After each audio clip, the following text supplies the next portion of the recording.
We've been circling this one forever, and the 30th anniversary is coming up in October of one of the best movie experiences in the theater I've ever had in my life, a movie that I've seen a slew of times, a movie that changed a lot of shit. Sean, you credited this as the movie that officially sucked you in with movies for life in a profound way. It's the Big Bang. This is the Big Bang for me. What about you, CR? Same thing. Everybody's got their everything goes Technicolor moment with movies. And I think I've told this story before. My mom always used to say that like when she and my dad went and saw Star Wars when it first came out, and like when the spaceship flies over the audience in the first scene, that they were like, nothing, like movies are never going to be the same. That how can you go back from this? And that's kind of how I felt when I saw Pulp. When Miserlou kicked in, I was just like, oh well, this is all I'm interested in now. Also, the rare case of the hype building for 6, 7, 8 months, dating back to Con, and all the people in it be like, oh man, that looks like a good movie. And we'll talk a lot about the movie machine that was starting to really go in place there in 94, 95. But by the time it was about to come out, and there was real anticipation, almost like I don't know, like an NBA Finals game 1, something like that. And part of me, I remember, because I'm out of college at this point, I'm living in Boston. Part of me was like, it's not going to be, can't be this good. Come on. You'd already been let down by Twister. Yeah, I went on a Friday, Somerville Lowe's Theater, and was it the Friday? Was it opening night? Yeah.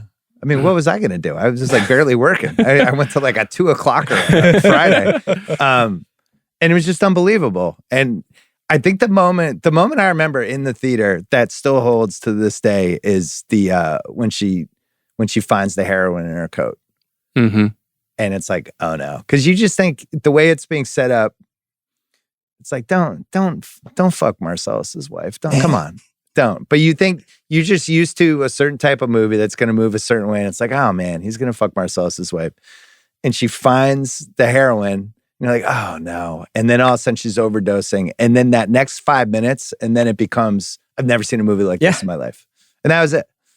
There were people fainting at the con screening in that scene, right? Or like, was it, or in the New York premiere, there's some story about they had to stop it for like 10 during minutes? The adrenaline shot. Yeah. I mean, I was 12 when it came out. And so, you know, it was the perfect time for me to see it because I was entering like real adolescence.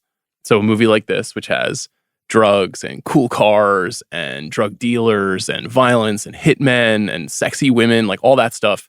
Obviously, you're just interested in general, not realizing at the time that the movie itself was this like play on all of those tropes, you know, that it was kind of like trying to subvert or recontextualize what all those things even were. So that gives it an added layer of intrigue when you're a kid. And also I'd just come out of like G.I. Joe and He-Man and being interested in all that stuff. You know what I mean? So I just kind of got shotgunned into a version of adult stuff by way of this guy who had been deemed like the coolest filmmaker who'd come along in 25 years.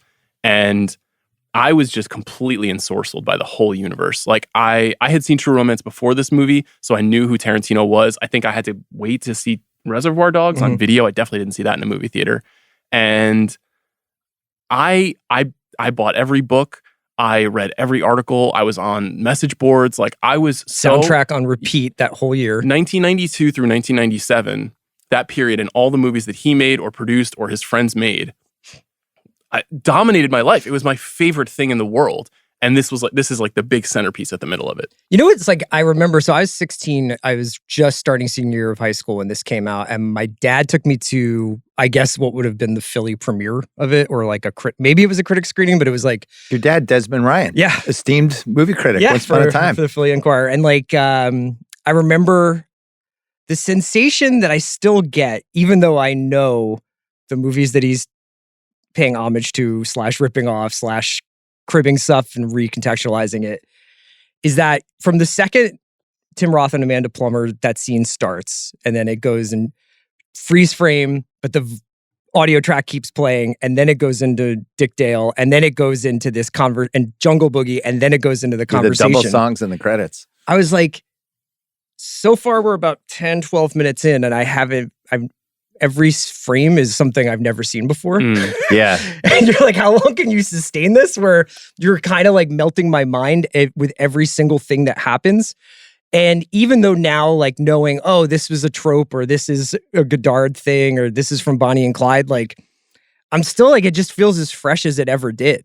That's the weird thing is like, this is probably the movie I've watched the most in my life. I think it is for me too. I was thinking about that. It's and probably the number one most Rewatchables rewatched. Fashion, like Maybe completely Goodfellas. out of order. Like sometimes it'll just be it's on. Sometimes I just want to watch one scene. Sometimes I just want to watch one section. So in a weird way, the non-linear structure has now contributed to it being the perfect rewatchable because it doesn't kind of matter what order you watch it in. I wanted to ask you about that specifically just because you were a little bit older than us. So I am. just a little bit. I hadn't seen The Wild Bunch. I hadn't seen Godard movies. I hadn't seen any of that stuff. And even if you hadn't seen it, like because you were following along with it, was any of that stuff on your mind? Because when I was watching it, I was like, this is the first movie that's ever been made. This is the first adult film that was ever made.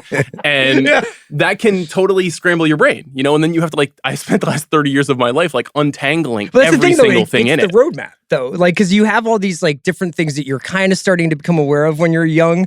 And then you get a piece of culture that's like, here is a compendium of everything that is fucking cool. Yeah. You know, like hitmen, surf music, alt country, Godard, gangster movies, Western, Sergio Leone, it all gets put into this one box and you can just sort of sort through it. But were you aware of what it was? Yeah, because Tarantino's older than me. So he's probably 7, 8. So his pop culture kind of background and baggage was just a generation older than mine. So the only stuff I had from the era that some of the stuff he's cribbing from is the Eastwood Westerns and all those movies. But other than that, my kind of worldview with culture started around 75. Okay. So I would get Fonzie, Correctamundo, stuff like that. Right. Oh yeah. But for the most part, it felt really new to me too. You guys made me think of something though. You as I've said in the past, I saw 48 Hours when I was 13 and it was that was it for me. It was before and after when I saw that in the theater. And then I think there's another stage you hit with movies. You're going to get sucked in 12, 13. We've always talked about whatever movie you love the most that year is usually going to be your favorite movie ever. But then there's another section, end of high school, freshman year of college, when you start really understanding how movies are really made. That you start thinking of it almost like sports. And that's what I really got into in college in the late 80s, early 90s. Then there's a third thing, which is exactly where I saw this movie when I was 24, 25, somewhere in there. When now it's you have a reservoir, you've seen a whole bunch of movies. Now you have stuff to compare things to. And then something like this comes out and you're like, oh my God. Yeah. You actually understand the gravity of what happened because you've seen enough movies to understand that it's different. This is so much different. Yeah, and I feel like those are the 3 stages of when you love movies. Does that make sense? Yeah, totally. It does. And also, whatever movies were between 1989 and 1994 and how different this is, I feel is relevant to that too. Because you've just spent that 5-year period watching everything. And, literally watching everything. It's costume dramas and we're coming out of the Out of Africa period and Hollywood's trying to figure out how to, live in this post-Die Hard experience. And it's a little bit of an in-between time. And this movie is a bit of a reset for, in general, what movies are going to be for the next decade. I have a lot of thoughts about 1994 coming up, but I'm going to read 3 quotes that I think are important. And they're all written in the mid-90s. Peter Biskin, Pulp became the Star Wars of independence, exploding expectations for what an indie film could do at the box office. So we'd take that.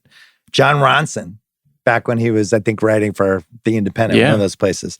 Not since Citizen Kane has one man appeared from relative obscurity to redefine the art of movie making. So there's that. Then Ebert, in early 1995 in the Tarantino generation, which was the first podcast ever. There was a special Siskel and Ebert episode, created podcast. Him and Pump Up the Volume are the 2 that created podcasting. And Ebert said about Tarantino, he represents a moment of time, the first director who's a rock and roll star. And I think those 3 things together are what drove a lot of the dialogue and excitement about this. He was also a rock and roll star. Indie films weren't supposed to do this.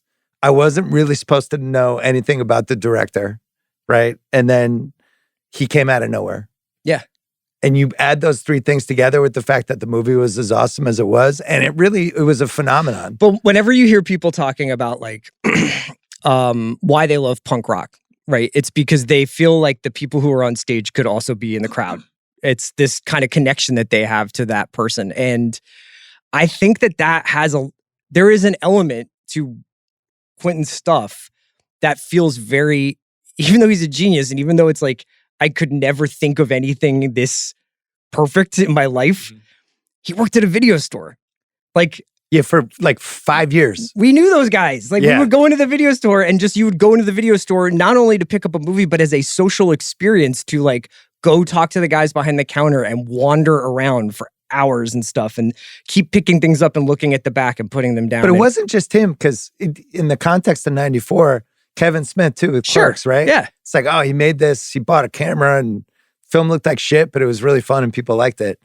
And it was this moment, I think, where everybody was kind of like, could I do this? Yeah. Robert Rodriguez, Spike. I don't know if Linklater, that existed before in the same way. There were, like the previous generation, you had to like move to LA and you had to maybe go to film school or you had to work on movies and you had to like work your way up. And it felt like in 94, the fucking ceiling just came off. It's true.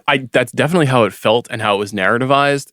If you listen to Tarantino talk about it, he's basically spent 8 years in obscurity trying to get stuff made. Yeah, right. And so that was a great story to tell in magazines about this guy who came out of nowhere to take over movies forever. But that isn't really what happened. I mean, he tried to get this 60mm movie off the ground for years and years. He was shooting it on the weekends, just like Kevin Smith shot Clerks, self-funding, trying to write his own ticket in that way. And it took a really long time. And it took him convincing people to give him money. Like, he talks about the story about getting like Richard Gladstein to give him money from Live Entertainment for Reservoir Dogs. Like, he worked really hard for a long time, dead broke, thinking he was going to fail. And so there's this tension in the storytelling where you're like, wow, you could do it too.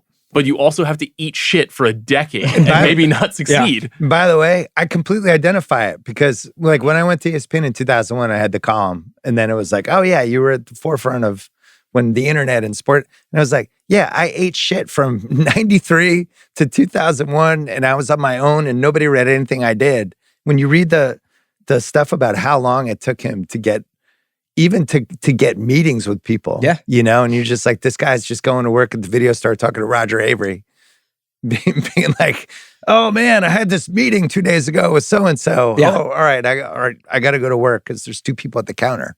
And this is Pulp Fiction for, you know, the embryonic stages for 7 years. Yeah, and even one of the cool things about what he did was, even though he was grinding to get into the industry for that long of amount of time, he had his own artistic POV that he was unwilling to go away from. Like, he wasn't going to go write Speed 3, and maybe he would have if they had offered him. But if he did do a revision on It's Pat. But if you know, it's like if they offered him, grab some money. Yeah, but if they offered him, like, he was always just going to be, this is what I do. And if you guys don't like it, you don't have to give me any money. And that's how he basically got the director gig on Reservoir Dogs, is he was like, I'm not selling the script unless I get attached as the director. Yeah, as I recall, I think he was pretty strategic about it, but the intention was always what you just said, because he did ultimately sell True Romance to, you know, Tony Scott and let Tony Scott make it, and he wanted him to make it after they had met at some party. Yeah. So, you know, Natural Born Killers, that's a very complicated story about how much that movie was changed and how frustrated he was with what Oliver Stone did to it. Good secret feud. Fun Google for the listeners out there. Oliver Stone versus Tarantino got heated. But all of that is happening in this 18-month window after the success of Reservoir Dogs at Sundance. And his intention is always to be the writer-director. Like, that is the thing he really wants to be doing. I like thinking about whether or not Quentin could have happened at any other time. Like, whether or not this could have happened at any other time in movie history. And there's a lot of things that contribute to that. But I wonder whether or not one of the reasons why this is the perfect rewatchable, but also why we're so obsessed with him, but it's so much of our kind of generation of growing up, is that he is the end product of movies being available in people's homes to watch over and over and over again. Like, he is the end product of movies becoming not just like, I'm going to the theater to see a movie this weekend, but it is my obsession. I am obsessed with this movie. I've thought about this movie because I've watched it 15, 20 times, and now I have theories about this movie, and now I have an idea about how I would subvert this kind of movie if I was watching it. And yeah, tons of people made films and they commented on other films, and tons of people like became obsessed with, you know, The Big Sleep and made movies that sort of played around with detective like tropes. But Tarantino's working at this video store all he does all day is talk about movies. All he does all day is think about movies. He just watches movies all the time. When Harvey Keitel met him and he was like, do you know drug dealers? Do you know bank robbers? He's like, no, I just watch movies. It's like this idea but this is only like 5 years old. Like mid 80s is when there's video stores, basically. But wouldn't right? you? Yeah, but then you got to go into the 3-channel era in the 70s when, and then the 4 local channels. But you're not in control of that. But you're just, when movies come up, you're like, I love this movie. And then that moves to cable in the early 80s, which I'm sure was a big impact. I was just going to say, this is also a guy who has watched more television than anybody I've ever met. Yeah. And who also was in movie theaters nonstop from the age of 7 through 25. Yeah, he's working in porn theaters when he's 16. So it is that for sure. There is that energy. You can feel that energy of a guy telling you, like, have you seen this movie? Have you seen this movie? Have you seen this movie? Yeah. But also, that also doesn't really exist while I watch the movie. Like, while I watch the movie, like, I'm looking at the Quentin Tarantino wiki, and it's just like an entire resource of every reference made in this movie. Yeah. And there's hundreds just in Pulp Fiction. And some of them you pick up on when you're watching, and some of them you don't. But I don't feel that that's the point of the movie when I'm watching it. The point of the movie is the story and the ride of the movie. It's all authentic to him. And he's able to, like, transmogrify it in a way that a lot of directors can't. Like, I talked about this with that movie Maxine that came out earlier this summer, which, like, I like the movie, but the movie is a series of reference points. And if you know the reference points, it's a better movie experience. And if you don't, the movie might be a bit of a head scratcher to you. Yeah. And if you don't get the reference points in Pulp Fiction, it doesn't matter. Yeah. No, I mean, I'll talk about it later, but I watched with my son, and he's not going to get Fonzie jokes and stuff like that, but he was riveted the whole time. I was thinking about, like, some of the great directors we've had in the last 50 years.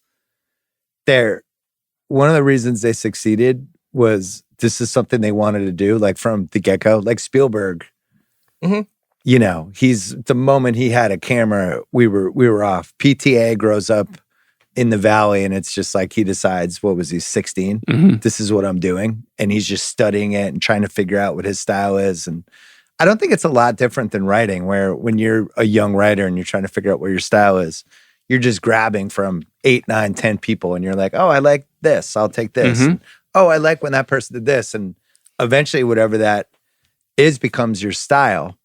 And I think Tarantino's the best version of that, because he probably saw the most movies. He loved movies the most. And just, he had this data bank in his head of, like, I love this, I love in that. And mostly obscure movies, or movies that weren't, like, major. It wasn't like he's like, I love this scene in Jaws, even though there is a thing that's kind of cribs from Jaws. He does both, right? Yeah. Like he does super pop obvious things, and then also he does things that are the most obscure martial arts film that you'd never seen. When the internet came, really in the 2000s, and you learn more about this, and you're like, oh, I didn't realize that was from this and that. But, he was this huge data bank, but also incredibly creative. Yeah. And was able to, like, see this piece of turf that only he could see. And he was like, there's a type of movie like this that doesn't exist right now, and I think I can do it. There's dialogue pieces to it. Why can't bad guys kind of talk like normal people? Why can't I swerve this way? Why can't I make people think, oh, this is a part about a boxer? No, actually, we're going this way. And it's just the strategy he put into this movie was so smart. Well, the whole Jules and Vincent plot is basically, I've read him talk about this in, like, Film Comment or something right when the movie came out, where it's like Jules and Vincent is the first 10 minutes of an action movie from the 80s or 90s. Hitmen kick in the door, take the case, shoot the guys, and then this credits roll, and then it's the next thing is everybody reacting to that and the chase for Jules and Vincent, or Jules and Vincent doing whatever. He's like, fuck all that. I want to say, what happens the second they walk out the door? Yeah. What happens to their morning? What happens if something goes wrong? How would you get, and everything is what would happen, what would happen, what would happen. 999 people out of 1,000, that's a bad movie. There's a reason why all the action movies go to the credits and then it's a big chase to find Jules and Vincent. It's not like, hey, did Jules and Vincent get food? Do Jules and Vincent fuck somebody up in the back of their car and then have to wash it down? And who would help them? How would they find that? Yeah, and, like, how do you clean up a body after you shot the guy's head off? And that's he was where interested in that.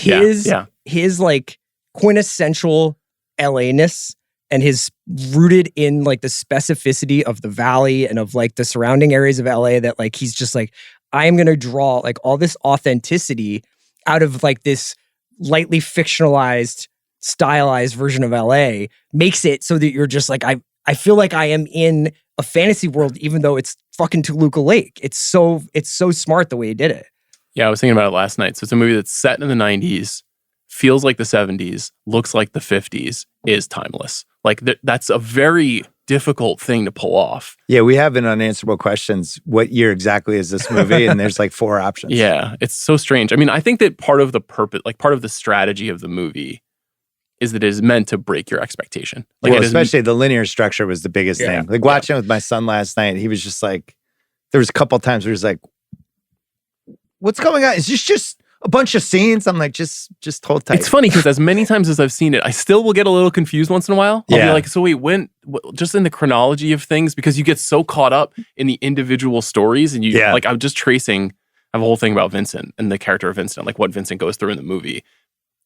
It's a lot, and it's over a very short period of time. Yeah. And figuring out which day is Wednesday and which day is Thursday. It's also like people are doing nighttime shit in the morning, so it's like you're always a little bit on the edge of your seat with this movie, even if what's on screen isn't a tense thing, because you're like, wait, why are they eating burgers at 7:30 in the morning? Is it 7:30? Like you're always asking yourself like, what's going on, and it just makes you so engaged. You're never like, yeah, I know they're gonna do this, and then that happens. You're always like, wait a second, what? But that's a huge point. So I had 2 quotes here. One is from Siskel in the first podcast ever in 1995. The most influential movies in Hollywood history are always the surprises. And he said Psycho, Bonnie and Clyde, A Clockwork Orange. The ones basically disruptors, which is a big thing when you talk about tech, talk about sports, anybody. The people we remember are the ones that are like, what about this? And they just flip it. Tarantino what if we took some walks? Yeah. Tarantino said in 1992, in the 80s, the studios could predict what worked and what didn't. And that's what the 80s were. One movie you'd already seen after another, which is true. Suddenly, that's not working anymore. When the audience is fed up with the standard stuff and crying out for something different is when exciting things happen in Hollywood. It made me almost think like where we are in 2024. It's very similar. I mean, he has talked about this recently, just that we're in an era that feels closer to the 80s, movie-wise. Yeah, without the cocaine, so it's even less fun. We don't have Don Simpson. Don Simpson, whatever. Is this the best rags to riches director story ever for you? I was trying to think of, is there a better out of nowhere than this? Spike Lee is a really good one, and Spike is really influential on Quentin, and they have like kind of an interesting history over time where they've kind of gotten into it over the years. But early on, they're kind of paired because similarly, Spike is like, his father's a musician, but he's not like, doesn't have huge access to power, and he does actually make his black and white independent movie, the movie that Quentin didn't get to make. She's got to have it. And She's Gotta Have It is also a really, along with like Sex, Lies, and Videotape and Slacker and a couple of other movies, they set up the watershed moment that leads to Dogs and Pulp Fiction. And I think Spike is a good one. And you mentioned Orson Welles too. And then, so you think about Orson Welles and Spike Lee and Quentin Tarantino and Alfred Hitchcock too, upsetting expectations with, Psycho. What do those movies have in common? Those are directors who put themselves in their own movies, who are incredible at marketing and telling their own story publicly. And so that's what I had in this rags to riches thing. And I had Spike down there. I do feel like Spike is super important to this Tarantino arc because Spike's the first guy who sells himself as a character. His story became part of the movies. And I just don't feel like that was like Spielberg wasn't like, this guy did Duel and Jaws and now he's on 5 talk shows and now he's doing a Nike commercial. Like he was just in the 80s, something shifted. I think Spike, him doing the Michael Jordan commercials was just so much deal. So far ahead of it. And to him being on posters with Michael Jordan and he felt like a celebrity as a director. He created an alter ego. Like it was like a way to kind of offload the like branding forward facing stuff was to put it on Mars Blackman. And then it's like he can be like one of the great filmmakers of my lifetime in the background almost, but like he can do all the like iconoclastic kind of like forward-facing stuff and start shit and talk about disrupting. And I wouldn't underestimate Woody Allen too, just because like regardless of whatever you think about Woody Allen right now, the way that he injected his sensibility into movie culture And you could never take it out after that. Like the incredible influence, and obviously he also starred in many of his own movies. Yeah. He like also reset the feeling of what a movie could be, where like when you look at Annie Hall, like there's a lot of rule breaking going on in that movie where like what you expect is supposed to happen, or the way that you'd see like a split screen where two characters were talking to their therapist, or there's some complicated things that are happening there. You can feel even the influence of that. I don't know if Woody Allen's rags to riches per se, but it's a very similar situation. He had that whole like 60s comedy background. It's the Spike one. Spike had even though he was like out of nowhere, but he also had the conventional, he went to film school. He checked out, it makes sense. The Tarantino thing, working in a video store for 5 years and basically being the annoying guy who's like, I have this script. Like these guys don't make it, 99,999 out of 100,000 times? Was a particular time in American culture where you can see the same thing happening with alternative music, where it was just like, I don't know, man. Mm-hmm. Like this dude who was down the bar for me last month is now on Letterman. Yeah. That's crazy. Well, I remember in the moment, like reading about it, and we're going to talk later about just the whole culture that was in place at this point. But this was the first one where I was like, is this guy a real person? It almost felt made up. It was like he was a plant. He was an industry plant. This guy's name is Quentin Tarantino. Yeah. That's his name. And he's in the movie, and it's the guy who was, I remembered Reservoir Dogs. I didn't see it in the theater. I rented it. But it was like, oh yeah, that guy? And now he's going to be our next savior for movies? His name's Quentin Tarantino. And he worked in a video store for 5 years. Like to me and Sean, we were like, yes. Yeah, I was like, sense. Great name. I'm into it. But then you think back to the momentum of Reservoir Dogs, and we did the Reservoir Dogs pod, I don't know, 4 or 5 years ago, but that Blockbuster really helped that one. Yeah. Blockbuster and cable. And so that's pushing momentum toward him. Con wins.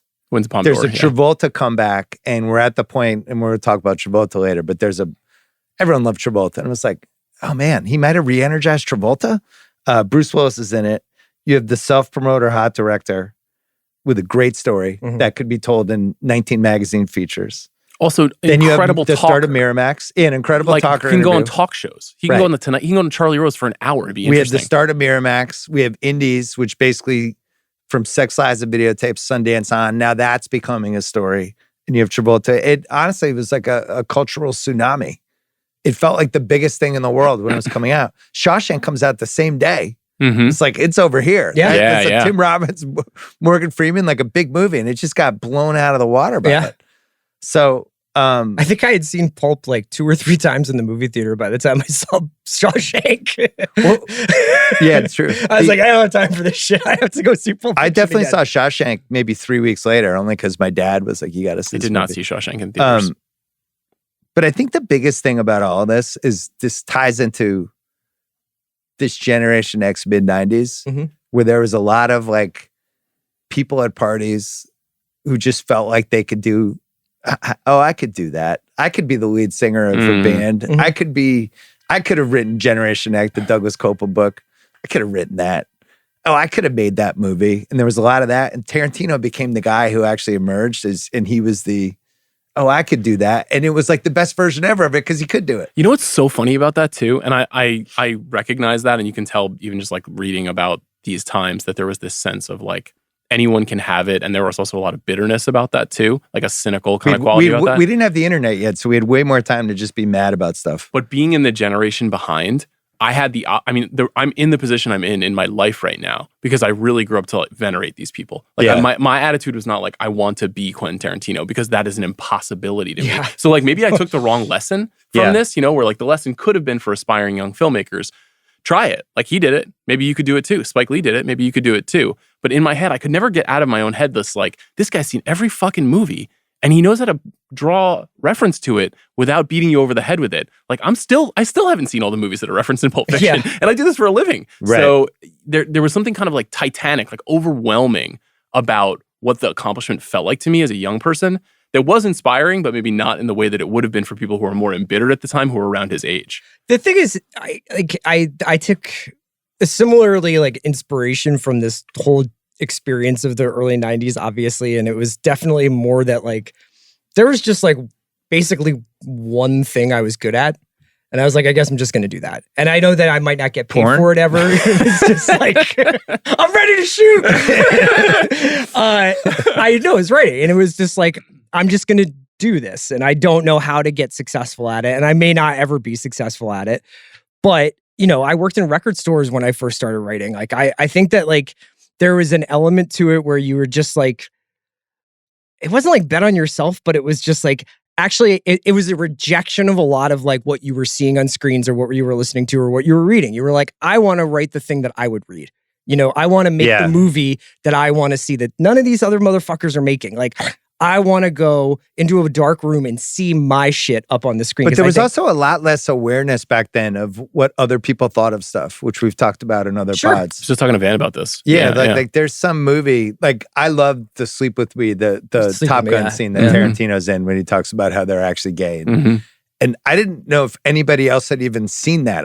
Nobody saw that movie. And so if any other person was like, oh, it's like that Tarantino, I'd be like, you saw that? Yeah. But, 10 years later, the internet, you kind of know what people have seen and consumed. That's why I went to the internet for this. Because, when I was 12, I don't think I had a single friend who saw this movie or wanted to talk to me about it. When I was like 14, 15, 16, Jackie Brown's coming out. He's really famous. He's won an Oscar. Yeah. Like, it's a little different. And then when Kill Bill came out, it was totally different. It was like, yeah, this is a blockbuster. This is a huge movie. But I kind of retreated into myself with this stuff. I was like, this is my hobby. This is the thing that I care about that's mine. And it's a little kind of a secret. And it takes I've told stories before about like meeting Chris in New York and how like huge that was for me because he was like, yeah, I too would like to talk to you about Gladiator. I am also obsessed with Gladiator and like watching the Raptors. You know what I mean? Like, I didn't have a ton of people in my life, in my adult life even. You have to like accumulate those people and find them who get your references. And he was like, his movies were a version, they were like a guidebook and also like a pat on the back. They were like, try it, check it out, look at all this cool stuff. Yeah, I had Joe House. We'd barbecue, basketball, and movies. All right, we talked about the first podcast ever, Siskel and Ebert, the Tarantino generation. Some of the quotes from this. It's only 16 minutes. I would encourage people to watch it. It's also included on the Blu-ray of Right. Pulp Fiction if you want to watch it. Even Martin Scorsese and Francis Coppola had warm-up periods. That's a quote. You'd have to go back to Orson Welles, ... On this show, we'll be asking, is there a danger here? Too much too soon? They're already worried about what's going to happen with Tarantino because he's out there having a good time. Concern trolling. That's something we find in a lot of podcasting. Siskel throws Hitchcock out there. Mm-hmm. Siskel says, like David Mamet in the American theater a decade ago, like something has shifted. This new voice has come in that's like the chainsaw in the hot tub. And then Siskel has two quotes that I thought were great. Sorry, Raj. Siskel, I felt like Siskel kind of won the first podcast ever. Roger and I have been witness to the ossification of American movies with their brittle formulas. Pulp Fiction is a refreshing mind breaker. Great job, Gene. And then, audience are saying they'd rather spend time with these creeps than with the boring straight people that occupy most American films. See, that's the Siskel and Ebert morality that creeps into a lot of those episodes. That's the one thing with them where I'm like, they're creeps. Like, Well, we love these characters, Did this start the anti-hero stuff? Or because I think it probably goes back to The Godfather, but you think like this movie comes out in 94. We get Tony Soprano. We get Stone Cold Steve Austin. We get Vic Mackey. Mm-hmm. We get Schillinger and Beecher. All that stuff comes in the late 90s. And I wonder like the Jules and Vincent kind of I definitely think that this. this is probably the most influential movie or storytelling that came out of like that decade. I had that question written down. But I think that people can take lots of different lessons from it. And honestly, like one of the really mind-bending things about watching it this time for the pod is I took totally different things from this movie this time around than I did when I was 16 and I did when I was 25 and I did when I was 32. You're like, Fabian, good character. I see it this time. I think that it definitely had something to do with audiences being open to watching their hero, quote unquote, not do very heroic things. I definitely don't think it invented anything. I think it's a riff on it for sure, but it definitely paved the way for the like total picture of Tony Soprano. You Yeah. know, the idea that you would see him in non-gangster moments. Well, and also how funny The Sopranos Yeah, was. yeah. That's how Van and I always talk about it. That might have been the funniest HBO show, even though it was the meanest and the most violent and in a lot of ways the worst. I think that's important to this too, because the reputation that this movie has is as like a culture shifting classic, but is a comedy. Like it's clearly just a comedy. It's an action comedy or a gangster comedy or whatever, but it's meant to be super funny. Is that the one with the shit on her face? Is one of the best lines of the 90s. All right, things Pulp Fiction created, popularized, or revived. Quentin Tarantino. Just covered him. Crackling dialogue for action movies. Mm-hmm. We had Shane Black. We had 48 Hours. Yeah. Like he's dipping into stuff that worked, but he's like, why don't more people do this? And just goes full scale. You're right. But He ramps it up. yeah, he ramps it up. John Travolta, we'll get to him. That was a reviving. Noir action thrillers. Mm-hmm. We're in the golden era right here. Well, yeah. This is yeah. we're in Last Seduction and just all I this think shit. Dogs going on. actually weirdly like Maybe started is it. the gasoline, maybe this turns the engine over Yeah. kind of thing. Popular. So that's a popularized. Sam Jackson. We'll talk about him later, but he had never led a movie like this. Uma Thurman, who was in Johnny Be Good with Anthony Michael and Robert Downey Jr. and was in Dangerous Liaisons. Mm-hmm. And everybody liked her, and she had a next big thing kind of stretched there, and then it happened. And then this movie, I think, boom. Had a lot of thoughts.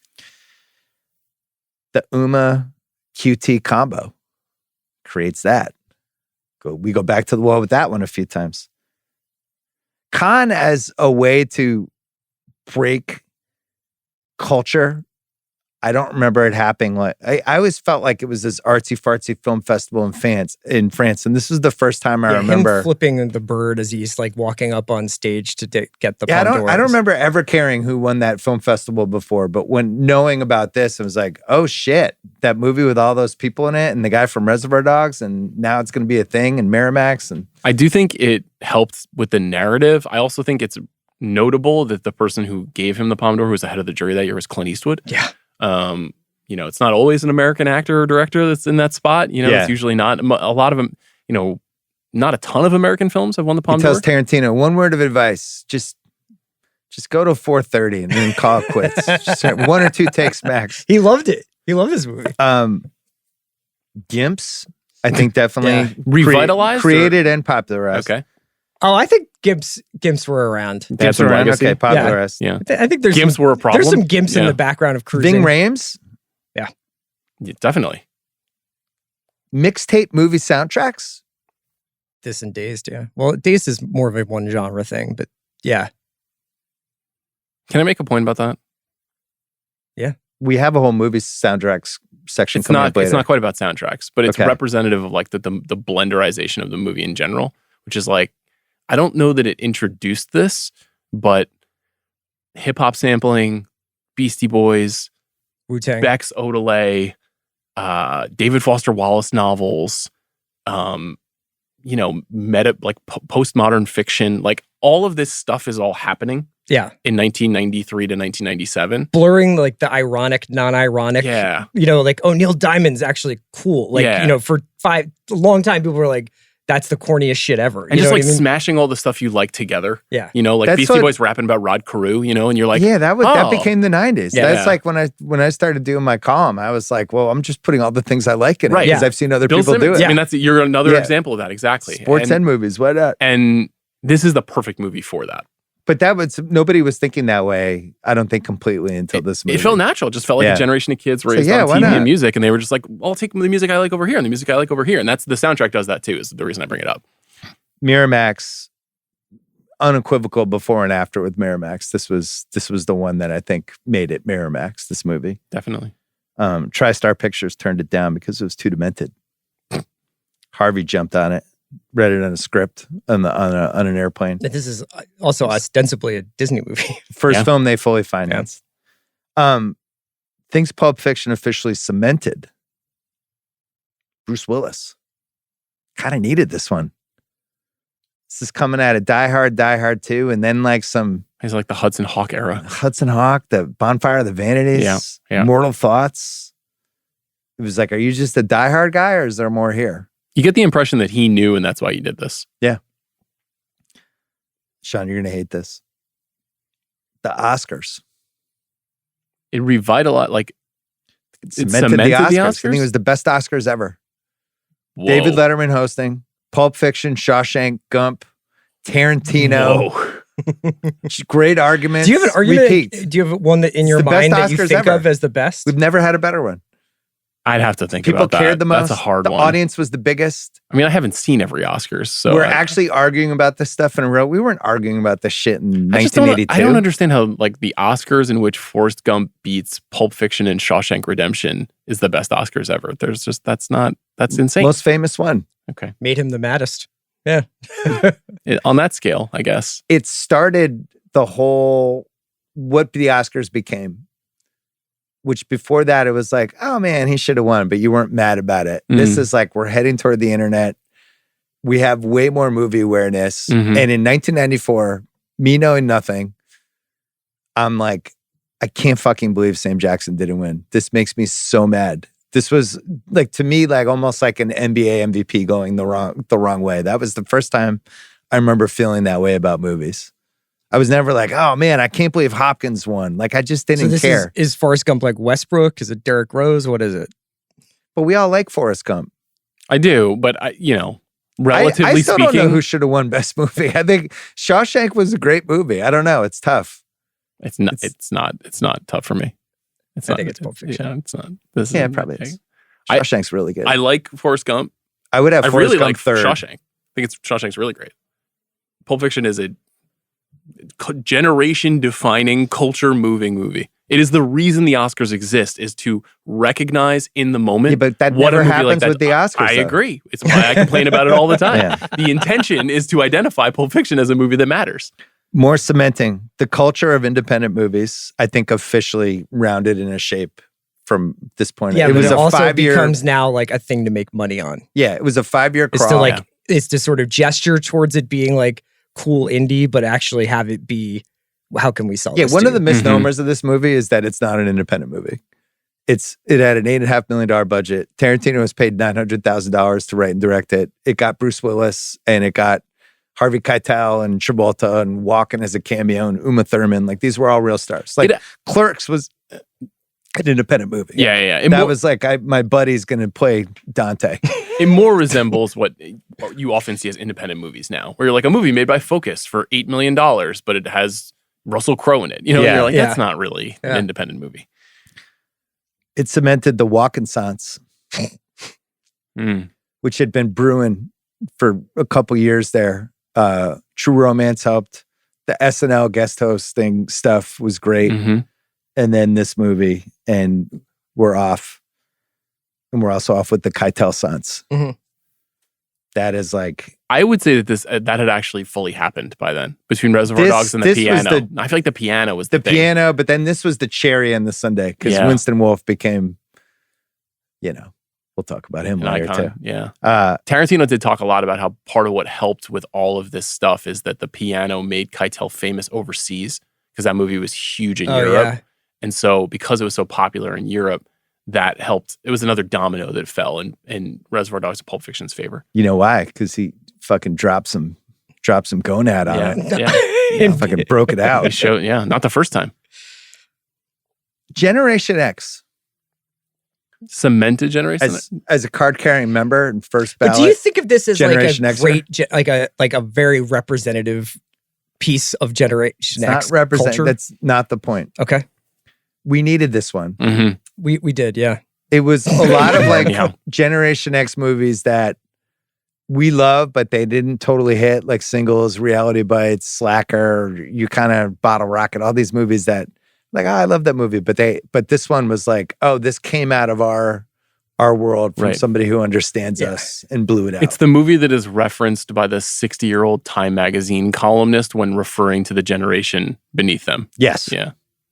And then the Tarantino era was the last cementing. I was going to say the one other thing, kind of piggybacking off what Sean said about the pastiche nature of art at that time, is this movie really introduces this almost like non-linear nostalgia, which you see very much in like Swingers, kind of Yeah. a couple years later, but like 50s diners, but 70s kung fu movies and blaxploitation movies, but 80s like this, and you know, like, Jungle Boogie. And, yeah, it's like I think that the idea that in the same way that you're like you can have surf music and funk music and spaghetti western soundtrack next to each other, you could also kind of be like it's 50s this way, but it's early 60s this way, and then it's 80s this way. Yeah, you know? and turning kitsch into cool. Yeah. Like John Travolta doing the Batman dance in a 50s diner and that being the coolest scene of the year. I was like, how did that happen? Right. It's crazy. Like, it's inexplicable that works. Yeah. And it works. biggest movie, TV inspirations for Tarantino. I made a list. So the things that inspired him. That influenced this movie in some way. Okay. Deliverance, the male rape out of nowhere. No doubt. Assault on Precinct 13, our guy Carpenter, doubling back to help your enemy. Mm-hmm. Jean-Luc Godard, a random out of nowhere dance scene. Mm-hmm. The Deer Hunter, Christopher Walken, just wearing a military uniform. Psycho, Marcellus crosses the street and sees Butch. The Bodyguard, Sonny Chiba, Ezekiel 25:17. Blowout, John Travolta, Tarantino's favorite Travolta performance, and the one that made him say, I still believe. I'm holding my stock. Tarantino had a beach condo on Travolta Island when the thing had been hit by a tsunami and a hurricane. The story that Travolta tells about their first meeting is amazing. You want to do that now? The Hollywood I apartment. have a Travolta Okay, spot. well, wait. Breathless with Richard Gere, a huge Tarantino. He loves influence. that movie. Yeah. By the way, my mom's single favorite movie, if you want to know Really? how Cool weird movie. my mom is. Speaking of pastiche, that's a kind of a movie of pastiche too. Rio Bravo, Male Friendship. 48 hours, banter between two guys doing stuff that's not normal. Shaft, Jules. Bad motherfucker. Kung Fu, Jules. The power of the 1950s and the influence on the people that came after. That's The Diner.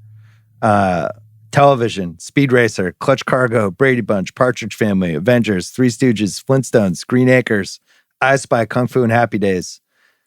And then the big thing he said was these things that he liked, he wanted to flip and turn it into, which goes back to the Deliverance thing, where it's like, oh, I think this is happening, and all of a sudden we're veering right. And he said, if you're hip to movies, you're watching the boxing movie, Body and Soul, and suddenly the characters turn a corner and they're in the middle of Deliverance. And you're like, what? How did I get into Deliverance?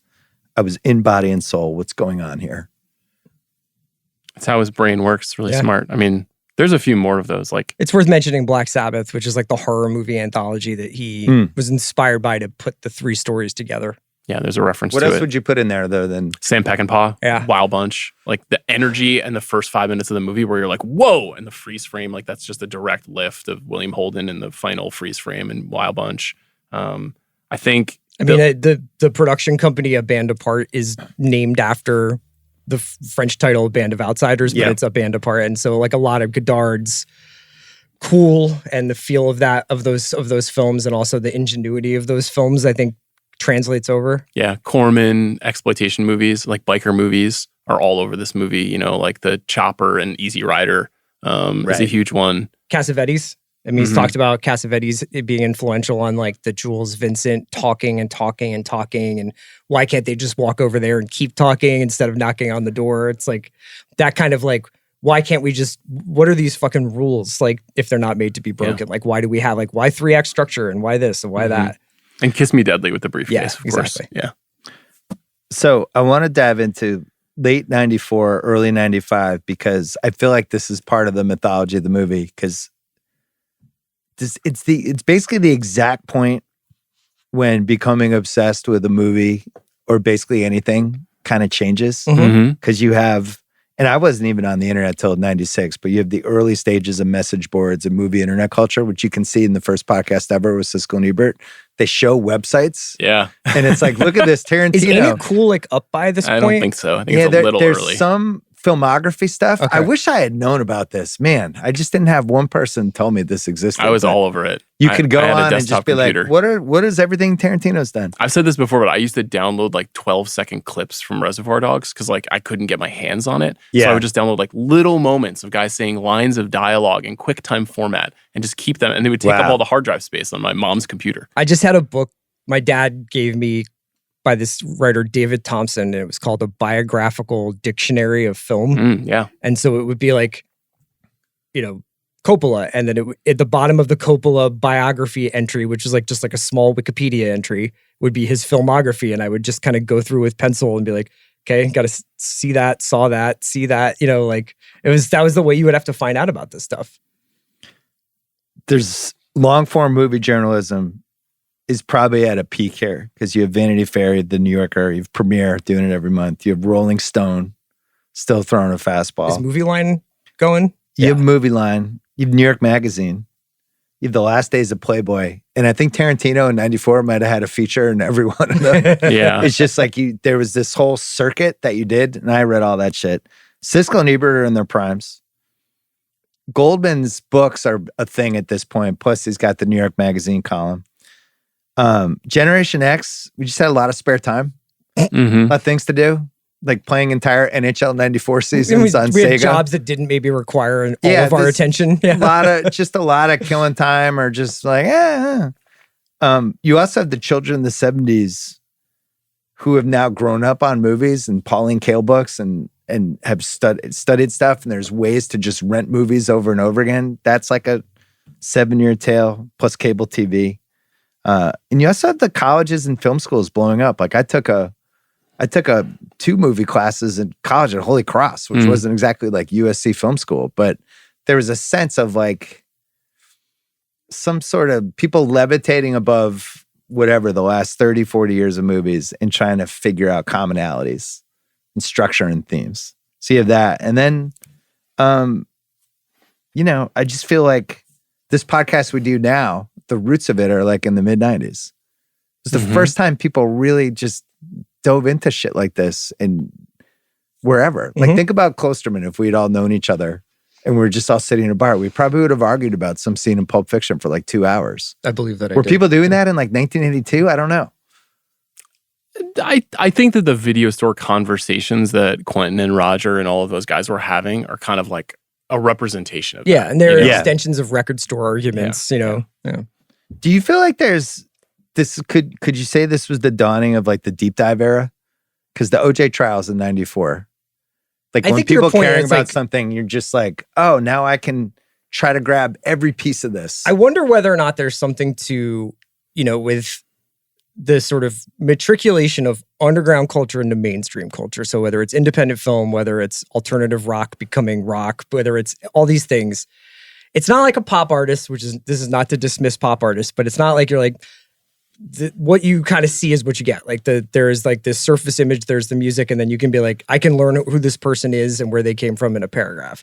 When you kind of got into, say, I don't know, Soundgarden, you found out that there was a lot of stuff going on contributing to like whatever made Soundgarden, what made them sound that way.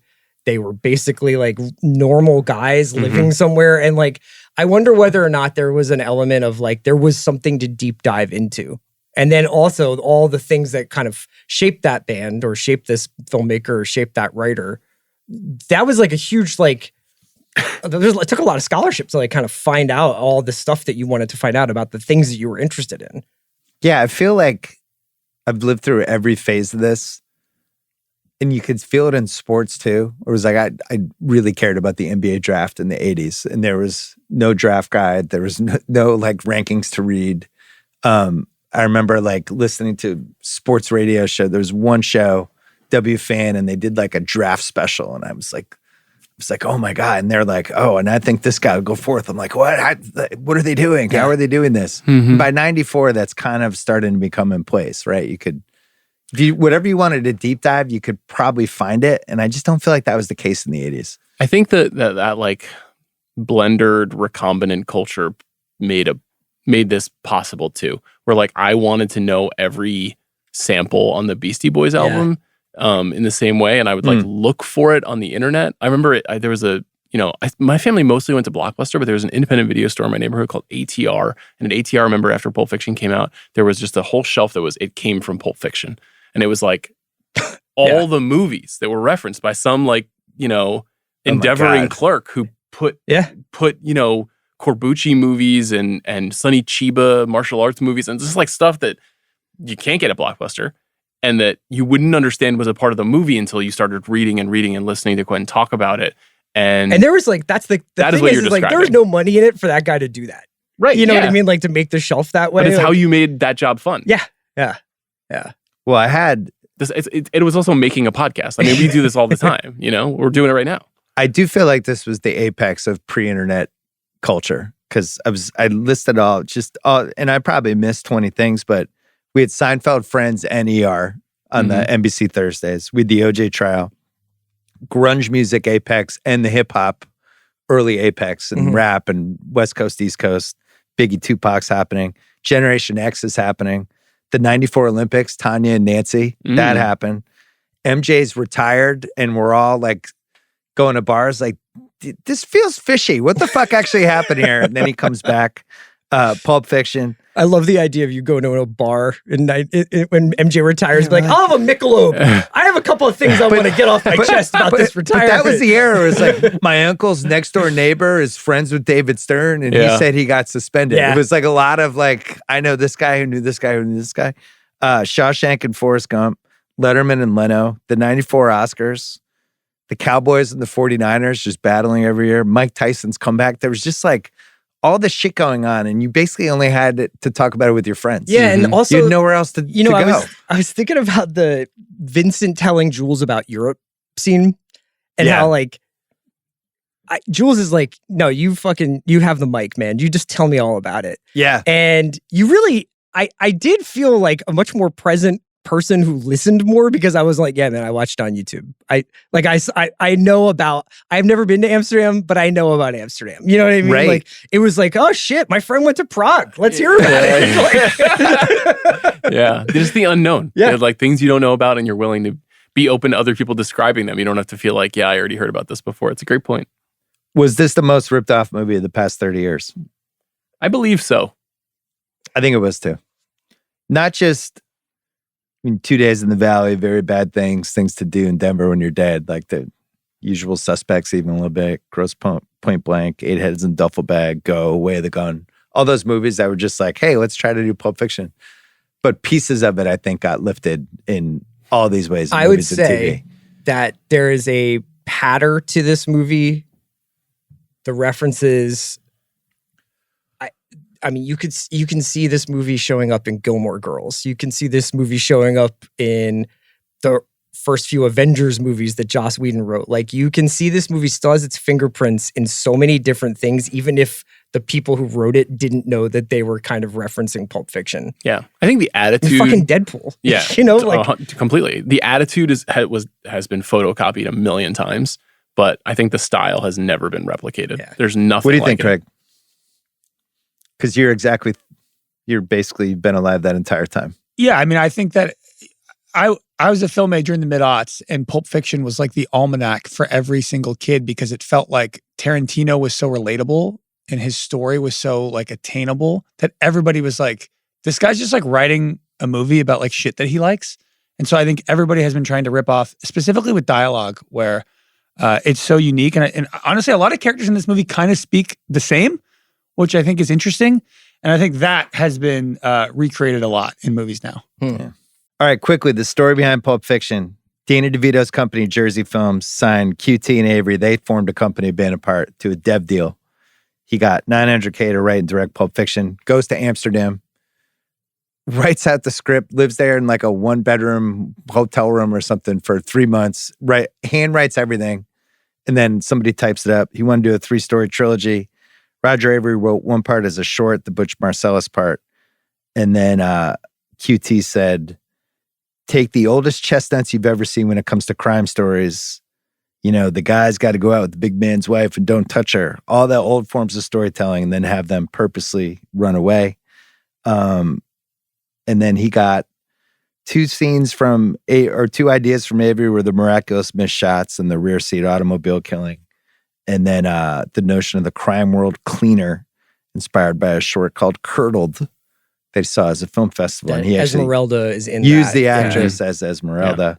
But nothing really happened until Harvey Keitel signed on with his, and he's like, can I show my penis? And they're like, no, we don't need your penis for this one. We just need you. So they raised their first 1.5 that way. There's some, we don't need to dive into it too much, but there's some interesting credit stuff with him and Roger Avery that has been well documented, that at some point when they were releasing the movie, the studio, Tarantino, somebody wanted it to be written and directed by Quentin Tarantino. So they did the story by the both of them, and Avery definitely gave up the co-writing piece, but got points. And it's been murky, and both they do a podcast together, so it's not like there's bad blood. They're good, they're friends. But Tarantino bought ideas from Rogers, what was reported at the time, and he bought Pandemonium Reigns, which was the Butch and Marcellus boxer idea, and then there were other pieces of it. But he says, he rewrote all the monologues that appear in those sequences, and he gets the screenplay credit.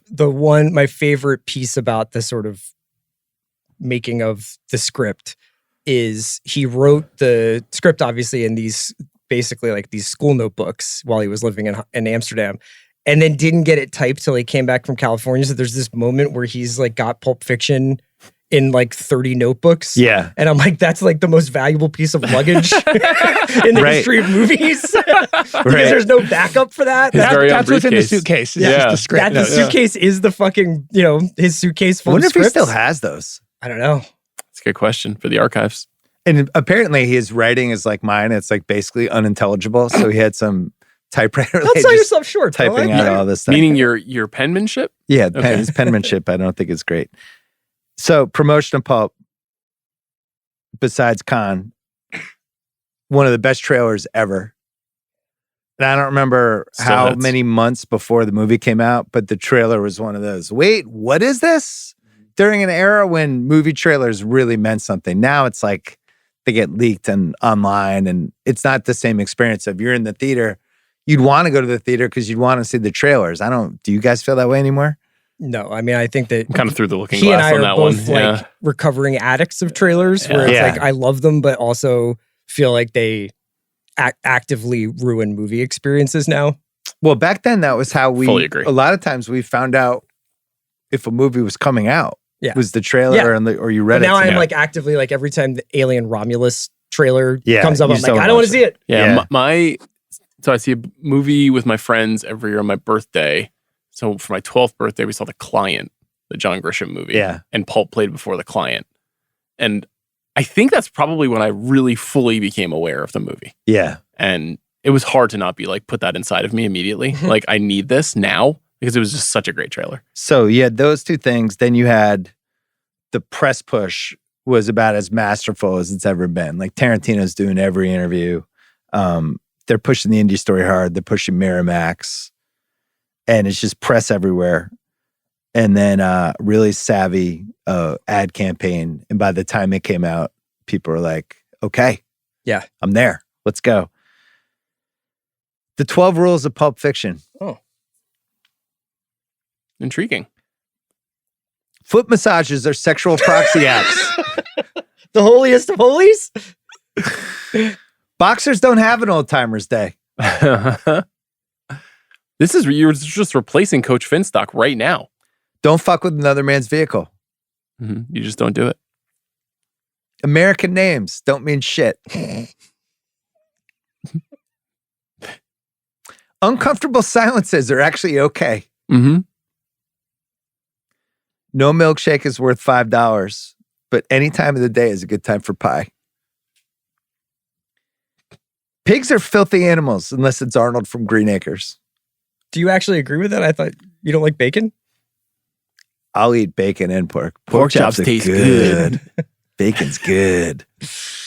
Any Nimrod given $1,500 should be shot on general principle. Even people who hate each other can't allow their enemy to be raped in a pawn shop basement. Just got to remember that one. Stay cool at all times. And then the big one, anyone can become a good person. Mm. Which I watched with my son last night. and his mind was blown, and then we had to pick up pieces of his skull like he was Marvin in the backseat afterwards. And he's like, Dad, if you had to say, what is that movie about ultimately in one sentence? We just had this conversation. Yeah. In one sentence, what would you say? And I was like, you know what? I think it's about anyone can become a good person would be my answer, but I might be wrong. I think you're right. Second chances. That's definitely the big theme of the movie is redemption. I think the twist I would put on that is that this is a movie about movies saving your life, because it's constructed out of this guy's experience with movies throughout his life and with culture throughout his life. He's trying to make this movie for most of his adult life. It's banging around his head. And, it's a kind of deeply spiritual film when you watch it. It's like there's so many references to divine intervention and God. People think the briefcase is God. We'll get free will versus fate. Yeah. And I think it's about that. I think it's about, it's never too late to be saved, and anything can save you. And in some ways, like, I think that this film is about how film saved him. Unless you're a Jets fan. Jesus. I think there's a way to read the movie, and maybe this interlocks with some of my Jets fandom. There's like, if you choose to live righteously, you will survive. And if you do not, you're Vincent, you're Zed, you're Brett. Anybody who trespasses gets killed. Yeah. Obey the laws of karma. Yeah. Big part of my life. The redemption arcs. Vincent rescues Mia. Butch rescues Marcellus. Jules rescues Ringo and himself. Butch and Jules use second chances to launch new lives. Vincent continues his old life. Until he doesn't. Marcellus, he kind of does because of the structure of the film. Right. Yeah. And Marcellus, I would assume, continues his old life, and he'll be dead too at some point. Not a lot of geriatric drug dealer kingpins. Free will versus fate. Not sure what happens to Winston Wolfe. Structure of the movie goes like this. Prologue, the diner. Vincent and Jules, Butch and Marcellus. Vincent and Marcellus's wife. Mia almost overdoses. Gold watch. Butch versus Marcellus. The Bonnie situation. Wolf saves the day, and then the epilogue in the diner. Do you want me to tell you I have the actual structure. The actual structure, yeah. Because my son asked afterwards, how does it chronologically he's like, is there a version of this movie that's chronological? And I was like, I don't know if you'd want to watch that, but here's what it would be. The watch. It's first scene. Vincent and Jules pick up the briefcase and shoot everybody but Marvin. Vincent accidentally shoots Marvin in the car. Oh man, I shot Marvin in the face. Vincent and Jules go to Jimmy's house and get helped by the wolf. Vincent and Jules go get breakfast as Honey Bunny and Ringo are also having breakfast. They rob the diner. Jules doesn't kill them, keeps the briefcase. They go to Marcellus's club, drop the briefcase off, run into Butch. Vincent goes to buy heroin from Lance. Vincent takes Mia out for a date, and then Mia almost overdoses. Butch double crosses Marcellus, wins the fight, goes on the run. Marcellus and Vincent stake out Butch's place. Butch kills Vincent. Marcellus gets raped. Butch and Marcellus kill the rapist. Butch and his girlfriend escape. Mm-hmm. And that's the end of the movie in the linear fashion. I like it the way he did it. Of course you do. Yeah. Yeah. Got it. How many days is this? 2? I had this in Unanswerables. I think it's more. I think it's like, because here's the tell. So Vincent goes on the date and he has his clothes from when they go get the suitcase. Oh, but they would be bloody? Is that what they threw no, because they threw him away, right? They threw him away. So Yeah. he just has another outfit. Well, he just has, man he's needs like a Johnny uniform. Cash. We don't know how much time transpires between when they leave the diner and go to the club. And then after that, is it later that night he's taking out Mia? Well, I think. Is it the next day? Do they say? So they drop the briefcase off. They run into Butch. That's all. I mean, that's 7 of the 13 shifts are all in that one morning. Mm-hmm. But then I don't know how many days pass between him dropping off the briefcase. Well, it's like, is the and fight him going that to buy night? No, he's going to buy heroin is the next thing that happens. That could be 2 days later. It could be 3 days later. Right. He has the key of, he says, you know what somebody did the other day? They scratched my car. Like, I wish I could find that motherfucker. He does that. And I assume that's Butch who It's got to be keyed the Butch. car. Yeah. And he said the other day. So the other day could mean 2, 3, right? So that's like the second set of. But we also don't know how much time passed between Mia's adrenaline shot and then the fight. Yeah, because Mia's so Because put she sees him together. again. Right. It So could have I been feel like- one day. It could have been 5 days. Doesn't Mia see Vincent and go, like, how have you been? Yes. Did she say I wanted to thank you for the other night? She does. Okay, Yeah. so it's Maybe like a couple days. it's been a couple of days. I think Right. it's 3 days. I think it all happens within a week. Okay. Would be my guess. John Travolta. You've been it's all been leading up to this for you. One of your guys. The phenomenal comeback by which all phenomenal comebacks heretofore have been mentioned against. It's the best one. Is there a better one? At least until Embiid plays 65 games in a Jesus season. Christ. I just took a Jets shot. I know. You know. I had to keep the streak alive. I'm at 6 now.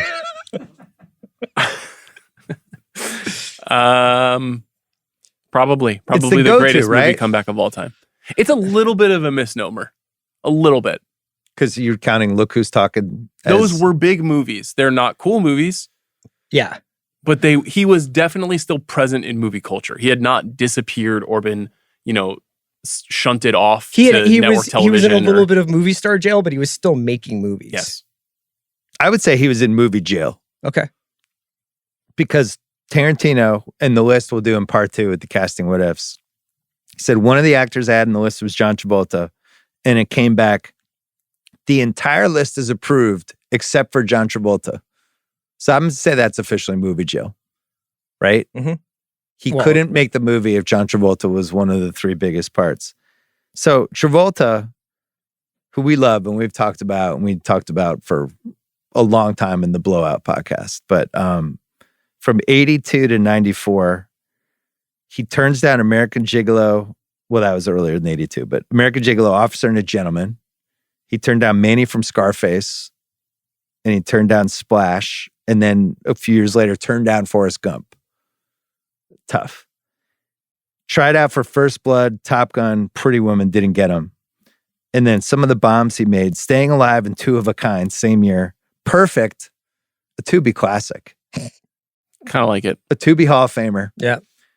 The Experts, Chains of Gold.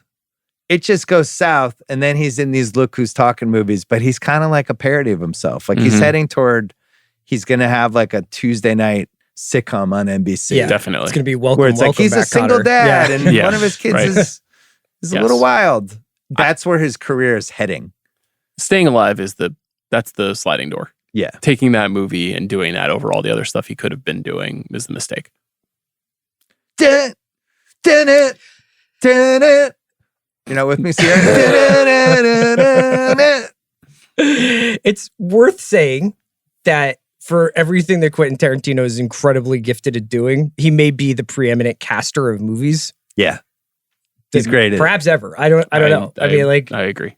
over the course of his filmography, the fact that he has such a distinctive way of writing and such a distinctive way with characters, then also is like, I can pick the exact right person at the exact right point in their career and show something that's just a little bit different about them while also capturing their essence. Like, he did it with Brad Pitt, he did it with DiCaprio, he's done it with Jamie Foxx. He's like, over and over and over again, he has shown this ability to be like, this is the guy, this is the part, this is the time in this guy's career, and everything changes for that person afterwards, almost. I think it's because, and this was one of the reasons why he was such a good guest on this show and knows what this show is he's better than anybody at understanding movie star persona and how important that is. And like, it's written in Cinema Speculation. He writes a lot about that. He understands like the dynamics. He studied acting, but for famous people, he really gets how they think about themselves and then how to subvert that in a way that doesn't violate their idea of themselves. And that's the Travolta thing. I mean, this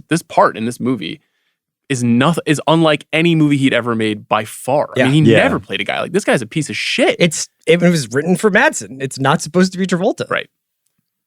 Yeah, you see, like I sent you that YouTube clip of him Tarantino, most of the directors, like they watch the monitor and they're over on the side and he stands next to the cameraman and there's this video of him watching the twist scene with Travolta and Uma, and Tarantino's kind of dancing next to the camera, but he's such a movie fan. He wants to be as close to the actors as possible. Like he's in the first row of a Broadway play and he just sees stardom differently, which I would encourage people to read his book, which I thought was excellent. But his Steve McQueen chapter, which we talked about before, about the essence of what made Steve McQueen a movie star and how we don't have that in the same way anymore.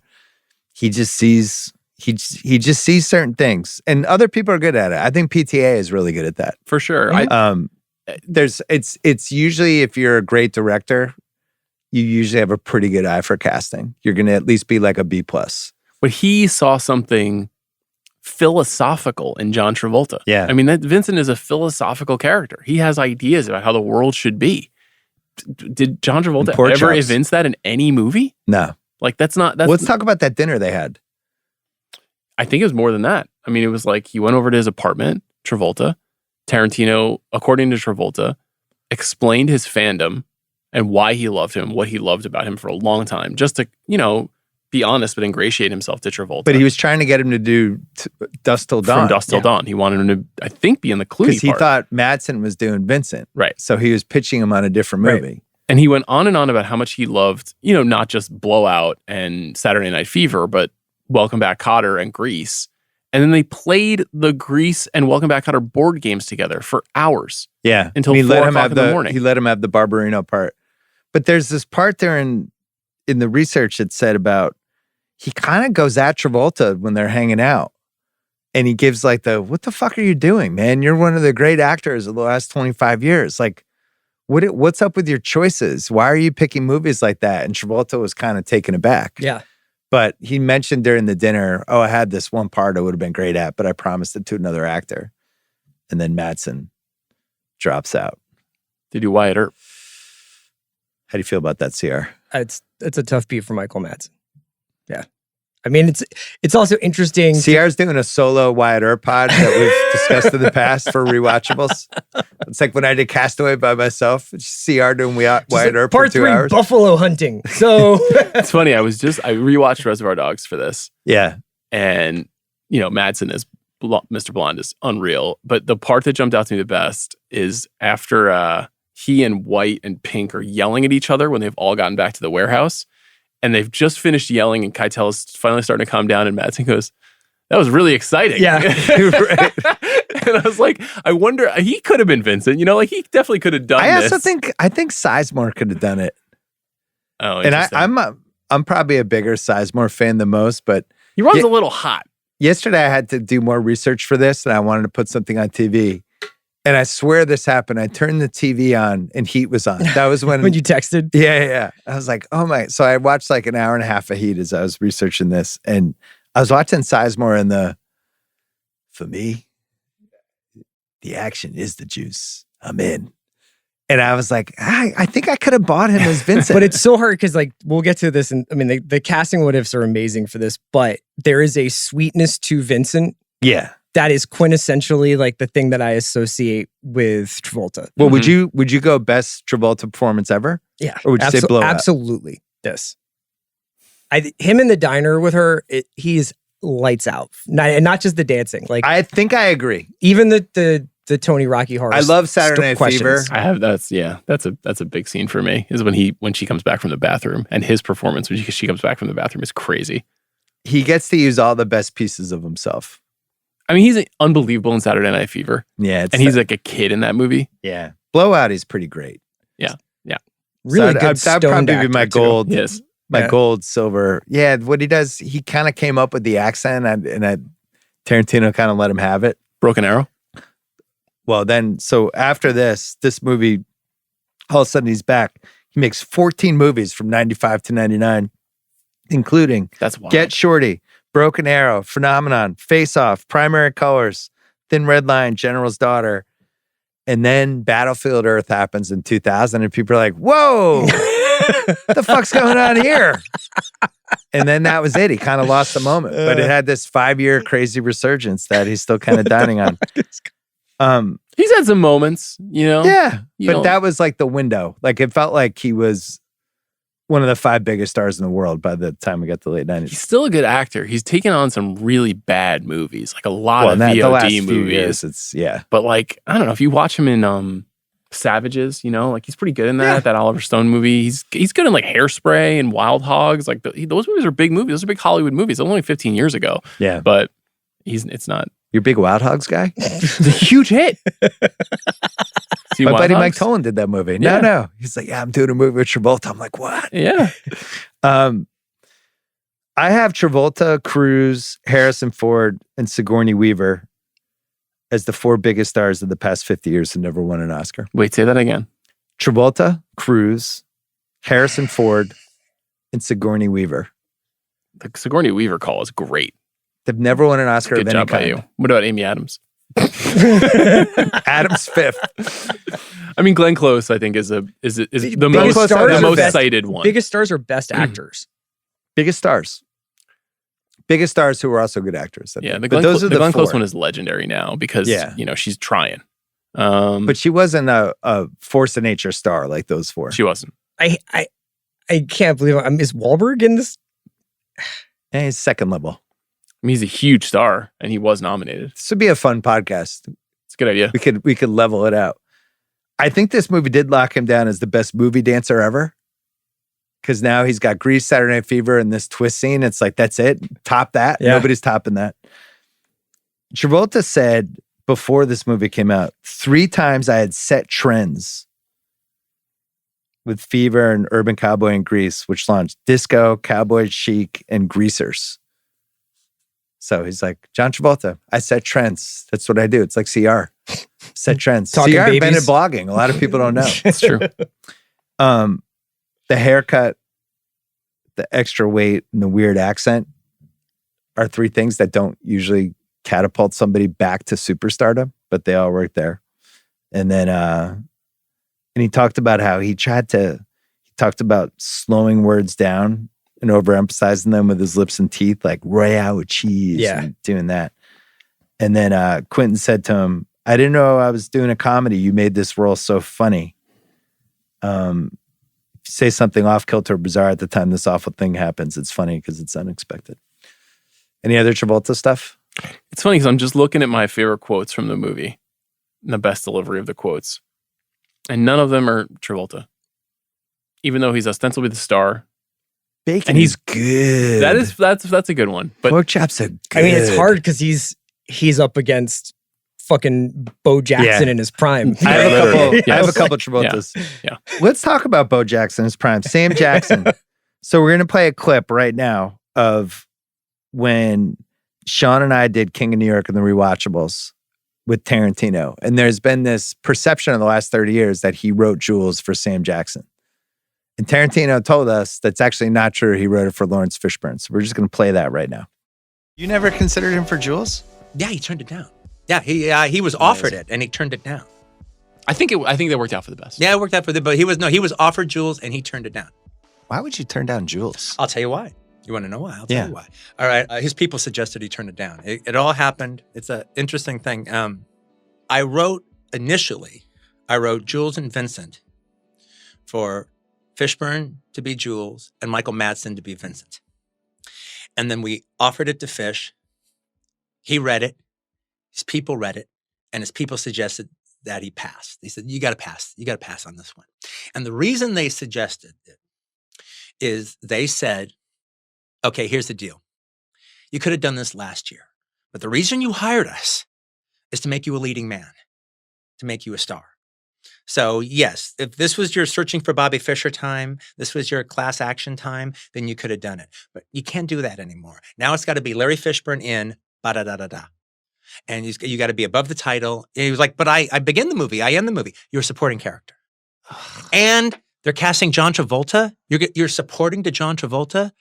You're a supporting character. Part of the thing is you got to say no to supporting roles, no matter how good they are, if you want to be a leading man. All right. Now, actually, their strategy is actually right on. Mm-hmm. If you've gotten stuck in the really good supporting character role, and it's hard to turn them down because that's a good director, it's going to be a good movie, you're working off the big stars. They took me lightly. Their strategy was right on. They took me lightly. Now, here's the interesting thing. So he turns it down. and talks to me about it though. And he says, look, I want to do it. All right. But, look, I'm paying these people. So, if I'm paying them, I ought to listen to them. They got a strategy. The movie he did instead of Pulp Fiction was a movie he did with Ellen Barkin. All right. Bad Company. Bad Company. That's what it was. Yeah, that's the movie he did instead because he was starring in it. Yeah. He goes into like a little. I like that movie. But he goes into like a little bit of a black hole for the next few years. He And does. then Well, he eventually, what he passed up with Pulp Fiction, he eventually gets with The Matrix. Yeah, that's where he finally gets it. But what happened, it was just the weird turn of events. What ended up happening is, okay, so he turns down Pulp Fiction because it's not a big enough role. He's not the star in it. So Sam Jackson gets the role instead. So Sam Jackson does it. Now, they're going to do Die Hard 3. And they've literally written the role for Larry Fishburne, the black character in it. And well, if he's holding out for the right movie, this is the right movie. He's one of the leads in it. It's him opposite Bruce Willis. It's going to make $300 million. Yeah, it's for sure a hit, and not just a hit that will play all over the world. So the entire world, not just America, the entire world is going to know who Larry Fishburne is. He will be the guy from Die Hard 3. I love this movie, by the way. But keep going. So he is that guy. They've written it for him. Not only that, he knows they can't cast anybody else. They're not going to get Denzel, and they're not going to get Wesley. They need him. They need him for this movie. So he asked for $1 million. They don't want to pay him $1 million, but they need him. So they're going back and forth, negotiating, and they have one out. And that is, it's now May. It's Cannes Film Festival. Ooh. And Andy Vanya is going to be in Cannes. And there's this guy named Samuel Jackson, who's apparently really good in Pulp Fiction. So they're going to go literally and see the premiere because they're going to support Bruce anyway. They're going to go and see the premiere of Pulp Fiction. And if they like this Sam Jackson guy, they're going to pull the offer from Larry Fishburne and give it to Sam. And if they don't like the Sam Jackson guy, they'll close the deal with Larry. And the rest is history. Unbelievable. I think that's a top 5 movie what if. Because if Fishburne gets this part, and then he also gets Die Hard 3, plus he had Ike Turner, plus he gets The Matrix down the road, you could argue he's one of the 3 biggest stars of the 90s. Like, does he Probably. does he market correct Denzel at that point? Does he start, like, what happens? It kind of like blows your brain. Is he a little bit older than Jackson, or are they the same age? No, I they're think around the Jackson same is age. actually maybe a little older Oh, than him. yeah. Remember, Fishburne's 17 in Apocalypse, yeah. I think it's a tricky thing, Sam right? Jackson's 13 years older. Older. Wow. Yeah. So I think it's a complicated question because I'm not sure that mass audiences specifically showed up for Sam Jackson or for Lawrence Fishburne over time. Mm. Like, they were simultaneously The part had to huge be there. stars. Yeah. They worked a lot, but they were not like what you would classically define as a box office draw. So Denzel and Snipes in that Whereas Denzel decade, is. Mhm. Yeah, Yeah, you could put Snipes them on too. a poster and people came. Exactly. I do feel like Sam Jackson got to that point because they started putting him on like Shaft and movies like that, whereas he was the only reason to see the movie and people were going. But Yeah. he also did this weird character actor side too, where he'd be like in Deep Blue Sea. He basically did everything. He just worked all the He's time. like, to me, he reminds me a little bit of Michael Caine, where he's like really good Great comparison. all the time, but works constantly. And so it kind of, I don't know if it dilutes it, but is like kind of shows up in the movie and does his thing. Mhm. And the movie might be a piece of shit or it might be really good. And he used this movie and this performance to get involved in franchise movies, to get involved in Die Hard with a Vengeance, Yeah. to get involved with Star Wars, to get involved with Marvel, because that's a way to get bigger and bigger, make more money, be more famous. Like he really leveraged this beautifully. Well, so he thinks he has the part and he goes and he does like a reading for it and he kind of mails it in because he thought he had it. He didn't want to like bring the guns out. And Tarantino, who we talked about when we did the pod with him, loved this actor, Paul Calderon, This is a big what if. brings him in to audition like a just in case, and Paul Calderon crushes it. Yeah. So now Jackson comes back not realizing now he's fighting for the part. and they tell him, and he gets pissed and gives like what everybody says is one of the great auditions ever. There's an oral history of the movie in Vanity Fair, and it's basically like it's down to the two of them, and they both fly from New York to LA to do an audition. Yeah. And in the Vanity Fair article, at least, it's like Calderone shows up and Quentin's late, so he does the audition with like one of the producers. Yeah. And kind of blows it. Yeah. And pulls the plug midway through. He's like, I don't have it. And then Sam Jackson walked in and was super pissed that he had to do it and is eating a burger when he does the audition and is like, fuck all of you. And they're like, this is Jules. Like what? So, and then Paul Calderon becomes the bartender in Pulp Fiction. Yeah. So I think what it is that the audition that he gives is for the final scene with Tim Roth. Right. And he does the entire, I'm trying to be the shepherd part. And Lawrence Bender says that that's when they knew they had the end of the movie. Like they weren't totally sure that the end of the movie was going to work. He changed his tone. Yes. Yeah. And Jackson's performance in that audition clearly indicated to them, like, we got this. We nailed this. Is the right movie and he's the right guy for the part. All right. So watched this movie with my son last night and he was blown away.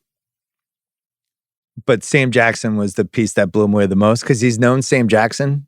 Sam Jackson's been in a million movies. He knows him, but he was just like, I was like, who's your favorite character? He's like, Jules. Yeah. And he was like, was that performance a big deal when it happened? Because like, has anyone ever been better in a movie? Like he just like, he couldn't like Those get are actually over it. very valid questions. Yeah. And I was like, it's funny because I have that written down. Was this the enduring performance of the 1990s?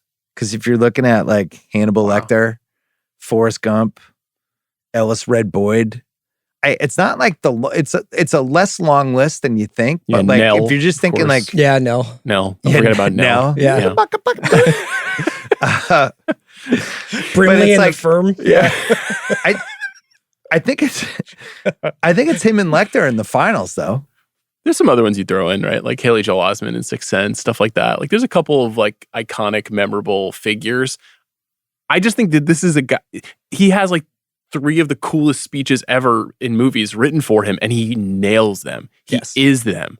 And it is as exciting to watch him perform in this movie for me as it was the first time. And I've seen it north of 100 times. You know, like how they talk about like movie starlets from like the 40s and the 30s and how directors would like make the audience fall in love with them with the way they shot, you know, Greta Garbo or Betty Davis. Like that's how I think Tarantino shoots Sam Jackson. It's like he's fucking in love with Sam Jackson. Yes. He's like, I see this thing in this guy. I've written this material for him. But the entire the big Kahuna Burger scene, the camera is all the way in like kind of where Vincent is for most of it. Yeah. Because it's like he dominates the entire thing. And so much of Tarantino's writing is about the way control and power shifts within dynamics when conversations are happening. And Jules is the only one with the power in that whole scene the entire time. He's the one who tells everybody what to do. He's the one who's like, you sit down, flock of seagulls. Vincent, are we happy? Like, it's like watching an incredible athlete go off, basically. Yeah, I was thinking my friend Goldman, when he wrote about like the best actors he ever saw on stage and the way he wrote it. I'm not a stage guy and I haven't been in a lot of plays, but he would talk about like what it was like to see Olivier on stage and the way he would recount it. Like you just never, almost like the way I would talk about sports. Like you had to be there for Jordan in 96. Like I've never seen, and you would tell stories about it and he would talk about Olivier that way. It rarely happens in movies where you see somebody that is acting so well, you're like, you almost feel like you're on stage in the first row watching. You know, like Daniel, that when we did There Will Be Blood, Daniel Day-Lewis was like that. He has a couple of scenes where you're like, holy shit, that's, you know, it's some of the best acting I've ever seen in my life. And you're right, Jackson has like 3 or 4 of these, but I think what's really cool is not only does he have these big, powerful speeches and this force of personality stuff, but he's also a really good wingman for the dialogue with he sells him. Yeah. Vincent. Like he's funny. For example.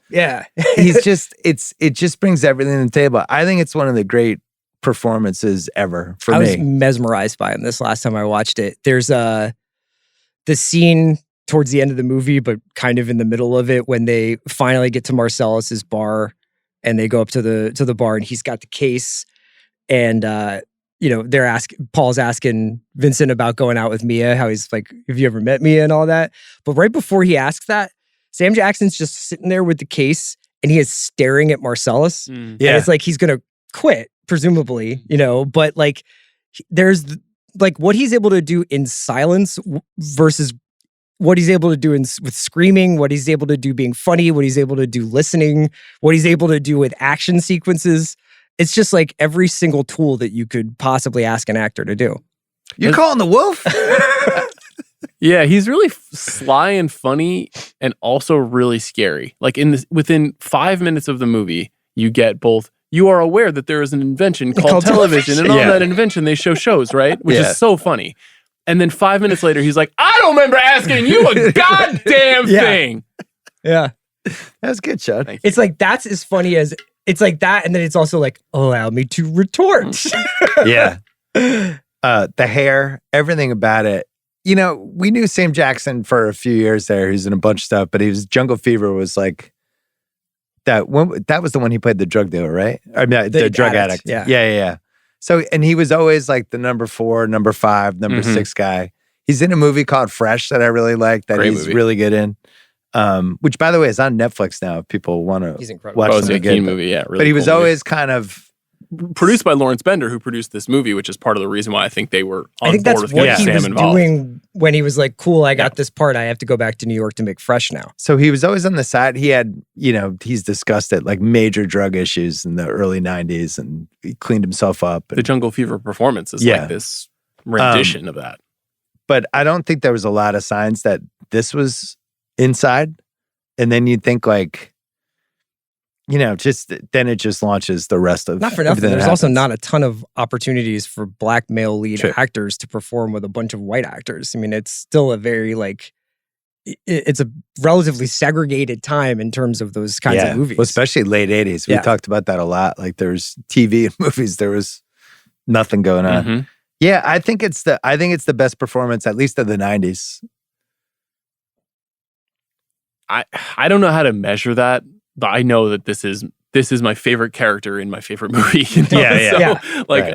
Maybe that's it. So Bruce Willis, we talked about Die Hard 2, marries Demi Moore. He becomes an A+ lister. He's on Moonlighting, does the Seagram's ads, the wine coolers. Seagram's golden wine cooler. Like one of the worst 30-second. It's so funny. Yeah. Had a couple bombs and was still one of the biggest stars of the world, and was also smart enough to realize, like, I liked Reservoir Dogs. I'm in your next movie, whatever you got. Yeah. And he wanted to be the Vincent part. And he didn't understand why. He was annoyed that he wasn't the Vincent he didn't part. understand why Travolta would have a higher kind of ranking. Could that work? I don't think it works the same way. But part of the problem with Bruce Willis and why he's so good in this movie is he always kind of feels like Bruce Willis. I don't know if I'm buying him as... Travolta really becomes a different person in this movie. I don't know if Bruce Willis had that in him. Do you? Do you think he had it in him? I think that there's parts of him. I think that he could have done parts of Vincent, but I think he's perfect as Butch.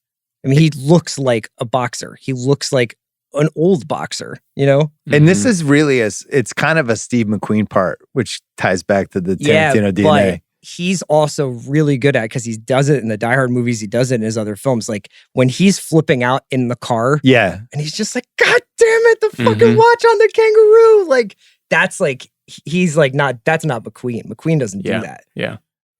The soundtrack. Movie soundtracks were having a renaissance around then anyway. And then this one, I just tell you anecdotally, like this was just an album that was all over the place for years and years after. They People literally just put gave them this on. to you when you got to college. Yeah. It was just, you would just hear it. So I believe the first time this was ever done was in the Good Morning Vietnam soundtrack, which was the same company, Mercury, that put out the Pulp Fiction The soundtrack. mixtape style. And they put, not the style, but they put dialogue of Robin Williams doing the DJ stuff from that movie on the soundtrack.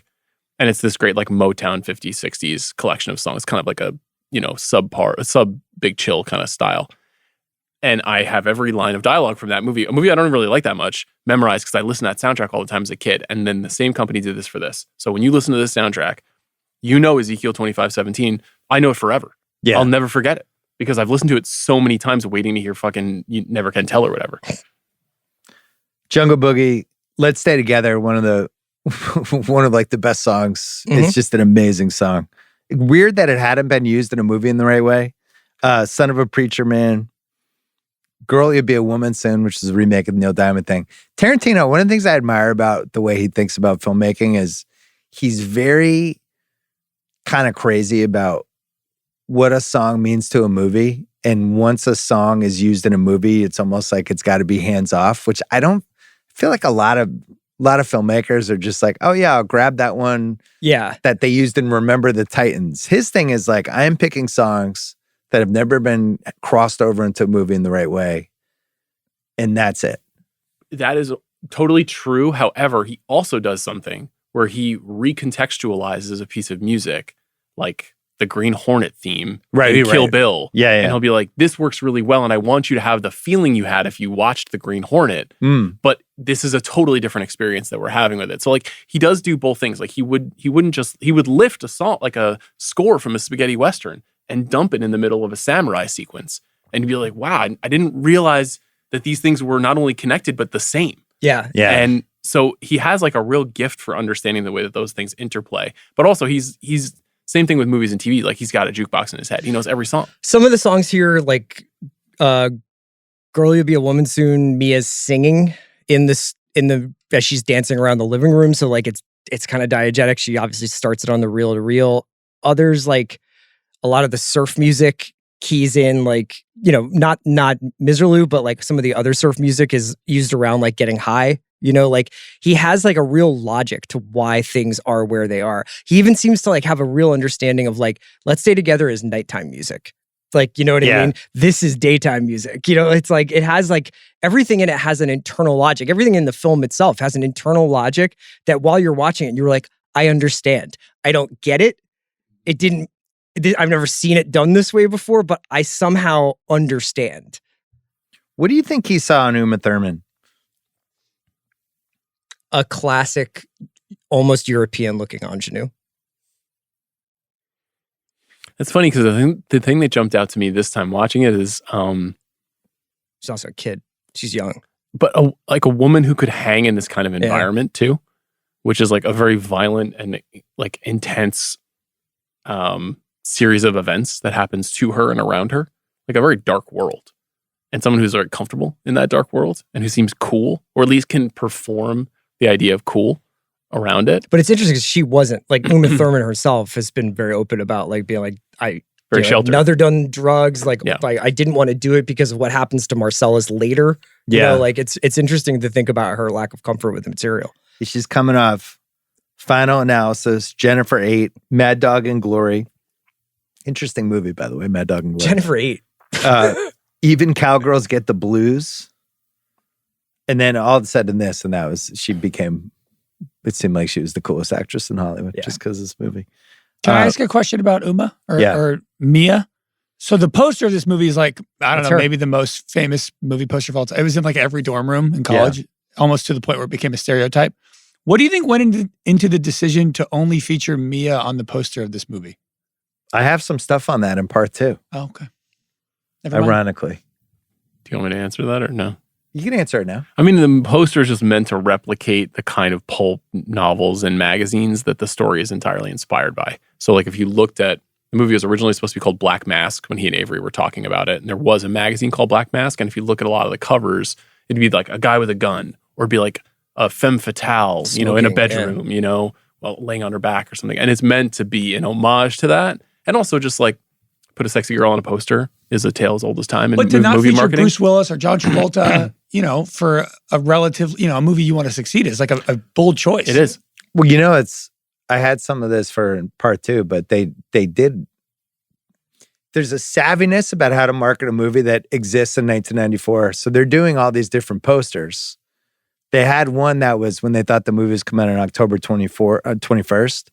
They did 4 movie posters of Harvey Keitel, Sam Jackson, Uma, and I think and Travolta. And each one is different and it has like what their name is in the movie. And they marketed that too. So that you would see these posters and be like, where the fuck did that come from?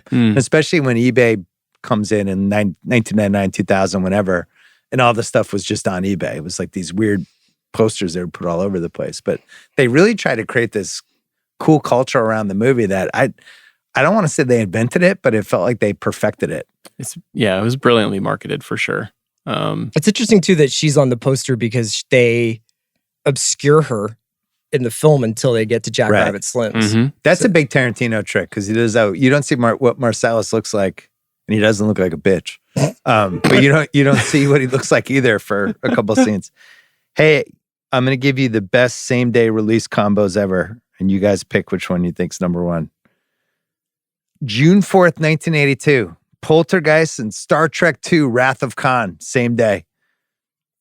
July 15th, 1988. Die Hard, A Fish Called Wanda.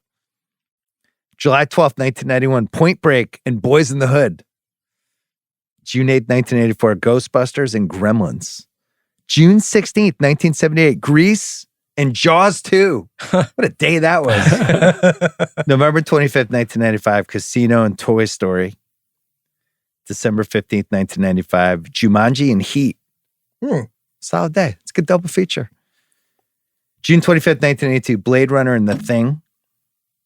It's a big Sean day. God damn. Were you born that day? July 26th. Wow, you just missed it. July 19th, 2023. Barbie and Oppenheimer. And then October 14th, 1994. Pulp Fiction and Hoop Dreams. And Shawshank had been out, I think, for Couple weeks. 2 weeks before that.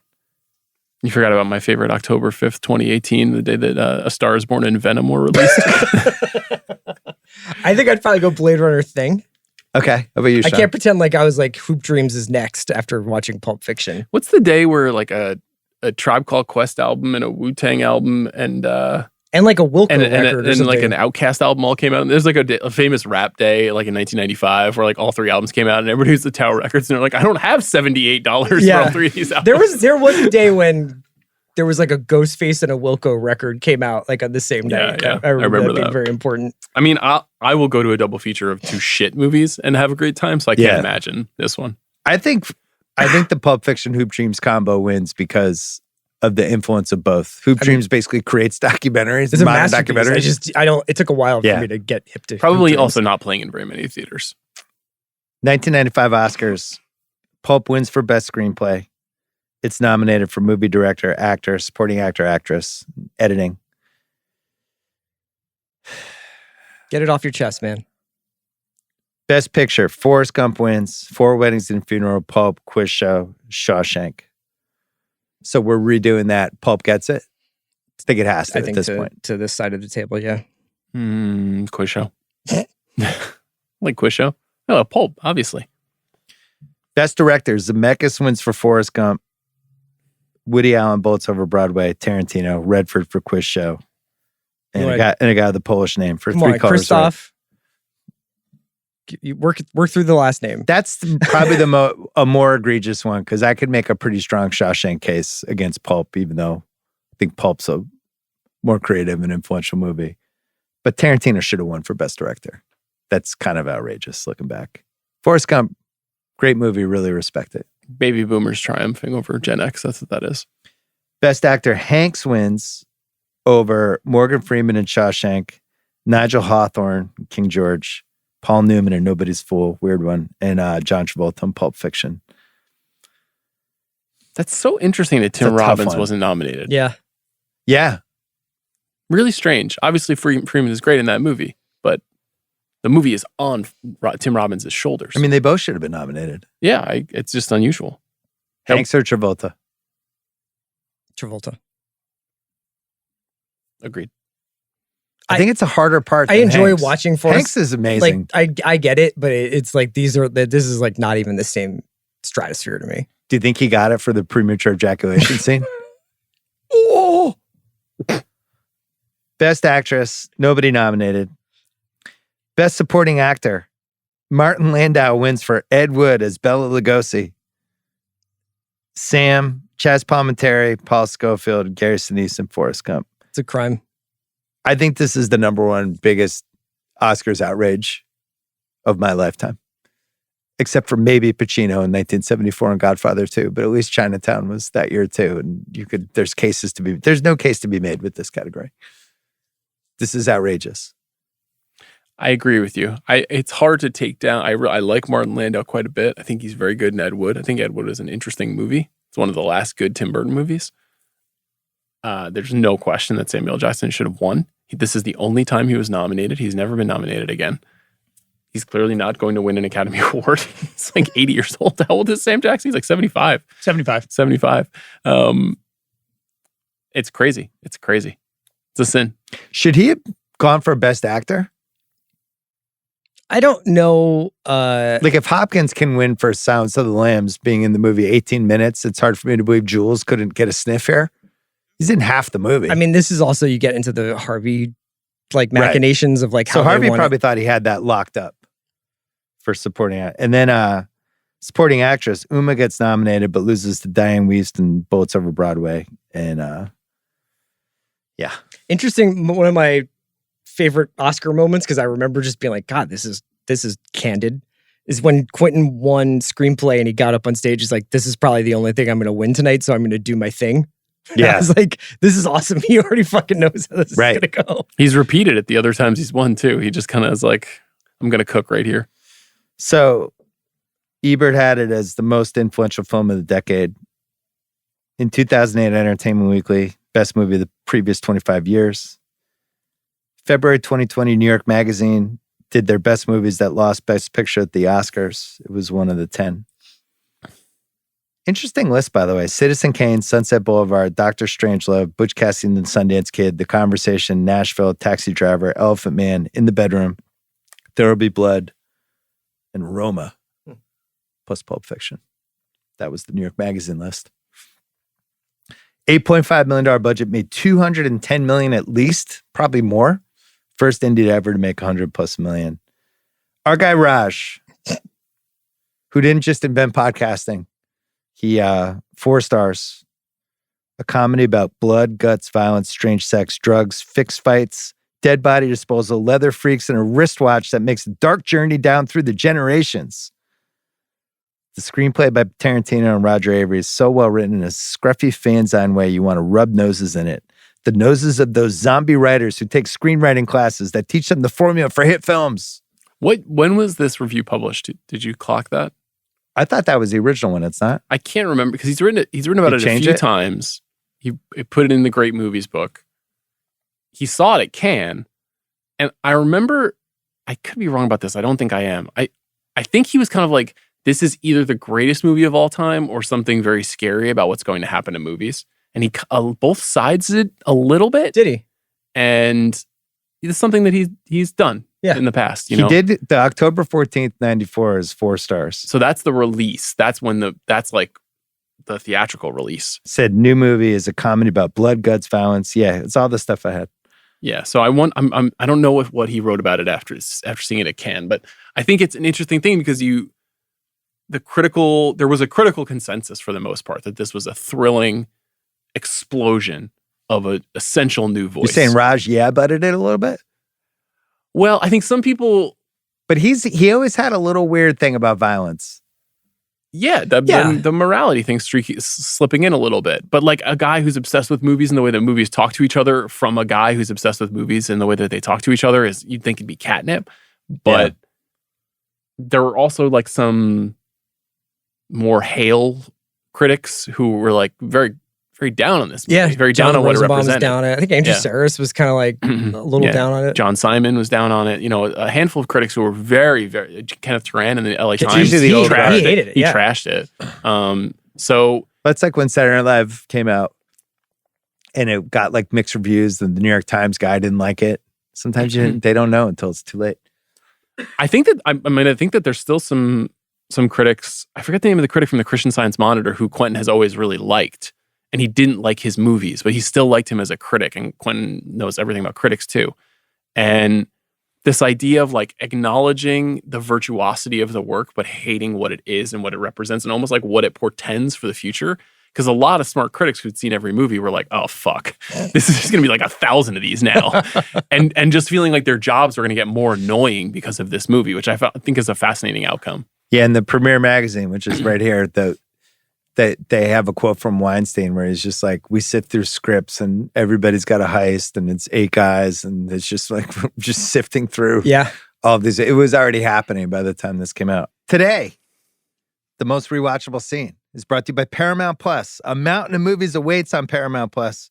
That means a mountain of heart-pounding action with blockbusters like Top Gun Maverick, Mission Impossible Dead Reckoning, and Transformers Rise of the Beasts. A mountain of jump scares, thrillers like Scream 6, Smile, and A Quiet Place Part 2, and a mountain of fun for the kiddos with family favorites like Sonic the Hedgehog 2, Paw Patrol, the movie. I don't know if they have, what was Mia's thing? Fox Force 5. Fox Force Just 5. the pilot, I don't though. see that in her. I do see If. Discover new movies every week on Paramount Plus. All right, so we're going to go into rewatchable scenes, and we're going to do the rest of the categories. We're going to try to keep this less than 3 hours. I have a new record. This is the most amount of rewatchable scenes I've had for a movie that we've ever done. In fact, I think I have pretty much the entire movie except for about 20 minutes. So I was going to apologize for making you do every scene But in I the think Boogie that's Nights what's gonna episode. happen. But you think we should do that here as well? Well, Not quite. not I quite. got it down to 8, I think. 8. Great. Yeah. Well, I wanted to shout out at the top the end of the opening scene, the beginning of the robbery into the opening credits. I just really like how that Of goes. course. Amanda Plummer. Yeah.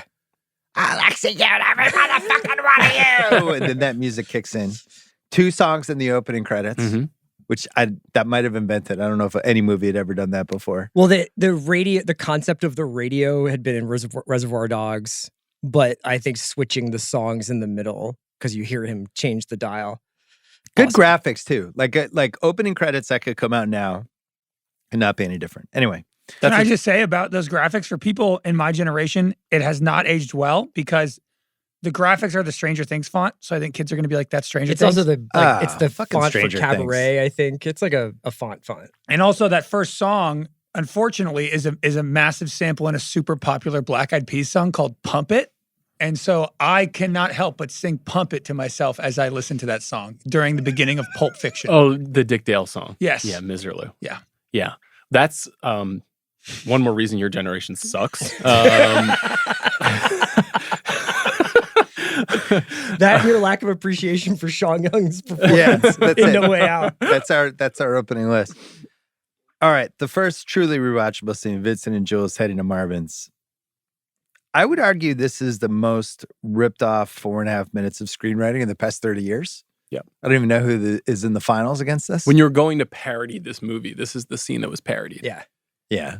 But also the scene that I think the most people probably were like, man, if I can just get this scene and have it have the same feel of Vincent telling Jules about what life was like in Amsterdam. It's such a great Write What You Know scene, though, because we know that Quentin was literally in Amsterdam when he was writing it. Yeah. So he's just communicating something that was going on in his life through these characters. It's also a thing that I've never quite sorted out in this movie is the Europe-America conversation that's happening between all these characters. Like Tim Roth's character in the first scene is doing kind of like an anti-foreigner screed, but he's British in America. Obviously, like Butch is with the foreign Fabienne. taxi driver and Fabienne. They're always talking about the differences between Europe. When Mia is like, I go to Amsterdam to chill out for like once a year. I'm like, do you? Like, it's a very interesting, like the relationship with Europe and probably European art movies and being cool is very pronounced. Well, we have 3 different things going on. One is the Amsterdam recap. Oh man, I'm fucking going.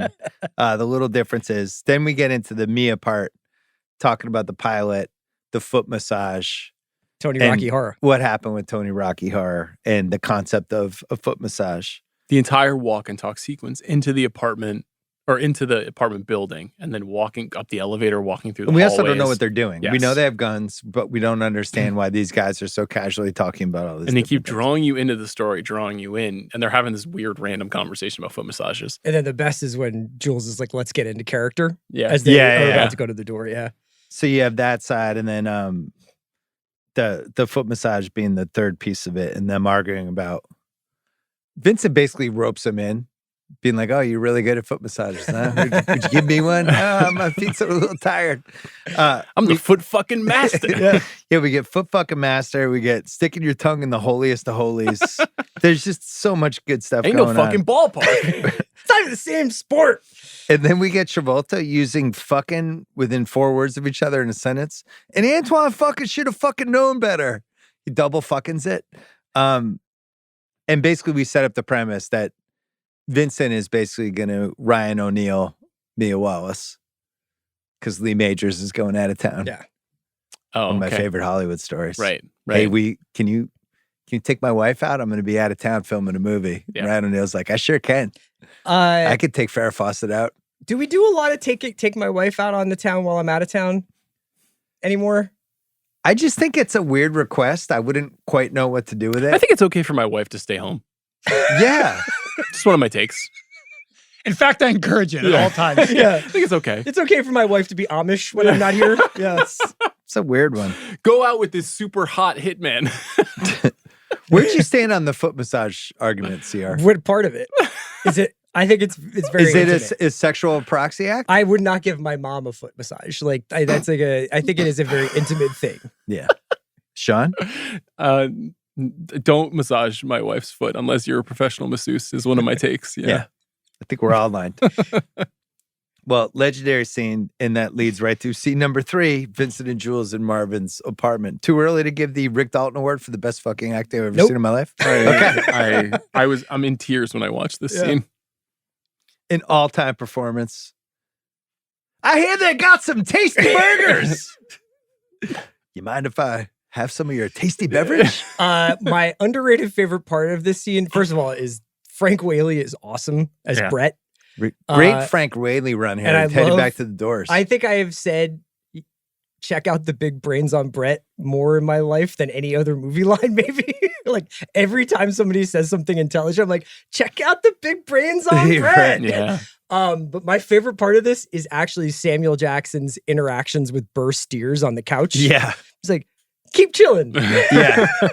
Flock of seagulls. Yeah. Well, and then the more you watch this, you notice some of the stuff Travolta's doing in the deep background. He's just fucking still half stoned from the night before, kind of wandering around the kitchen. Yeah. He's smoking a cigarette at one point. This is just, or we're not even, by the time this is over, we're not even 10 minutes into the movie, right? Like 10, 11. And Sam is just throwing 145 miles an hour. It's every line that he says is memorable and exciting and something I repeat in my life. Like, this is a tasty burger. Like I can't Yeah. get that out of my head. I I had it in love- my head for 30 Like years. even just down to like him being happy that it's Sprite. Where he's like, what is this? He's like, Sprite. He's like, good. That's that Hawaiian joint. Which person in the Frank Whaley crew could you have reasonably acted as in the movie if you were pulled in? Definitely Flock of Seagulls. I could have. You remember, you wouldn't have been Arquette in the bathroom later. Holding the hand With the cannon. hand cannon, yeah. What are the odds that 2 different groups of people are eating, or I guess that one group of dudes are eating burgers at 7:45 a.m.? It's one of the great unanswered questions in American cinema Craig, you're history. stepping on nitpicks. Yeah. Jesus. I thought, okay. All right. It's earlier than that. It's like 7:22 7:22, They wouldn't be awake. and they've already gotten the burgers. And yeah, I mean, We can do this now. I just thought maybe it was an all-nighter, That's and what that I was think. the one Agreed. place But they that's don't- open. Brett doesn't seem like he's been up all night partying, but they have like we've been sitting here all night. The cornerstone of any nutritious breakfast. I feel like there should have been some video games there. And then that leads to the, we get the briefcase in here. Mm-hmm. We get the pow. Oh, I'm sorry. Did I break your concentration? We get the what does Marcellus Wallace look like? And then you read the Bible, Brett, and he does the whole thing. I don't even know what clip we'll play when we're actually running this, but that speech is not a short speech. No. Like Sam's basically doing Othello on Broadway for 5 minutes. He's just doing boom, boom, boom. I wonder like how many takes this took. How hard was this scene to do? Did it just like flow out easily? Like, I don't know. I would watch a documentary about this scene. Everything you read is that Tarantino's real good with actors and that they know exactly what they're supposed to be doing when they get ready to start shooting. Yeah. Because there was one tidbit from the half-ass internet research about Burr Steers Mhm. that he kept fucking up the scene because when noises Well, would he's happen, supposed he to would be jostle. dead, but Yeah, when he's you would supposed hear to be them dead. shoot Brett, he would jump. So they had to redo it a couple times, and they were like, "What the fuck is this guy?" And then he went on to become. He directed Igby Goes Yeah. Down, and he did some stuff. Yeah. to what Sean was saying in part one about Tarantino understanding movie star persona, movie personas, the way he shoots Jackson, kind of getting low, From making him underneath, seem huge, and the close-ups are like movie star close-ups. Like you start this movie and you're like, Samuel Jackson is the movie star in this movie. It's There's so a moment when he perfect. turns his head from left to right, and the camera follows him as he's turning his head, and you're like, "Oh, that's the McQueen thing. That's the Marilyn Monroe thing." Because in the first few minutes, you're like, "Oh, it's Travolta. Travolta's gonna run this. Travolta's the alpha guy." Like I'm watching Travolta, and then he is a background player. In they this speak English in what? English, motherfucker? Do you speak it? He's the best. I love The Jules. burger's going to come up later in another category, but it really does look delicious. It's fucking The food in this movie is like Yeah. uniformly Good. fantastic looking. Next scene, Marcellus lectures Butch. I just had to put it in because it's an unbelievable, your prime is over, you got to realize it speech. And it's the same speech that Pacino gives DiCaprio at Musso and Frank in Once Upon a Time in Hollywood. It's so awesome to see the motifs Great echo call. across his Great call. movies. I'm actually surprised nobody's edited the Marcellus speech to Butch and just put Biden's face on Bruce Willis. It's a hard motherfucker fact of life, but that's a fact of life your ass is going to have to get realistic about. Fuck pride. If you mean it gets better with age, it don't. It also gets first of all, we never see Marcellus, which is a really good Tarantino trick because he does it with Mia So too. in your logic, would then when Butch goes up and Vincent's at the bar, would it be like Vincent's Nancy Pelosi and be like, "What's up, Palooka?" I think you heard me fine, Punchy. That scene's great. I also think that's why he keyed the car. Do we think that's why Butch threw the fight? Because he was offended by Marcellus's hitman? I think Tarantino was asked about that, and he says that he is processing in real time and making that decision after that confrontation. What do you think of the choice not to show Marcellus from the front during this monologue that's like 2 minutes? I think it's the same thing with not showing Mia until the car. I think he's just really good at character reveals. I think he's really good at building up anticipation, creating mystery with just obscuring things. And you get this iconic image of the back of his head with the Band-Aid on his neck, and he looks like the Kingpin from the Spider-Man comics. Yeah. And it's myth-making, right? It's like Marcellus is this mythical crime lord, and we're going to have to wait a long time to see his face. I just want to say to Paul George, this provision is filled to the brim with unrealistic motherfuckers. Motherfuckers who thought their ass would age like wine. The 4-year max deal into your late 30s to try to win a title. If you mean it turns to vinegar, it does.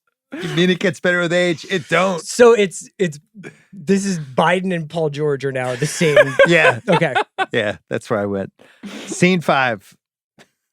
Not underrated because it's perfectly rated. Vincent goes to buy heroin.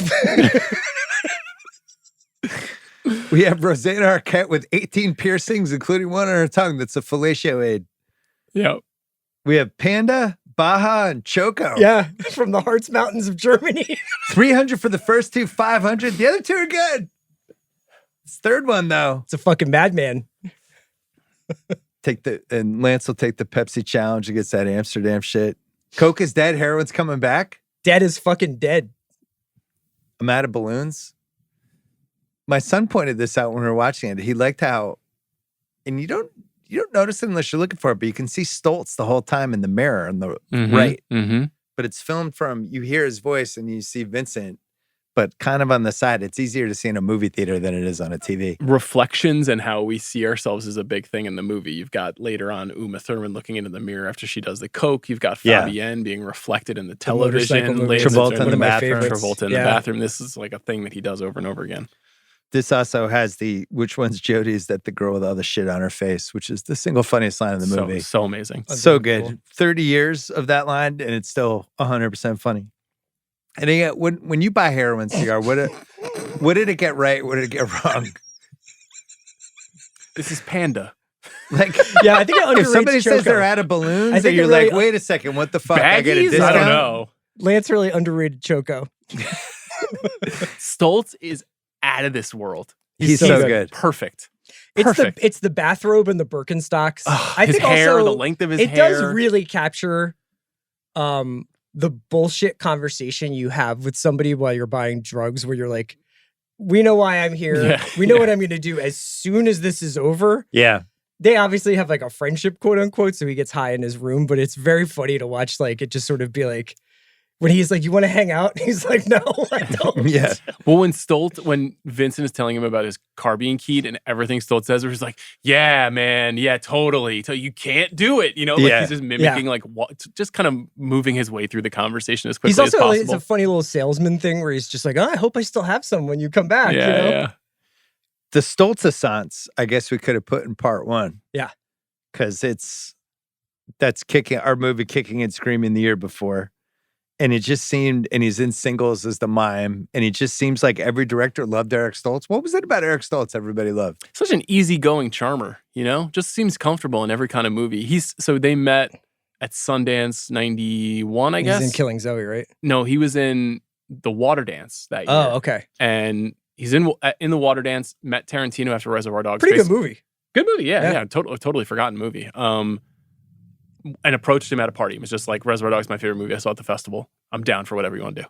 Mm. And so he's Lance. Well, they were in Sleep With Me, Killing Zoe.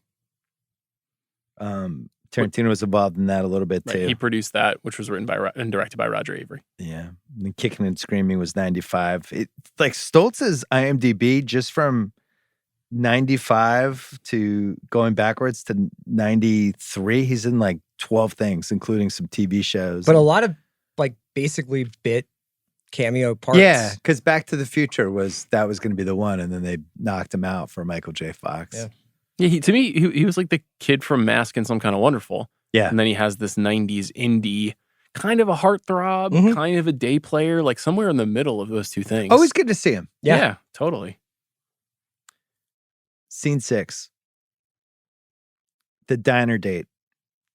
Unless you want to put Vincent going to her house and the There's great stuff in I there mean, where yeah. he's like reacting to the I'm just intercom. trying to move it along. I have Vincent picks up Mia at her home as yeah, part I guess of it. the whole thing could Yeah. be there, but they go to Jack Rabbit Slim's, and I love every single thing about Jack Rabbit Slim's. What an amazing world! They built it from scratch. In I think it Culver was City, yeah. what was it, 20% of the budget, 15% of the budget, So just building this restaurant. No, I think they said, so Sandy and David Wasco, production designer, set decorator, I think they said $15,000. They did the whole restaurant. That was what I read in a book. Oh, I thought one of the things I read was that this was the big expense building this restaurant because it doesn't exist. It's modeled after a couple of places that were around in LA at the time. There was like was it a Disneyland restaurant or There did they try? No, Disney wanted to do Jack Rabbit Slims in one of the parks, and they were like, no. They said no. Yeah. Yeah, but there was a 50s style restaurant in LA. The name escapes me right now. That was very similar to this, where it had the cars cut in half as the seats, and it had the 50s movie posters on the wall, and it had people dressed up. Seems like a bad business plan to buy these old, expensive cars and just chop them in half and turn them into diner tables. Yeah, but Maybe that's why we it's a don't fucking have a lot of incredible these. Don't you want to eat there right now, though? Yeah. Yeah. I mean, I want to go right now. and I'll have tell a you this: milkshake. if I went and they were like, "I'm sorry, we don't have the automobile table, but we have this other," I'm like, "No, you put me in the fucking automobile table, I'm waiting for motherfucker." Jay 100%. Mansfield, yeah. Yeah. Yeah. You know, I think that part of the reason that the food seems so good in this movie, and the food seems so good at Jack Rabbit Slim's, like when they try the milkshake, is because people are saying this food is so good. Yeah. Yeah, You know, like when he bites the burger. optical illusion. Buddy Holly, Marilyn Monroe, Buscemi is Buddy Holly. Yeah. It's kind of snuck in. Fox Force 5. She lays out the 5 characters. There's a blonde leader, a black demolition expert, a Japanese kung fu expert, a French seductress, and then she's the knives jokes girl raised as a circus performer. I don't know. I would have filmed a pilot in real life for this. This sounds great. He kind of makes this with Kill Bill. Yeah, In this is Kill what Bill, Kill there's Bill like the 5 basically women is. who But have this is these basically different Charlie's personas. Angels blown out Yeah. in the mid 90s that I just am surprised Fox I wasn't think if like, he was probably making this movie now, he would have done stuff like that. Do you think he ever wrote a Fox Force 5 pilot? I was gonna say I think he probably wrote out the entire Jack Rabbit Slim's menu. So yes. did he do that? No, but like I It don't feels like know, it. but like if I asked you like what were the other things on the Jack Rabbit Slim's menu, if I asked Quentin that, he'd probably be like, here, this is what was on there. bloody as hell or burnt to a crisp. You know, so specific. What was it, Martin and Lewis or Amos and Amos Andy? and Andy, yeah. Also, The $5 milkshake thread is phenomenal. Yeah. And then he's like, is there a shot of bourbon in it? takes it. God damn, that's a pretty fucking good milkshake. We get the Tony Rock horror foot story culmination to find out what actually happened. And then we get out of nowhere this dance sequence. So what does he do in that? Travolta's like, that's one way of putting it. Another way of putting it. Yeah. Another way of putting it. But he never makes eye contact with her when he's talking. Yeah. He's Yeah. really bashful and he's really insinuating and really charming, but trying to like get under her skin He's a little also bit. on heroin. Yeah. And he's high and she's high. she's coked Yeah. out. But she's so good at it because she's just like, That's probably the most coherent, drugged up conversation anyone's had in a movie. Yes, but he's like more low toned and she's up. She's just gotten out of the bathroom and she's just done a couple of lines. And she's like, if you look at Uma in the scene, she's like, yeah, like leaning in and like much more they aggressive. talk a lot, don't they? Yeah. The dance sequence is great. And also had this, Travolta. He's doing it again. Yeah. Clear out for Johnny. As soon as he gets on his toes, you're like, oh wow, he's locked in. Never Can Tell. Great Chuck Berry drop there. Never heard that song before this movie. Yeah. We've done a couple of dance movies, CR, recently, because we did the tango one too. Oh, yeah. These movies that just assume everybody knows how to do a dance at the highest possible level I love watching without this communicating. scene thinking about how high they are because you almost feel like the way the movie is being made has like a little bit of a stoned quality. Yeah. That scene of her in the bathroom where she's doing lines and all the other women are like, I just need some hairspray or whatever. Yeah. Like Mhm. that's real. But when they're in the restaurant, part of the restaurant, it's like the surf music's playing, everything is going whoosh, you know, it's like this dream quality. So in a weird way, I sometimes in reality wonder what it would have looked like to have watched these two people start doing the twist in the middle of the restaurant. I think there's like a reading of the movie that it's incredibly surreal and you've got a bunch of high people and like, is a lot of this stuff happening? Yeah. Is a reasonable question to ask. Were they really dancing this well? Yeah. And Travolta said that when Tarantino asked him to do this and they started mapping out the dances, that he didn't want to just do a twist. He wanted to do other stuff. So that's why he introduced like the surf wave and the Batman dance and all this other stuff. Because he was like, I remember the late 50s, early 60s dances. It's crazy that looks cool. I need to underline that again. That should have been the stupidest scene in movie history, and it's amazing. Yes. I mean, there's so It's a many good point. things in this movie you could almost have a category of would not have worked in any other situation. Like even Sam Jackson's Jerry Curl. Like Mm-hmm. a happy accident on the set, you're just like, is that too much? And it's perfect. Like Yeah. there's so many things in this movie that just are kind of little miracles. So I'm only going to mention my son 2 more times in this podcast, really as the proxy of watching Pulp Fiction with somebody who hadn't seen it. So anybody I know has seen this movie, Mhm. and he had no idea what's happening. Dance sequence ends, they come back with the trophy, which is our next rewatchable scene. And my son is watching it through the prism of, so let me guess, he's going to have sex with her, and then Marcellus is going to want to come. Like, he's talking to me as I'm going. I'm like, just wait. And I think I had forgotten the swerves in this movie because we've all seen it so many times, how this is built to make you think this thing's going to happen. And then over the next 10 minutes, this is, I might be my favorite stretch of the movie. Her sitting down on the couch, getting a cigarette. He's in the bathroom talking to himself. She pulls out the baggie. There's that little stealth thing of, if it had been a balloon, she would have known it was heroin, but it was the baggie. So now she's tricked by it.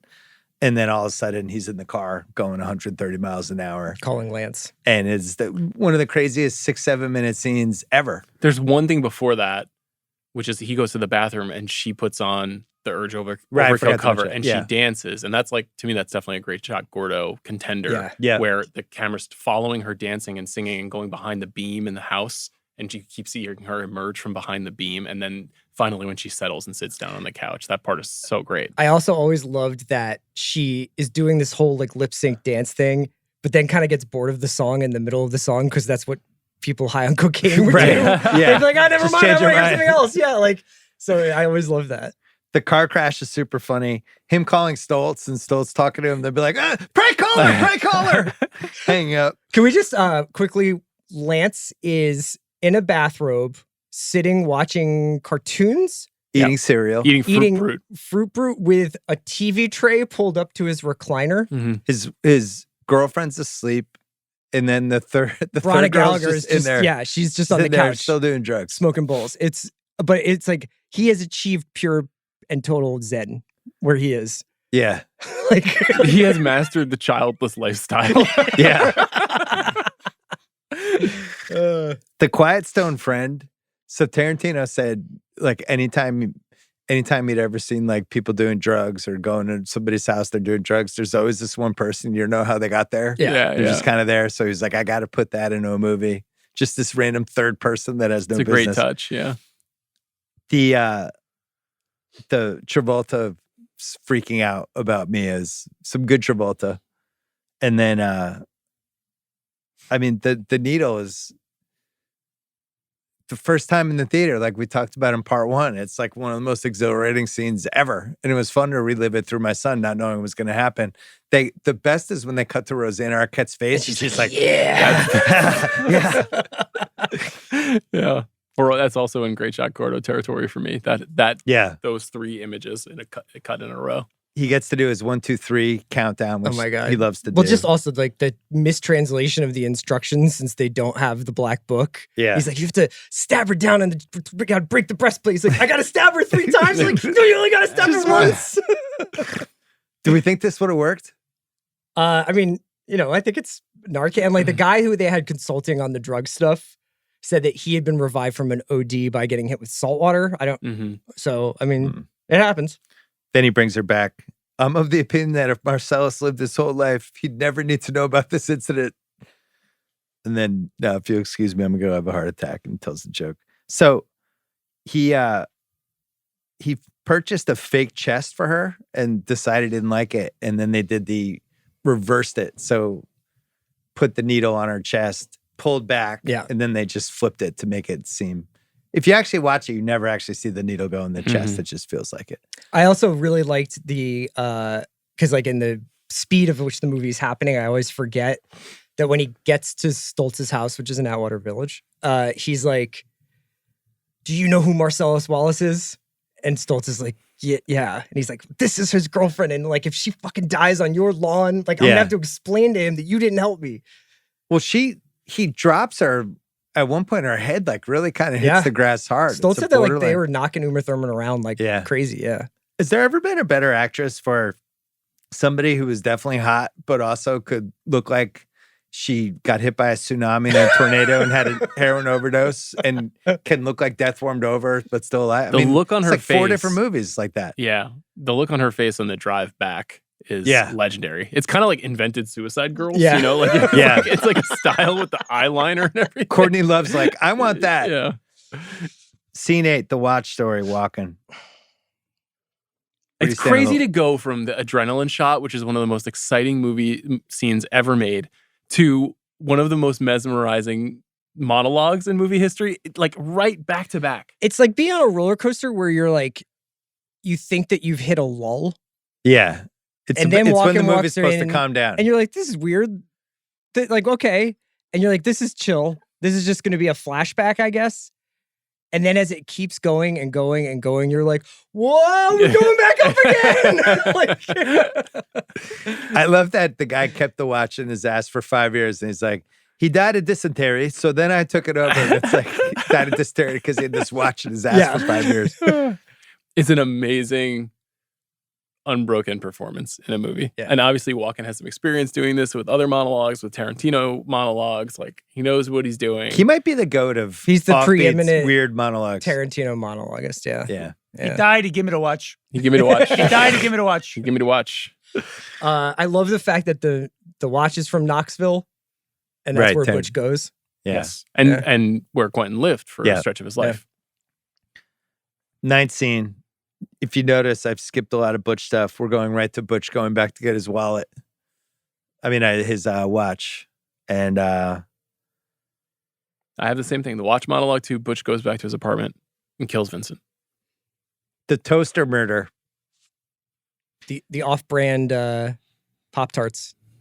I'm not positive Butch was scared enough going back to his own apartment after he had just robbed these mobsters of all this money, and that's part of like his character, right? He's just like, all right, I fuck kind of it. disagree because the thing I was gonna say is that that whole scene, every other director is like Butch pulls up to his apartment and goes in, and he does that oneer shot of him climbing over all those like parked quintessential far away. North Hollywood backyard alleyways.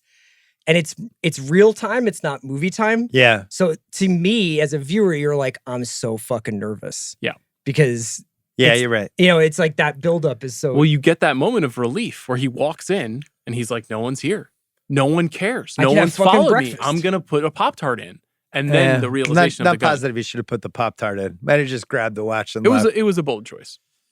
Hard to overstate the shock value of Travolta just getting gunned down halfway through the movie. Stunning. Mhm. There are a lot of moments in this movie that remind me of Psycho, but it is very similar to Janet Leigh. Janet Leigh getting killed in Psycho. Willis is really good in this whole stretch. So to your karma point from earlier in this conversation, do you feel like if Vincent isn't a dick to Butch at the bar, Butch doesn't kill him? I think he dies Or is either it way. just like survival of the fittest at that point? It's a good question. Should have been an unanswerable for sure. I think he kills him no matter what because he just needs to because the survive. toaster things. He has to survive. Boom. Yeah. Leads to seeing Marcellus crossing the street, which is a great shot. Yeah. Car crash. We get Kathy Griffin. We had a big chase. I'm going to end the scene there so we can go to scene 10. Bring out the Gimp. Gimp's sleeping. I guess you're going to have to go wake him up then. This is when the ceiling comes off this movie once and for all. What did Ben say? Speechless. Just didn't understand what he kept going, what's happening? Like he just couldn't all of a sudden these guys have red balls in their mouth. Yeah. It's not just that he's inspired by Deliverance. It's that he has teleported a pawn shop in Tennessee from 1974 into the middle of Hollywood. Though I will Right. say there are parts of North Hollywood and Burbank that are pretty weird that way. Oh yeah, tell us more. No, if you go on the other, like Some there's red a lot ball of parts? gun stores in Burbank. Like Yeah. it gets pretty choppy. Yeah. Do you go to the gun store before you buy heroin or after? What's the sequencing? Do we need a gun store corner on every Rewatchables episode from you? What do you think the gun store in this town looks This like? is a good pivot for me. Junkie Chris. The Gimp coming out of the trunk has to be a top 5 what the fuck is happening moment in any movie. So psychologize. Because you're just watching him unlock and you're just like, what's this guy doing back there? And then all of a sudden this guy comes out with a leather mask on. Do you think that this is in the movie because he's trying to taunt or provoke a certain stripe of viewer? Yes. Like that's the intention of this. I think he's just trying to get as weird as possible in the basement. He's like, what are the weirdest things that could happen in a pawn shop basement? Well, what if there's a Gimp in the trunk? Yeah. But 98% of the people who see this movie the first time have no idea what's going on. They're like, I don't know, men being locked in a trunk dressed in all leather. Like, what is that? Like, well, there's a famous sequence, like party sequence in Wolf of Wall Street, where like when you watch the movie, to me, it's always like, this is hell. Like in Martin Scorsese's mind, this party sequence of like Wall Street traders like dancing with strippers in 1987. He's like, this is the worst possible thing that could ever happen in society. To me, this is almost like not just Bruce Willis, but like a black man, like a powerful black man's idea of hell is being locked in a basement and raped by hillbillies. And so like, again, the movie has this kind of surreal feeling where you're like, is this really happening? Like, this is so strange and so unlike anything we've ever seen, and yet feels natural to the story at the same time. How do you feel about the Gimp laughing at Butch? you know what the Gimp did? He kind of like, it's like a guy who's like so close to the end zone. And then he like has to do the Deion Sanders taunting. Yeah. You know, if he had just like chilled out. Then they go into the back. Then they also, it's funny to listen to if you've seen this movie 100 times, but the the sounds of the two guys with Marcellus, where it's like, oh yeah, yeah, woo, yeah, It's like I just imagine the recording session of the two guys. Yeah. Can you give me like two more and and It's like, yeah, I got it. Oh yeah, Is that what you do when you and a friend are cheering it on? So Butch breaks out. And now we That's have the what we do moral when we dilemma. watch Paul George score 12 points. 4 for 17. 2 for 9 on a Thursday night. Oh, yeah! Oh, yeah! And we got the Gimp being like, Who's the Gimp? Is that Daryl? Going from machete to bat to chainsaw to samurai sword once he realizes. Yeah. What? Sean's out, by the way. If we're in the Butch spot there, Sean's gone. Well, is it you or is it Chris? No, it's your enemy. It's whoever your enemy is. Good point. Yeah, Sean's right. out. Okay. Right. Yeah. Sean's like, I gotta go. The Mets are on in an hour.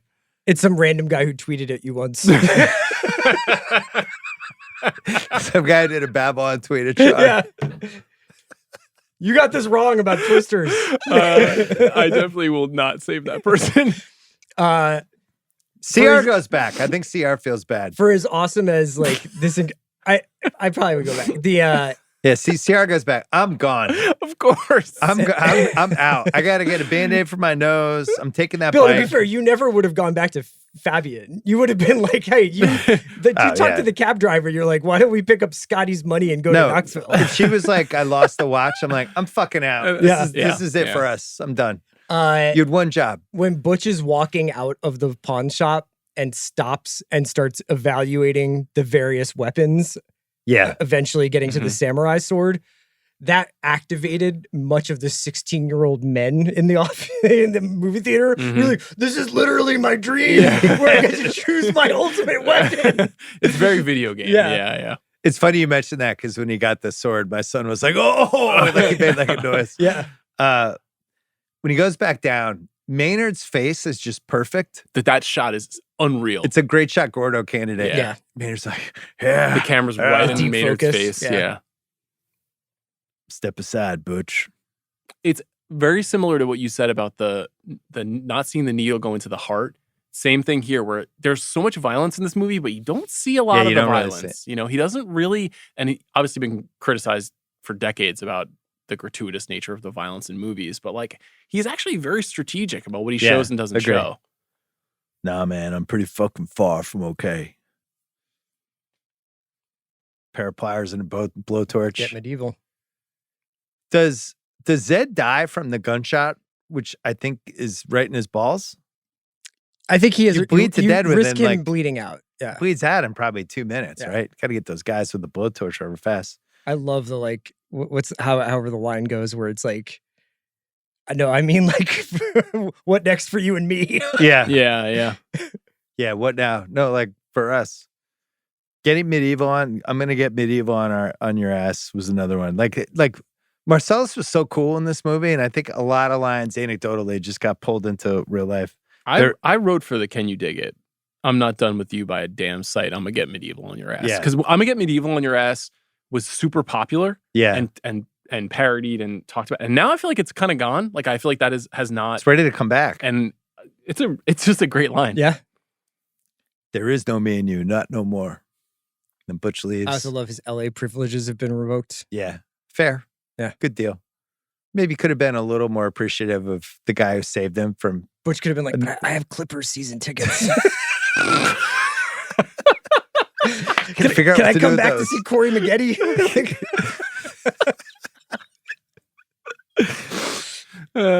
Well, we have a special new category for this spot. We're still going with the rewatchable scenes. The My Sharona and the Gimp Award for Best Inadvertent Reconsideration by a Director. It goes to Quentin Tarantino, who was going to use My Sharona for the sodomy scene from The Kinks. Really? Or from The Knack. And he thought it would be really funny. He said, quote, "It has a really good sodomy beat to it. I thought, oh God, this is just too funny not to use." Name me another director who would have said that. Who? I wonder what else has a sodomy. We should beat. do the sodomy beat pyramid right now. Or maybe next one. Reality Bites also wanted it for the convenience store scene. And the licensing people basically chose Reality Bites over the scene where they're like, hey, we have this movie. There's a gang rape in the basement of men. And can we use your song? And they're like, no, thank you. And now Tarantino says he's glad they didn't. Yeah. They said no. He said it would have been too cutely comic. So he picked Comanche by the surf band, The Revels. Another sidebar, because we have so many probably unanswerable questions for this movie. Probably unanswerable questions about the GIMP. Mm-hmm. Question number 1. What did the GIMP do all day? Yeah, is this more of a side hustle or a full-time situation? Oh, so you think this is an elective by the GIMP? I think You he's don't enjoying think he himself. is a imprisoned man? No, I think this is his pastime. Okay. At minimum, maybe it's his job. So like Tuesdays from 10 to 5. Okay. It's like, what are you doing today, Bob? And does he have- I go to the pawn shop on Tuesday. I had a like a- follow-up question related. Does he to have a this. W-2 for that? Does or- Zed offer a benefits package? That That's was my second Yeah, question. yeah. Full-time job or part-time job? Well, Zed is an officer of the law, right? Sure, so he knows a little bit Or about is he a getting good mall bennies. security guy? I never got that straight. Is Did, Zed Unclear. a cop? did the GIMP get benefits? Yeah, I literally wrote the same thing. We're on the same page. Okay. Was he an actual GIMP? Did he have a disability? So Why did they call him the GIMP? I think the GIMP They have a is limp? because of like the outfit. I think also the nature I think of you're his thinking work. limp, right? No, you're thinking like GIMP means gimpy. Like he's gimpy, gimpy. like he's Gimpy. got some Yeah. sort of gimpy Yeah. thing. Well, let's do BDSM corner now with CR. Get in there, Chris. Break it down for us. Well, when I fire up a spoonful of Choco, I get the GIMP outfit on. When the panda hit. You really Yeah. see where that extra $200 goes? I don't know if this is correct, but I just Googled gimp suit and I'm reading about it. It says the term gimp suit is thought to have originated in the 1990s, and the acronym GIMP stands for Guy in Mask Permanently. Oh, interesting. Oh, So Learn Tarantino something every has day. said that the GIMP was the backstory for the GIMP is that he was a hitchhiker that Maynard or Zed got and turned into their sex slave. oh. AKA the GIMP. I hate when that happens. So I'm assuming the GIMP didn't die. I thought he hung. I thought he died. think I he thought got did hung? too. Yeah. Yeah, I did. Well, you think Marcellus is going to be letting the GIMP live? Well, that's where his I'm benevolence just saying comes there's a out. scenario where they don't think the GIMP's dead and the GIMP wakes up from his concussion. What do his next 5 hours look like? They should treat him like a rescue dog, just let him off into an open field in his outfit. Yeah, you think the GIMP just goes to fucking in and out? Yeah, you weren't involved with this, GIMP. Yeah. Just drop him off at the tar pits, Another GIMP question. They say when they're taking Marcellus, they go take him into Russell's old room, which is the room they go. What happened to Russell? Is Russell the GIMP? Is Russell alive or dead? Oh, maybe Was Russell the first GIMP? Russell's the guy who taught them how to have a sex dungeon in the bottom of the Oh pawn yeah, shop. right. He's like the scoutmaster. Yeah. He's like Will Ferrell in Wedding We don't Crashers. think Russell became the GIMP? Yeah. No, I like the hitchhiker thing. He's basically being kidnapped and indoctrinated into this world. Like they're driving. He's some guy's hitchhiking back from Magic Mountain. Should we get Ciara GIMP? Magic Mountain. I don't know. You want me to have a GIMP? I'll get you a GIMP if you Be we'll put interesting in for the next- budget for next era 25. the watch. Yeah. Joining me in the studio, the GIMP. GIMP, what'd you think of Presumed Innocent? Chris is like, here, sit down. Pushes his head down, sit next to him. You got to talk to Clutch about that. Getting Yeah. a GIMP in your next contract. It's true. Yeah. Figure that out. Next scene. Vincent shoots Marvin right to Jimmy's house. We get the every bullet misses those guys, divine intervention, but then, oh man, I shot Marvin in the face. There's so much good stuff in here just with Marvin's brains on Jules's wig and all that. And then they end up at Jimmy's house. God damn, Jimmy, this is some serious gourmet shit. I really like the scene when they're in the bathroom together and they're Yeah. washing the blood off Well, their maybe hands. if you had lava. Right. Oh, but the two of them together are so Vincent good. also, crucially, is he's got that edge to him where he's just I said I'm sorry. He's he wants Right. to be forgiven immediately. Yeah. They call the wolf. It's 30 minutes away. I'll be there in 10. I like when the wolf tastes Jimmy's coffee. When he comes in, he turns around and goes, "Oh, it's good." And then please would be nice. Wolf gets mad. Yeah. It's pretty pleased with sugar on top. We get Uncle Conrad and Aunt Ginny. We get the brain duty, fucked up, repugnant shit, which I think might be my favorite back and forth with those guys. Yeah. There's Race car in the fucking Every time my red. fingers touch brain, I'm super fly TNT. this also gets to let's not start sucking each other's dicks. Oh to yeah, see- my favorite line. So much good writing. I had that in my column on ESPN. I said that once to my wife when we were like, man, it looks like we beat all the traffic. Yeah, we're making good time. on the way to Ojai. And I'm like, let's not the start best. sucking each It's the best time to use that. She's like, what the fuck did you just say to me? I used to use it in my ESPN column, and I changed it to popsicles. Yeah. But always like with the homage to the wolf. It's probably my second favorite line in the whole movie. I also like when he has the hose with them, and he's like, "Okay, gentlemen, you've been to county before." A fucking banana slugs t-shirt. Dude, they're your clothes, motherfucker. Look like a couple of dorks. I just love everything about this stretch. So that's scene 11. Scene 12 is breakfast with Jules and Vincent. Bacon tastes good. Pork top. The argument about pigs versus dogs. Divine intervention. Moment of clarity. I got to go take a shit. Tell And that bitch to chill. And then Vincent, shut the fuck up! and that's the last scene. The arguing about the suitcase and Sam's I will say Sam's fucking cooking. What's Sam's best scene in this movie? I think it's still the Brett. It's still Big Kahuna Burger is his best scene, but he's mesmerizing in this scene. Bonnie's situation is my favorite chapter. Reviving Mia is the most rewatchable scene. The stretch where as soon as Tim Roth sits down across from Sam Jackson, I think is the most is the thing I probably am like returning to the most because it's the deepest moment in the movie. It's the movie that like when you're like, what is this movie about? That's where thematically the movie is. It's the Old Testament Jules to the New Testament Jules. The transition. It's the, I think that and, I don't remember asking you a goddamn thing. Those two moments are the two best. They're like in war. I would go with the last sequence now at this stage of my life. You're both wrong. Okay. Most rewatchable scene is when Mia overdoses all the way through in the needle and he That's saves what I her. said. Yeah. Yeah. Okay. I said Reviving Mia is my favorite scene from when he pulls up. So, Okay. Yeah.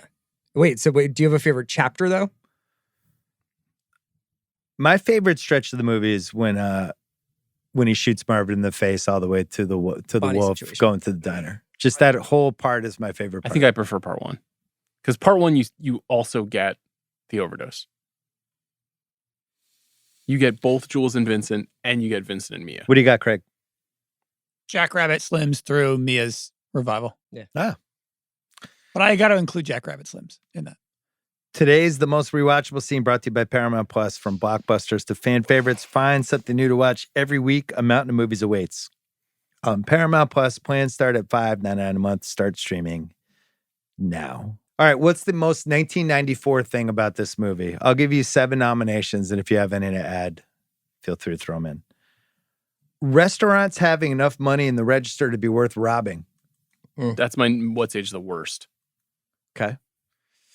$1.40 for a pack of red apples. Jesus Christ, what a country we had. Striving to be on a network pilot. Mm-hmm.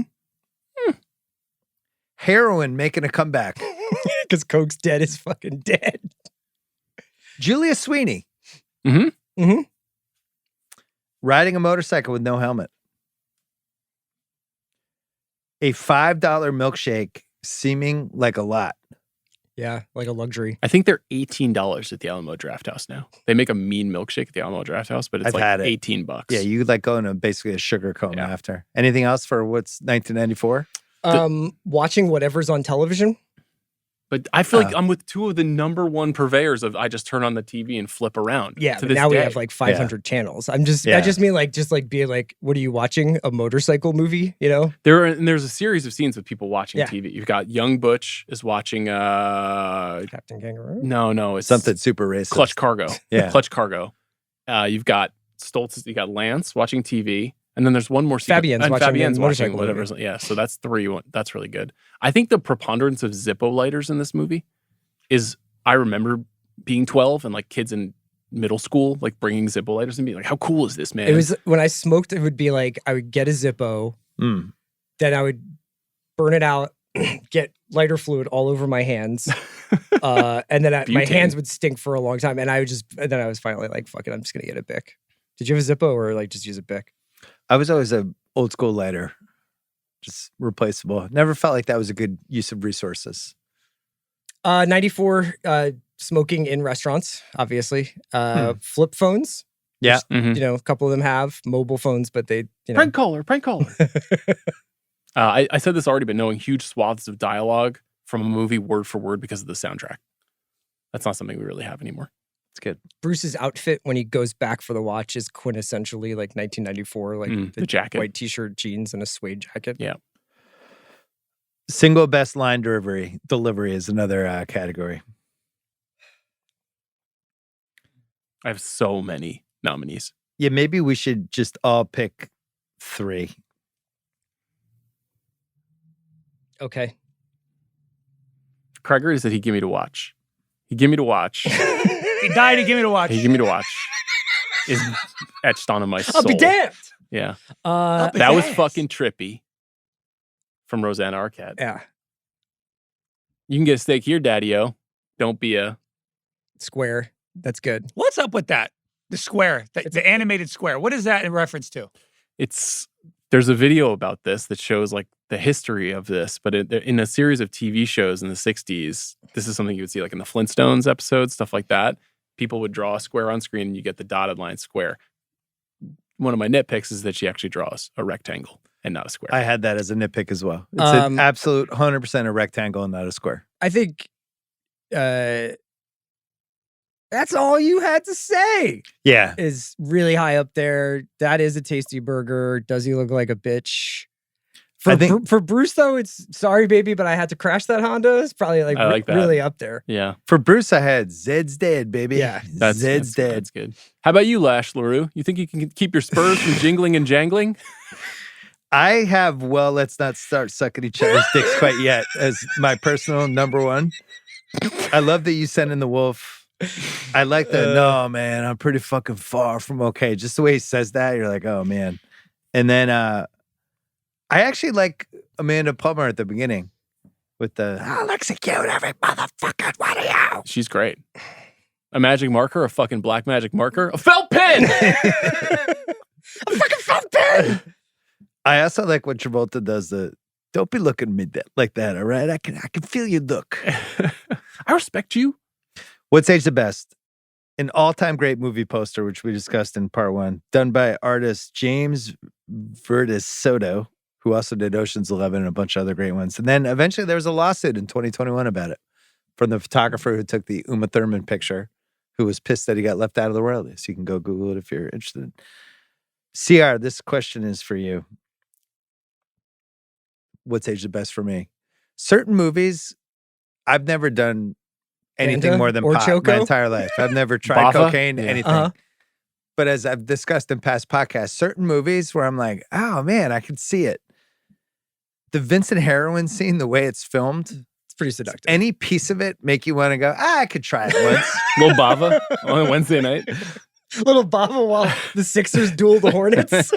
With the music. Dun, dun, dun, Yeah. dun, dun, dun, dun, dun, dun. I actually have What's Age the Best is a nostalgia I have for the lifestyle of this movie, but beyond heroin. Yeah. Cheeseburgers, vanilla Cokes, constant smoking cigarettes. Yeah. Having a beer in the morning, listening to cool music constantly. It can't tell if it's morning, noon, or night. Just like that. The way it presents life is very like, I never had it exactly, Yeah. but I am very nostalgic for the time in my life that most resembled it. I had a much more specific but related version of that, which is that incredible feeling when you've gotten home from dinner and you're fucked up and happy and you put on some music and you're like, we did it. Yeah. Because that when Mia gets home and they have this so much sexual energy between them and he goes to the bathroom and she's like, I'm in charge of the universe. She feels so good. She's so happy. That's a good one. The Hanoi Pit of Hell. At age 12? Just so fucking funny.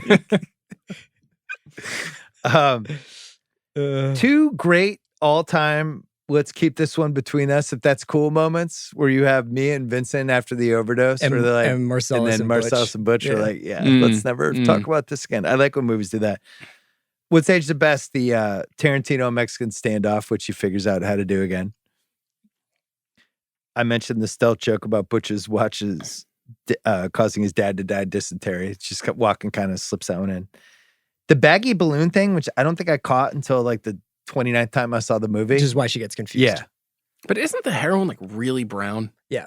I think she's supposed to be so fucked up and Yeah, maybe she even isn't that. curious when she sees because it's a speedball, so her heart would fucking explode when Stop, that yeah, happens. yeah. I like Willis and Travolta staring each other down. It's just aged the best because it's, they're only in the movie 2 times together with these just brief interactions. Yep. Al Green. And then another one you notice after 40 times that, Vincent dies because he has to keep shitting because he's taking heroin, which makes you shit. Guy will go to the bathroom anywhere. He's That gotta has aged shit all well. the time. Good point.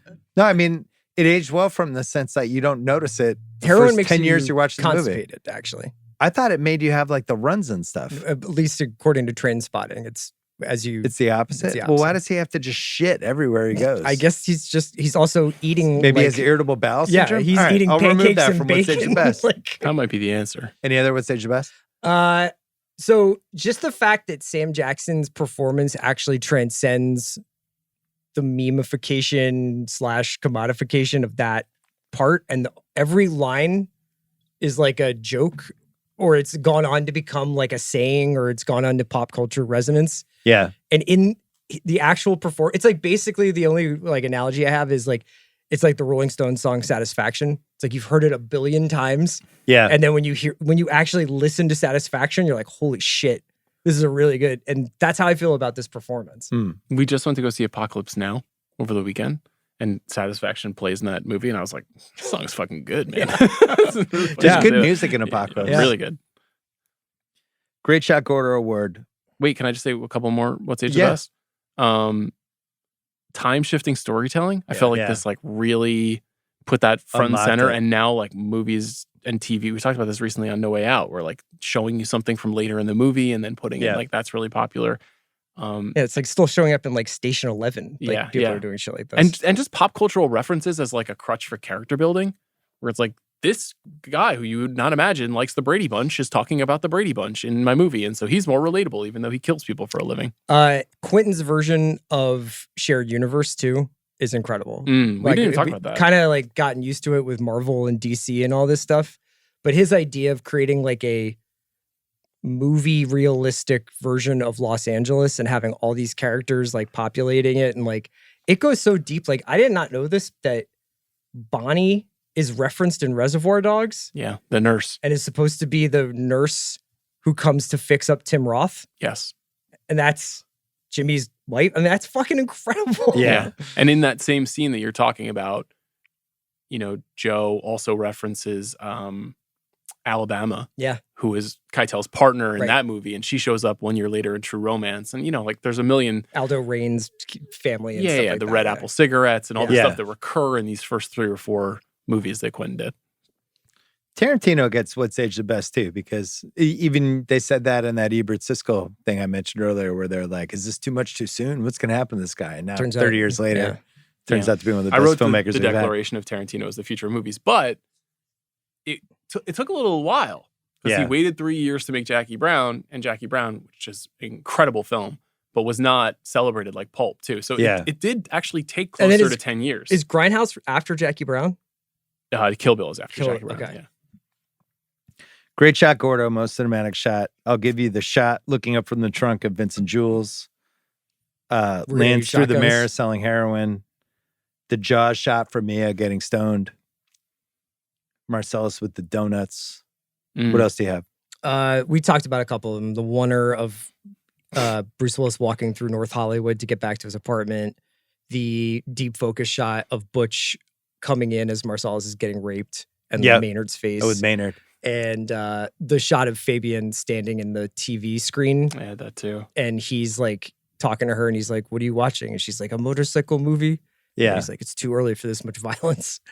I like, this is a less iconic one, but the image of Mia walking away from Vincent into the bathroom at Jackrabbit Slim's. Yeah. And then the next shot you see is her head coming up from in the bathroom Yeah. mirror. And then, did you say, maybe I didn't hear, Butch leaning against the wall in the foreground as like a wounded Marcellus is walking down the alleyway with a gun right Oh, that's before a they good go one. into Yeah, the yeah. pawn shop? That's Yeah. a really cool shot.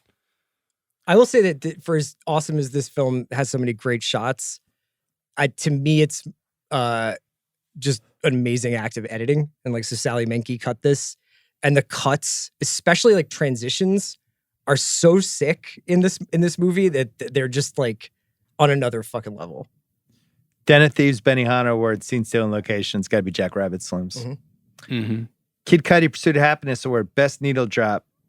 Let's Stay Together, Son of a Preacher Man, Girl, You'll Be a Woman is in the finals, I think. You don't like Miserlou into Jungle Boogie? Could. I just think like it's the music dropping out of nowhere. Yeah. My pick is Never Can Tell for the dance sequence, the Chuck Berry song. Oh, that's good. I also will just honorable mention for Flowers on the Wall, the song that Butch sings in the car after he picks up Yeah. the watch. Kangaroo. Yeah. My honorable mention is If Love is a Red Dress, this Maria McKee the song, pawn which shop. is being whistled as they collapse into the pawn shop, but it's a really good song. Well, we did it, guys. The Big Kahuna Burger Award for best use of food or drink. It's always good to hand out an award that's named after the award. So obviously Big Kahuna Burger might have to win. I got to say, though, can I make the case for $5 milkshake? Yes. Please. And can I make the case for Jimmy's Coffee? Yeah. Yeah. Good call. Some good fucking gourmet When Bonnie shit. goes to the store, she buys shit. It's ahead of the curve. Yeah. I thought it was really interesting that the wolf drinks coffee with lots of sugar and lots of cream. I feel like if anyone were to write that character, it'd be like black. No, in the Yeah. 90s, though, I feel like that was a big, like, I want to see the spoon That was a standing zag. up in Yeah. the coffee. So Quentin drinks his coffee with lots of sugar and lots of cream personally. And the only character in the movie who does not drink their coffee with lots of cream and lots of sugar is Fabienne. And she takes it black when she talks about what she's going to get at breakfast. And esteemed Hollywood agent James Baby Doll Dixon. Cream and sugar. I want the spoon standing on the fucking bottom of the cup, baby. So we get the Big Kahuna Burger, $5 milkshake, Jimmy's Coffee, and I guess you could put Brett's tasty beverage in there as well. Mhm. The Sprite. Yeah. I think the Big Kahuna Burger has to win because it's the Yes. award's named after it. Agreed. It's also, you're like, I thought about getting a cheeseburger each time I watched The this cheese thing. looks like it's perfectly melted. But the $5 milkshake is kind of the Sam Jackson of the best supporting actor category. Like, what? I can't believe I didn't win. Yeah. So there's multiple dialogue pieces about me. Do you like vanilla Coke? I do actually. Do you like a vanilla I Coke? don't know if I've ever had a They vanilla don't really Coke. order. They don't have it in restaurants. It's I think they harder to have them find at the 30 years movie ago. theater, right? Yeah. Maybe. I know it's much harder to find.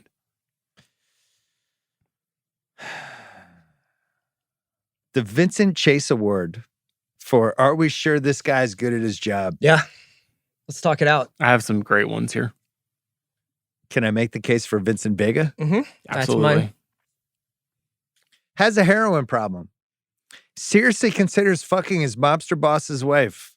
Nearly kills his mobster boss's wife. Loses Butch right after the fight. Fails to check the bathroom at Marvin's apartment. Accidentally shoots Marvin in the face. Has a serial shitting problem. Disrespects the wolf for no reason. Literally no reason at all. Has a bad temper. Leaves his gun in the kitchen on the counter during a stakeout so he can go take a shit and gets gunned down and killed. Why did he spend 3 years in Amsterdam? Because he sucked. They told him to go the fuck away and get your shit This together. was a version of my hottest take. Okay. Is that Vincent has both the craziest 72 hours in movie history when you go through every single thing that happens to him, and also he's completely incompetent. Yeah. And it just won't shut the fuck up about Europe. Yeah. I don't think that he's the winner of this category personally. Who is it? Well, I think it's Zed. Because this is a real you had one job situation. You had one job. Your job was to capture these guys and rape them. That was your whole thing. You're Zed. That's all you do. You've got a guy literally No, in a he's trunk also who's a gimp. a peace officer. But he's though. only has that job so he can do this. Okay. And you failed big time. He's a capturer / raper. He took his eye off the ball. It is weird that they're gag, like, literally. Gimp, you keep an eye on this guy while you're. That's what I'm Gimp. saying. Yeah. Gimp, we're going to chain you up. Keep an eye on him. And if anything happens, you'll be bound to just the ceiling. moan a lot, Yeah, which just is not go, diff- yeah. So he empowered Gimp, and he got killed because he did that. That's a huge failing. I like that you're using GIMP as like a proper noun. Can we talk one out? I have one more. Yeah. The wolf?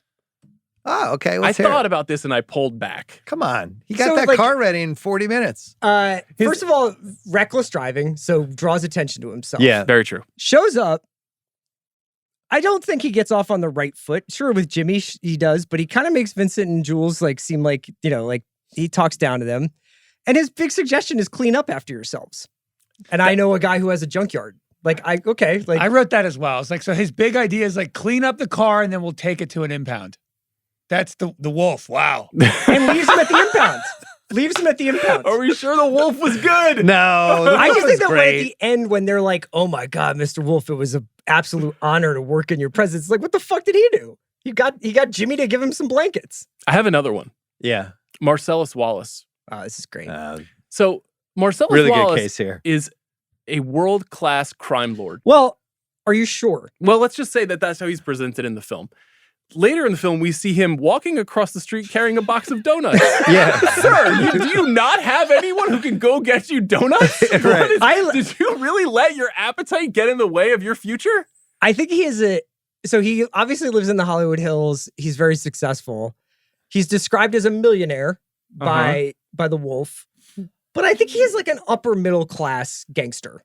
Chris, you could have someone go get you donuts. Like, you don't have to go to the donut shop, and you don't run a criminal empire. Maybe he likes doing errands. He likes keeping busy.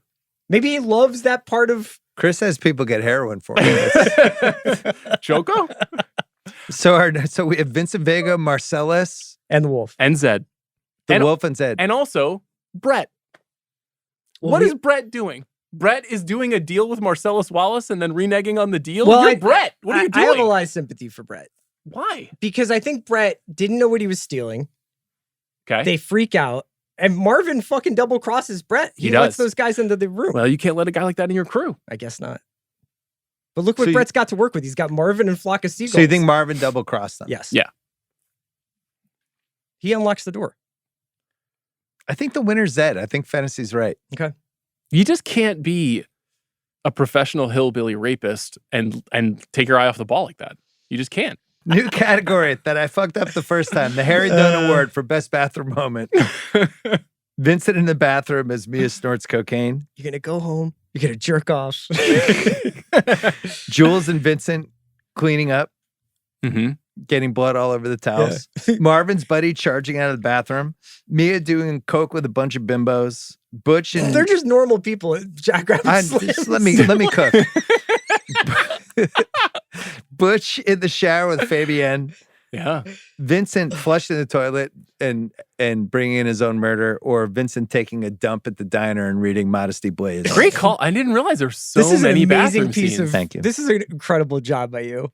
What do you got? Uh, Best bathroom moment. My favorite is the Jules and Vincent washing their hands. yeah, It's just like, I think that's the one. That's my his favorite. towels looks like a fucking maxi pad. yeah. But there's something very, very clever about making John Travolta cool again in one of the coolest movie parts of the 1990s, and then having him get shot and killed in a bathroom. You know, like the sort of like embarrassment of that is really clever. I don't think people would have gotten over it if it was linearly structured. I think if the movie ended with him getting killed and Bruce Willis winning, I think people would be like, what the fuck is going on? But Totally the fact agree. that he comes back is huge. Well, the Butch's Girlfriend Award for Weak Link of the Film. Another category named after something in the film. The winner is 12 straight minutes of Butch's Girlfriend. 12. It's been literally years that people have been waiting for you to discuss this. I don't need to go too hard on it, but the defense of this character, right? If you're going to defend it, if you're going to be like, I'm in the Butch's Girlfriend business, you need some form of her as a character. This is like being in the James Wiseman business. Yeah. Right. James Wiseman, it's like, listen, you need a big man with Yeah. curry, pick and roll. We can rim teach him how to catch. protection. Yeah. Light years ahead. Butch's Girlfriend is like, Butch is a cocky asshole, bet welching, boxing, murdering badass, right? But he also has this domesticated side. He's got this girlfriend and she wants to have pancakes. And I'm going to show this balance and then put him back in the world where he's being a badass again. The counter to that,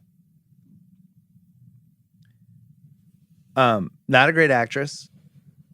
Butch gets gets back to the hotel after the fight, doesn't ask if he won or how it went. She has some thoughts about potbellies.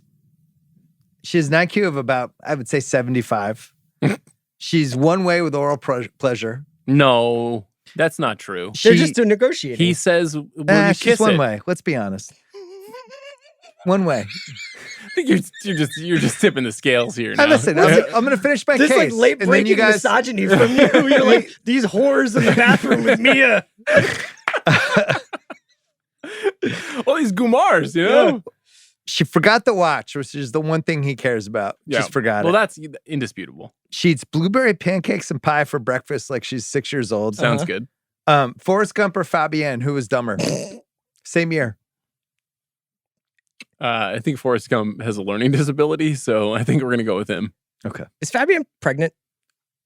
I don't think so. I actually studied the scene and researched it. I think she's just talking potbelly. I don't think she's pregnant. Okay. I think they would have mentioned it too. I was wondering if that was also Guys, like I feel like you're not with my.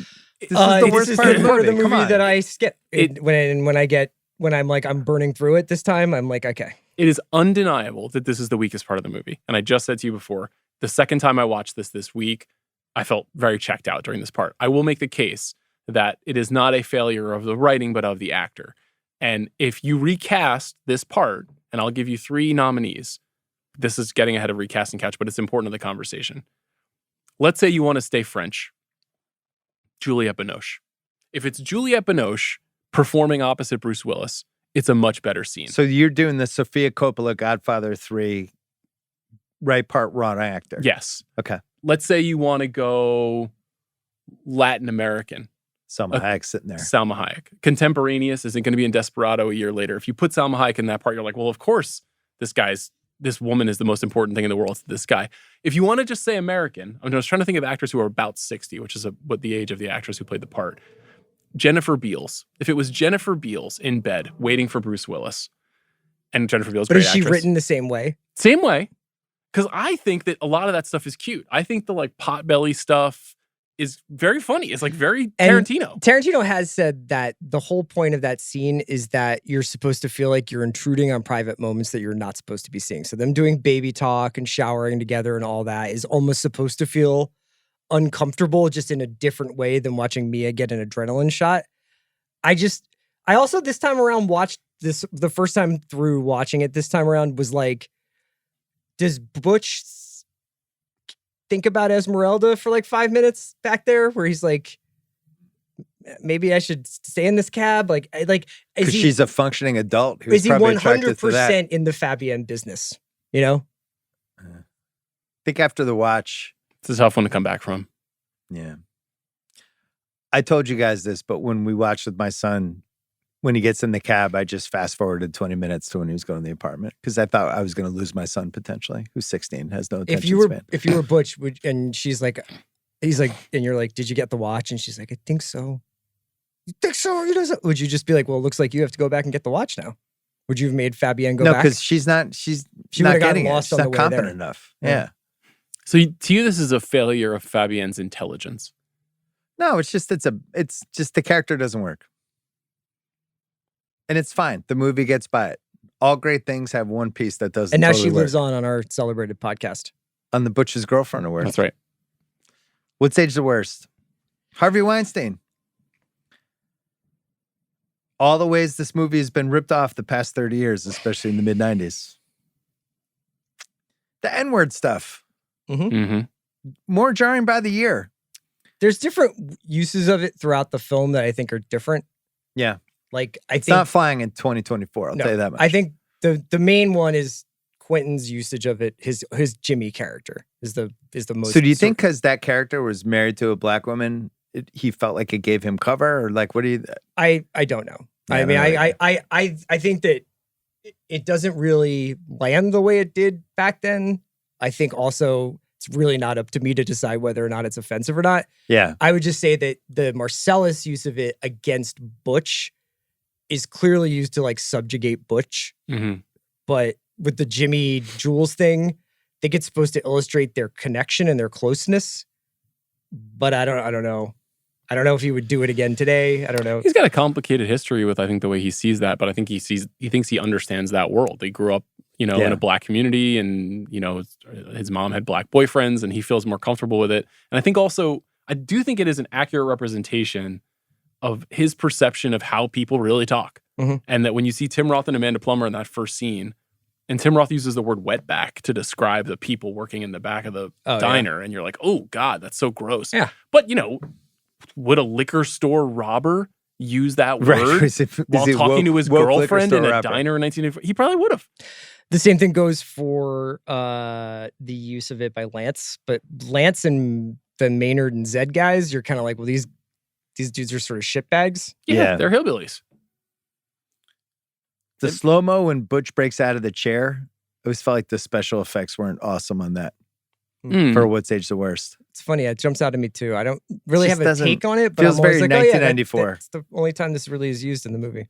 I have a lot more about. Do you have any good ones? I think that they're pretty lazy about forensics and DNA in this movie, with the exception of Butch trying to like wipe a Uzi down with a For tissue. 2 Still leaves seconds. the murder weapon there. Yeah. Obviously, Vincent and Jules leave an absolute bloodbath behind in that apartment. Right. Like there's been gunshots in that apartment for quite some time. At 7 a.m. At 7 a.m. Yeah, the cops are getting called. Sadly, What's Age the Worst is diners in Los Angeles. A dying breed. Sucks. Hawthorne call. Grill was closed even when they made this, right? That was like, but still, like, there's so fewer now. I mean, you also mentioned earlier just the robbing diners and taking wallets thing just wouldn't play. It's a waste of Steve Buscemi.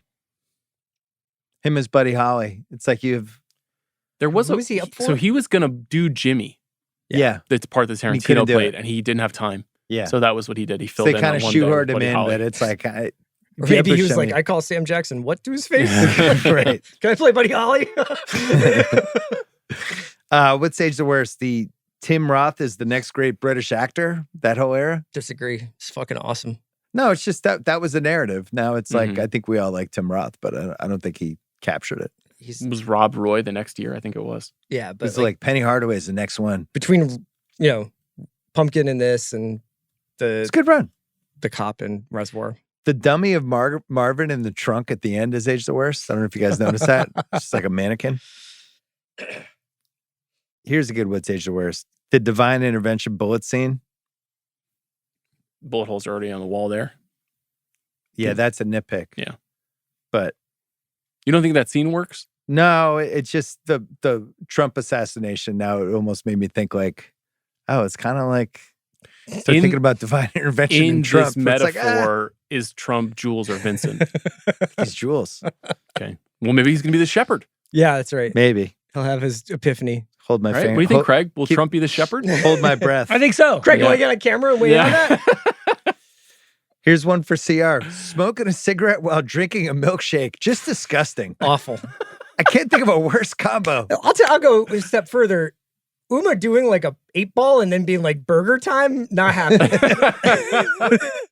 She's been doing coke all night and then she's like, I want a big cheeseburger. Isn't it great when you come back from the bathroom and your food's there? It's like you're 8 pounds of cocaine. The pop culture references, some of them have What's Age the Worst just from nobody under 40 would know what the hell Arnold from Green Acres is or Flock of Seagulls. There's You a bunch mentioned of those. Correctamundo. Correctamundo is another one. How do you feel about the background special effects when the cab's driving? I like him. Yeah? Yeah, it's like it's an homage to 40s Right. movies with rear projection. And to the point of like what we were talking about, like I think his tone, and he's talked a lot about this, is like 50% realism or naturalism and then 50% moviness. So certain things will like play out exactly as they would in reality, and certain things are like only this is almost taking place in a dreamy movie world. Mm-hmm. Mm-hmm. All the Pulp Fiction ripoffs we mentioned. Tarantino's acting, we gotta talk about it. Okay. Don't fucking Jimmy me, Jules. She comes home from work in about an hour and a half. The graveyard shift in the hospital.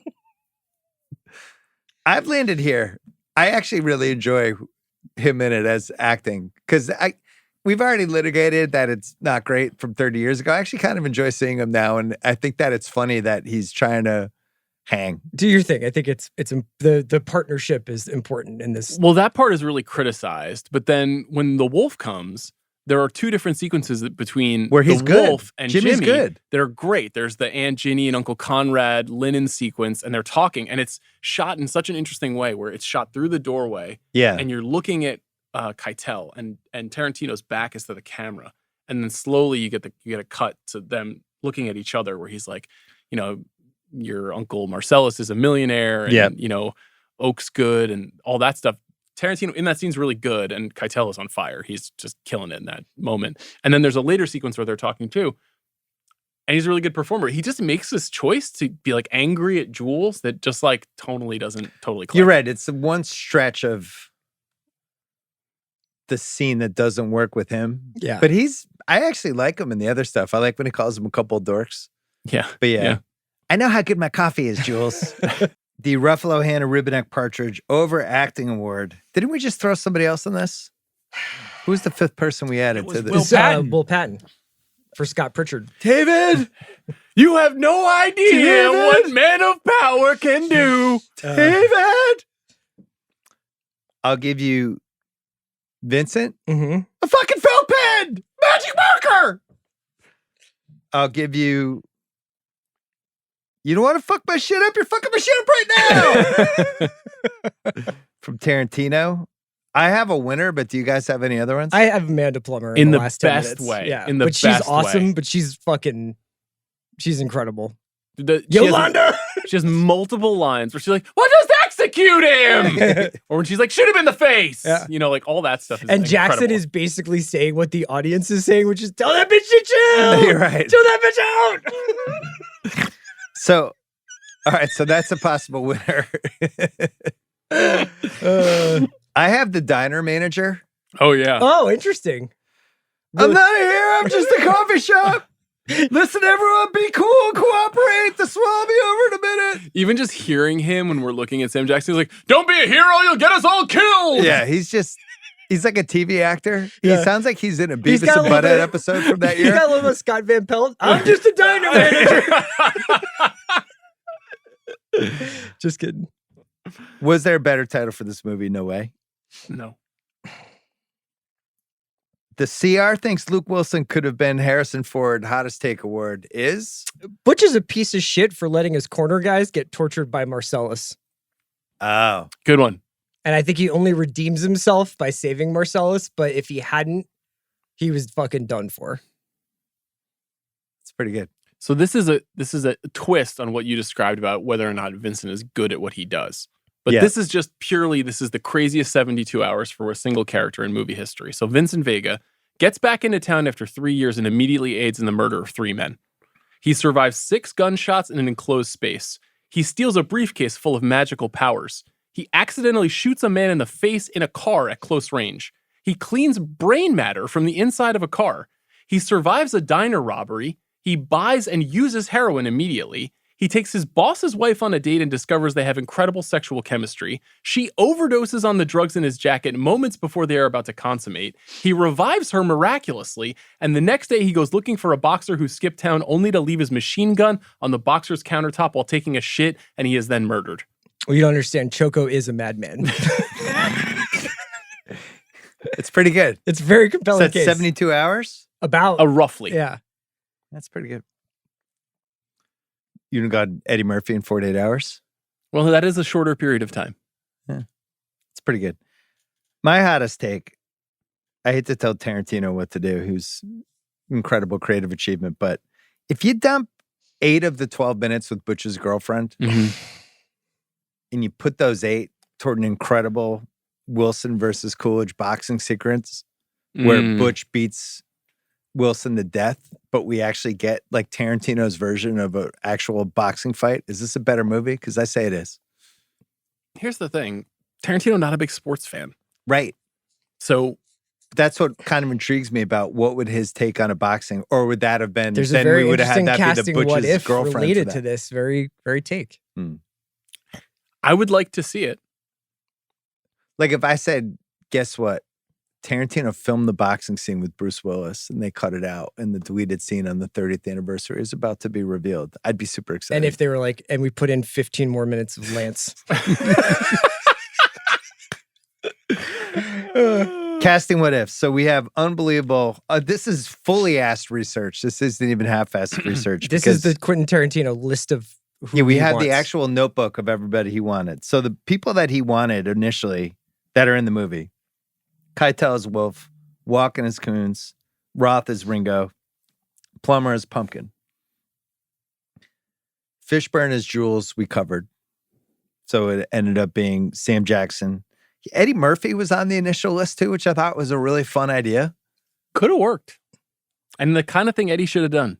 I don't know if he was ever asked. Yeah. Well, it's like when Will Smith could have been in Django and he turned it down and it ends up being Jamie Foxx. Same thing. I'm not positive Eddie Murphy in the mid-90s was willing to go there like this. He was moving into his kids' movie era. Now it's post-Boomerang. He's moving kind of into like distinguished his gentleman. Let me just play a bunch of different characters. And yeah, it's right. It's before Nutty Professor. Yeah, I don't know if he would have done it. But after Boomerang. Madsen is Vincent, and he picks Wyatt Earp. He committed to Wyatt Earp over Pulp. That was really exciting. And this would be, Vincent would be Vic Vega's twin, I guess, in this Well, that case. was rumored after this movie that The they Vega would brothers. at some point do the Vega brothers. There was buzz about in 2004 that there was going to be a Vega Brothers yeah. movie. And then before they settled on Travolta, Miramax doesn't want Travolta. And Weinstein's pushing hard for Daniel Day-Lewis. who wanted to meet with him. What are your thoughts, Sean? So conflicting because I would not replace Travolta for the world. No. But I'm trying to imagine what Daniel Day-Lewis would have done to get into the mind state of an desperately assassin heroin addict. Would love just one of these for Daniel Day-Lewis. Because you have the Irish films at the beginning, and then it's basically like he works every 5 years, and it's this iconic, towering, very historical, usually performance. Having him play like just one normal hitman having a weird day would be awesome. But I'm happy it's Travolta. I think he probably tries heroin in real life to figure out the character's motivations, and he's dead within 5 years. So thank God. Matt Dillon is Butch. But he wanted to fight. And Matt Dillon Apparently was like, give me a day. And during that day, Bruce Willis was like, I'd love to be Butch. And that was it for Matt Dillon. This could have worked, would have totally reset the trajectory of Matt Dillon's career. Matt Dillon is the exact kind of actor that Tarantino was really good at being like, there's something special about this guy, but I've never seen him do something like this before. Yeah.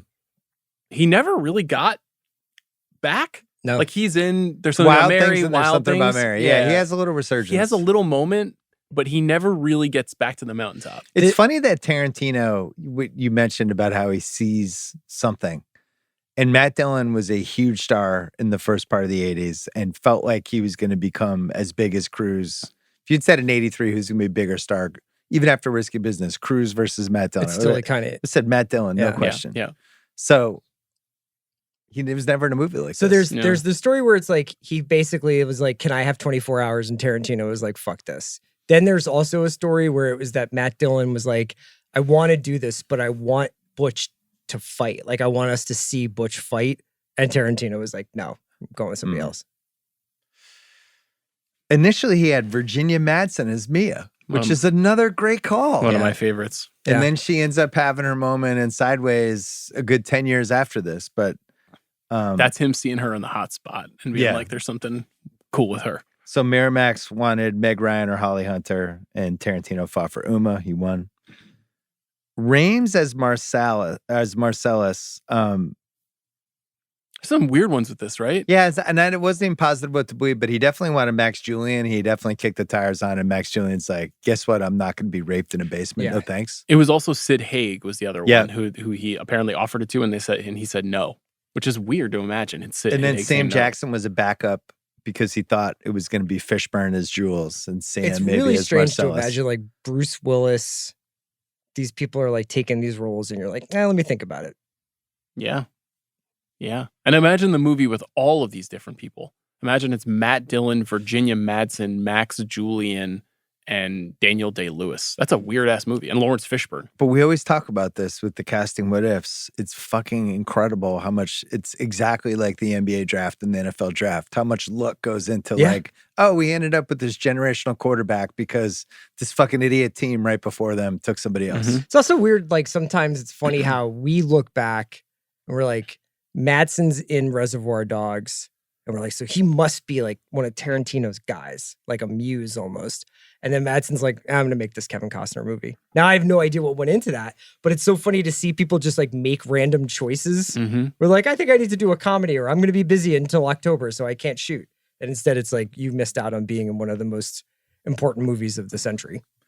So Lance, he wanted John Cusack initially, or maybe Gary Oldman, who he'd already done in True Romance. Yeah. And then maybe Tarantino as a backup, and then Stoltz was a backup to the backup, and then Stoltz gets it. And then he played Jimmy because Buscemi couldn't do it. He was putting himself in the movie somewhere. I'm not sure where. QT. Yeah, he put himself in Reservoir Dogs and gets the opening monologue. I mean, worst case scenario would if he had been Lance, because I think that was a bigger part, and Stoltz is so good that I don't think him as Lance would have worked in the same way. He puts himself in a lot of the movies. You know, he's in Death Proof. He's the narrator in Hateful Eight. He still does that. Irene Jacob was the initial choice for Fabienne, and then it became the lady it became. Julie Delpy in there is a really interesting choice too. She was also in the list. In Killing Zoe. Yeah. You know, if Julie Delpy is Fabienne, I'm more interested. She communicates an intelligence that Fabienne does not currently have. Julie Delpy, very sharp. Although you guys recoiled when I brought up Forrest Gump. Got all holier and then now. What do you mean? I have the holiest I have, of holies. Is Fabienne Simple is in my notes. Marvin, played by Phil Lamar, who Mhm. apparently was a comedian. He was on Mad TV. Yeah, Mad TV. He read for both Jules and Brett and ended up as Marvin.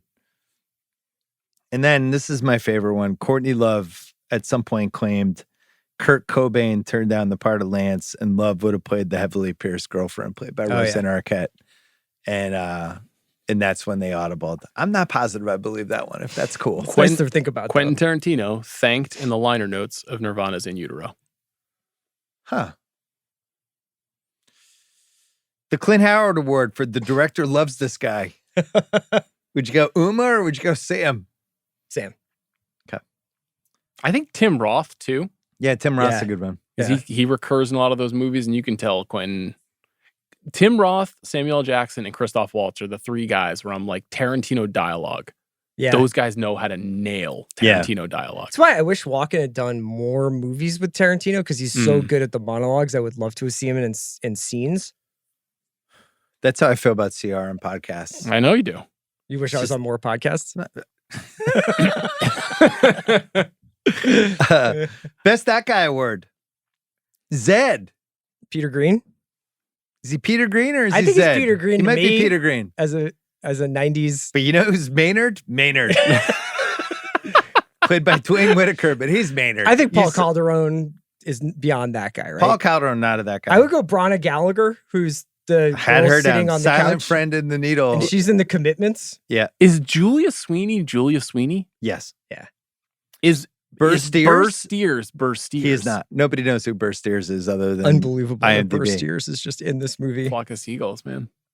Yeah, I had Peter Green and Paul Calderon. the cab driver, and then the diner manager, played by Robert Roof. Hmm. Don't be a hero. You'll get us all killed.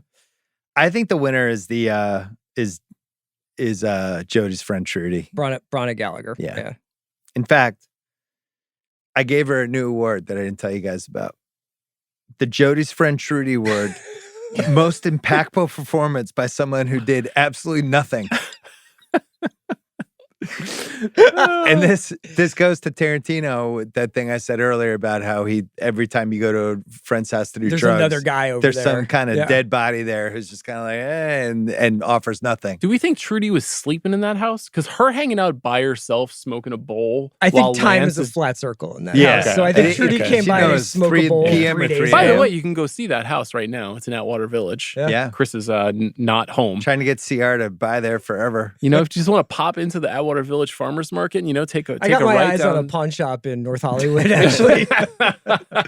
You down with the Jody's friend award? Sure, let's add one more. We just got to keep an eye out for it. It's a conditional award. Yeah. We don't give it out all the time. Well, it's time. The Dion Waiters Award. I thought this was a no-brainer. Well, let's go through it. The nominees are The Wolf, The Gimp, Walken. Is Tim Roth eligible? Technically, but I feel like it's like a lot of the movie. So Plummer and him are out. Rosanna Arquette's in. Stoltz. Lance. Stoltz is in. Lance. Maynard. Okay, no. Zed. No.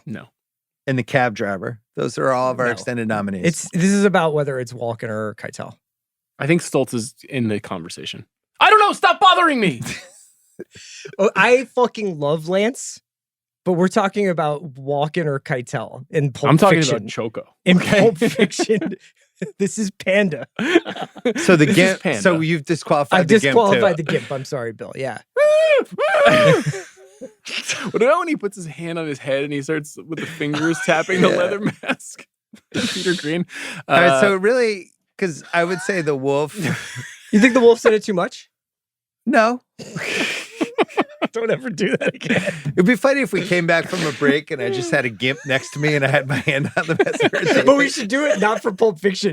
Just in general. Yeah. So Walken's just heat check, old school Dion Waiters, just comes in and out.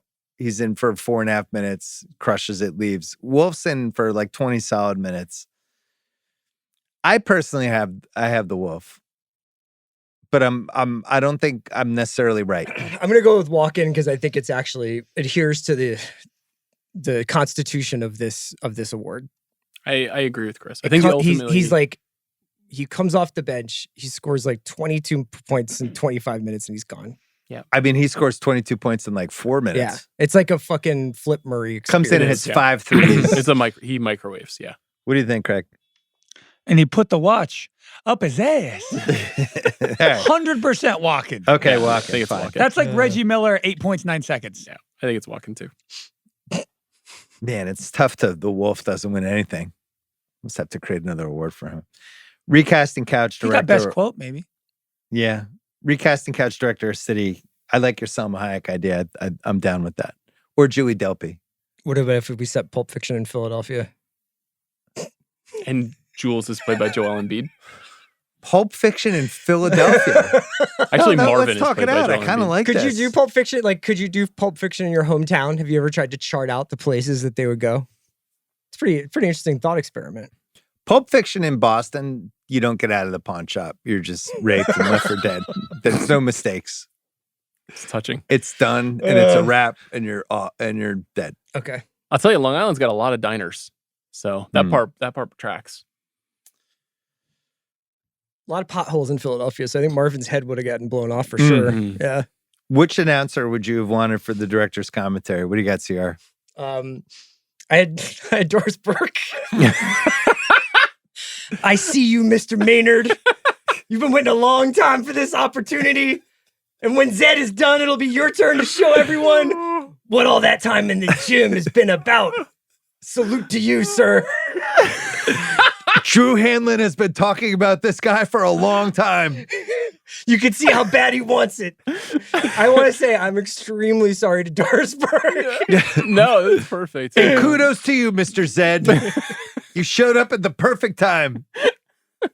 Thank you for your service as an officer of the law. And Mike, I don't think people understand how hard it is to sit there with a red ball in your mouth. Butch is on the bench. He wants to get out there and compete. He's a competitor, Mike. He could have left the pawn shop. I had Jim Ross, the wrestling announcer. We've just abandoned Tony and Tim and Chris. Yeah. Well, it's any announcer. I had Jim Ross for when the Gimp is being let out of the suitcase, and Jim Ross going, "Good God, that's the Gimp's music! My God, he's coming to enjoy the sodomy." Oh, God. I thought it was. You thought Roma? I thought it was Romo Roma with the needle? with the needle, and he was like, "He's a felt pen, Jim. Jim, he's a marker. He's got the needle. He's got to break the breastplate. Gotta break the breastplate, Jim. You 3 gotta break times it. a stabbing shot. You got one shot to break the breastplate. Half-assed research. We've mentioned a lot of this, actually. Oh, God, he broke the breastplate. Oh. It's the Gibbs music. It's killing me.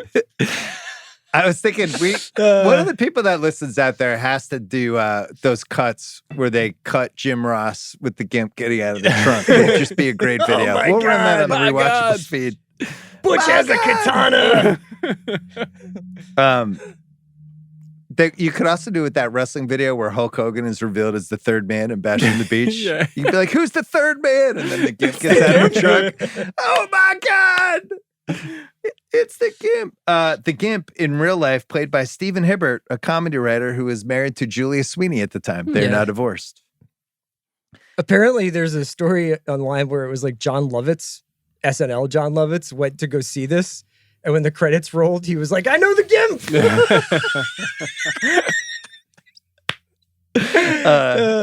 Tarantino used part of his Natural Born Killers money to buy the cherry red Malibu that Vincent drives in Pulp. And when they crashed it, they actually had a different car crashed. So the real car drove by so they didn't have to crash it. Okay.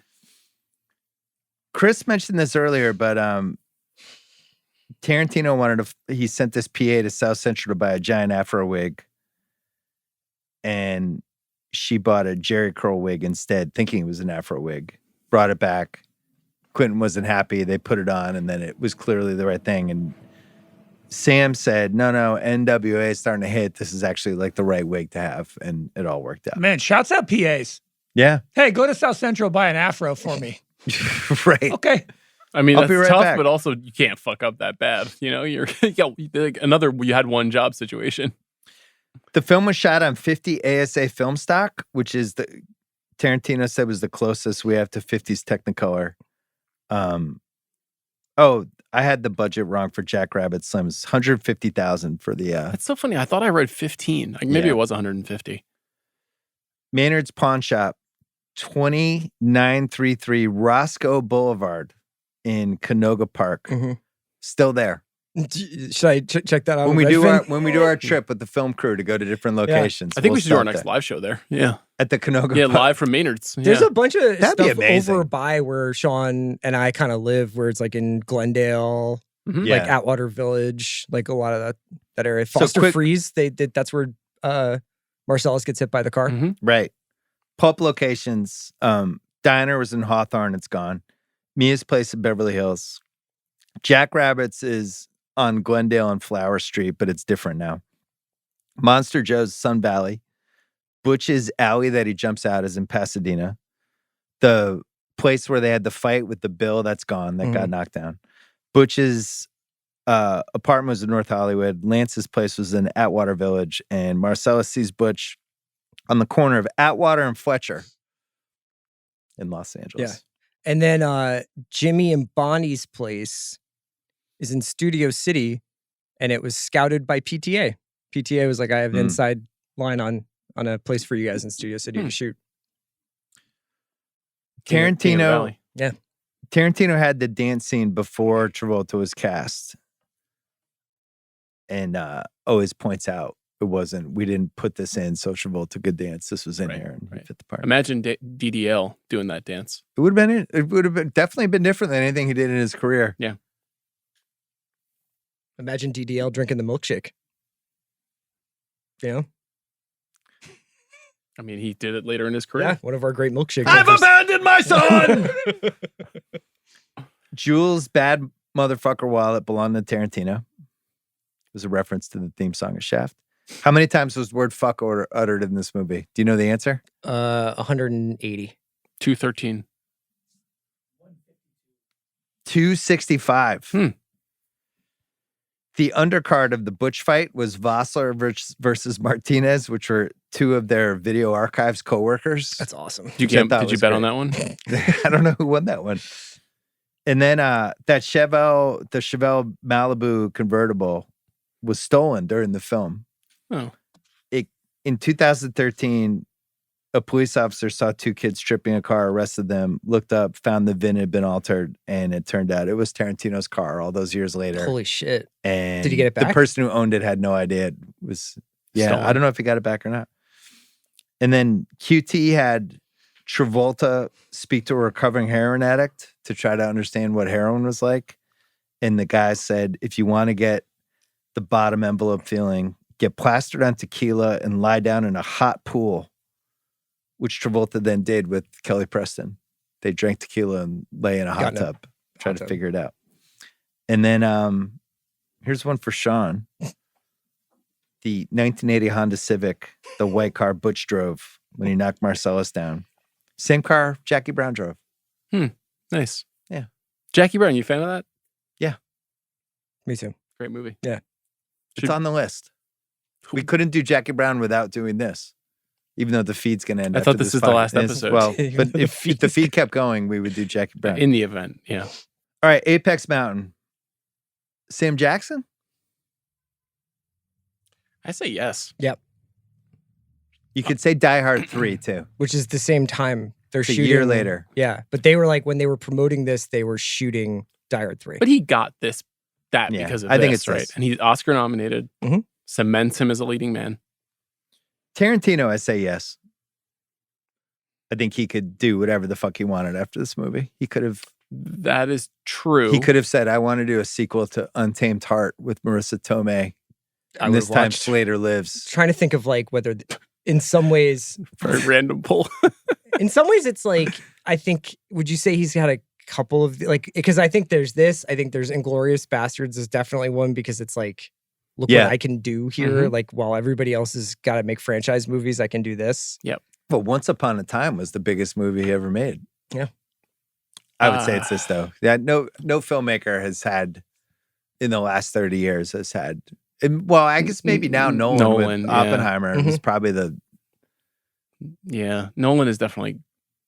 I mean, his movies have made more money Yeah. than PTA than QTs, but I don't know if they're like as influential. It's kind of hard to say. They're both so singular in a way. I don't know if it's his. I guess it is his Apex Mountain because you're right. He could have done anything he wanted to, and he went off and did do a lot of things that were not making movies in that 3-year window before. He's Jackie hosting. Brown. He's hosting Saturday Night Live. Yeah. He's doing crazy things that no director Yeah, did. taking acting Directing parts. ER. Yeah. Apex Mountain for Amsterdam. This is funny. This came up on Ocean's 12, whether this is Amsterdam's greatest movie appearance was on Ocean's 12. But now I wonder whether it's Vincent the stories talking about it. Amsterdam. Yeah. How about MacGuffins? We haven't gotten to this yet. No, What do you think, MacGuffin? I think do you the know Ark, what MacGuffin the Ark is? of the Covenant is like the greatest MacGuffin. Travolta. You would be able to answer this better than us. I think it's Saturday Night Fever. I think that stardom in the 70s, if you hit with a movie, was just bigger and more impactful because there was just less going on. What about Same thing for Stallone with Rocky. Like those, you hit with a movie like that, and when you're famous, you're at a whole other level of being Yeah. famous. what about diners?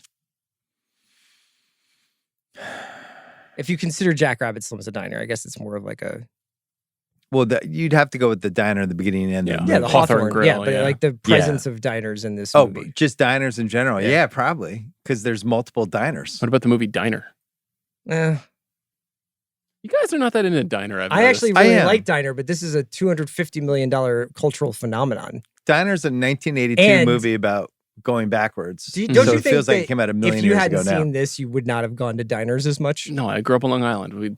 Going to diners is like a major part of life. Okay. Seriously, All right, I believe you. I'm not bragging about it. It's sad. You're the coolest. No, it's not cool. It's Sean pathetic. invented diners. No, it was something that was insisted upon in my life for some reason. Uma? Apex Mountain for Uma. Probably Kill Bill, right? Yeah, Kill Yes. Bill. Yes. Milkshakes. Is it this or There Will Be Blood? Or just milkshakes being a great beverage dessert? One outside of imagines films. just like in 1957, you go to the corner candy I shop. feel milkshakes have had better moments. $5 I milkshakes, think maybe not. the anti-lactose lobby has come from milkshakes in a pretty big way. It's a shame for me. I really can't have them. Milkshakes are the best. 1964 Chevelle Malibus. I'm going to say yes. Sure. Bruce Willis, no. Did you say Ving yet? Because it's Haven't gotten there. It's definitely Ving. Tarantino 3 counts. 1, 2. Oh yeah. It's a Tarantino device. There's another 3 count that I really enjoy from, Fassbender and Inglourious Bastards. Ving Rhames. Because this gets him Mission Impossible and Mm-hmm. It gets him Don King Only in America on HBO. Certainly does. Mexican standoffs, probably still True Romance. Dogs. Reservoir Dogs. I mean, Reservoir Dogs. Yeah. The Twist, I think I think Chubby Checkers, Chubby the Checker, twist yeah. feels like. Miramax. wouldn't that be Shakespeare in Love. Yeah. I think it's Shakespeare in Love. Souped Up Acurus. Yes. Also, bizarre vehicle for the wolf to be driving. Walking Monologues. Pool Hall Junkies. What about the Thanksgiving one in Annie Hall? I say yes for Walking Monologues. How about Modesty Blaze? Yeah. I do want to say the Comfort of Strangers monologue that Walken gives in the beginning of the movie. Unbelievable if people are not familiar with that. Modesty Blaze, no. Because I think the movie Modesty Blaze, the adaptation of the comic strip starring Monica Vitti, is Apex Mountain for that. Okay. Keitel. No. Mean What is Streets? it? I mean, Taxi Driver. Piano. well, Ripping off some. I think this Some area cock? this is a big drop in Trow and Lieutenant. Yeah, showing the baddest lieutenant. You know why he drops It's somewhere in the 90s. Why? Because of the Mets, the way that the Mets are torturing him in that movie. He's got so much money on the Mets. 74 Chevy Novas. Yes. He's going through every vehicle in this movie. I'm going to put Apex Mountain, Jimmy's Coffee, but also just coffee. Yeah, coffee. I would say cinematic coffee. This is up there. This is probably Apex Mountain. It's How up about there. this? Starbucks is taking off. This is just maybe the Apex Mountain for coffee. Yeah. Apex Mountain of coffee. And- Shit's happening with coffee. I would say that this Coffee, is like in the history of coffee? 30 years of coffee becoming this $1 industry starts with Jimmy. and I have to say we've just gone downhill from there Yeah. because coffee was best when coffee was like it's good coffee, it's okay coffee.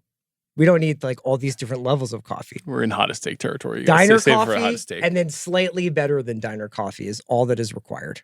How about UC Santa Cruz merch? It's elite. Do you still drink coffee? What?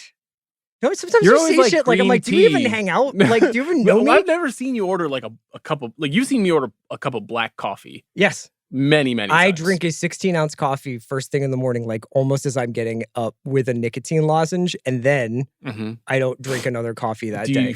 and then you furiously masturbate and then you set off on the start of your day. I'm so particular about my coffee. I had a breakfast the other day and I wanted to sleep later. So I decided to have coffee at the breakfast instead of at my house. Okay. Did it just So throw then you off the whole day? I was prisoner of, they brought this giant coffee, but I had no idea how much coffee I was drinking because it had those little tiny cup mugs. And I'm like, okay. Oh, you if I drank have like 18 three- cups? Yeah, I'm like, what approximates Oh, that what was- I normally, Yeah. and it's like, I've never figured this out. There's no way to figure it out. I was fucked up the rest of the day.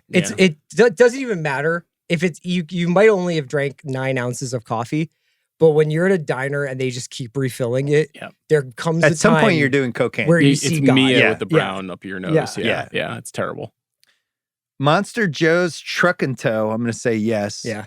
Apparently named after Joe Dante, director Oh. of Gremlins, who was a filmmaker that Quentin interviewed in the 80s when he was writing a book about directors. And See- that was somebody who gave him time. I had wondered if it was Joe from Reservoir Dogs' Oh, maybe there's a connection there. I don't know. his landfill, his junkyard. Conversations about pigs. I can't remember a better one. Animal Farm? They probably talk about pigs and Babe. Yeah. Horrifying male sodomy scenes in movies. Would you go here or Deliverance? Deliverance. I think Deliverance still has it. Yeah. Okay.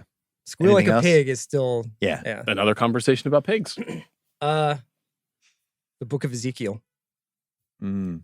Well, this is a 25:17. misquote, though. But I never even knew there was a Book of Ezekiel. Well, that's on you. Well, I was raised Quaker, so it wasn't really a number one. Did you know the Bible existed before this movie? I did, but it was more of like a literary piece than like a spiritual guide. Apex Mountain for the Bible. You're gonna say like no diners matter more this way. Okay. Cruise or Hanks? It's absolutely 1002% Cruise. And if you suggest Butch. Hanks, I don't want to do this. It's pod with you Cruise as anymore. Butch. No, it's Cruz as Vincent. Cruise is Vincent. Yes. No way. Yeah. You Yes. can't do Yes. it. Yes. Why And not? I it's, don't see it. And it's Hanks as Maynard.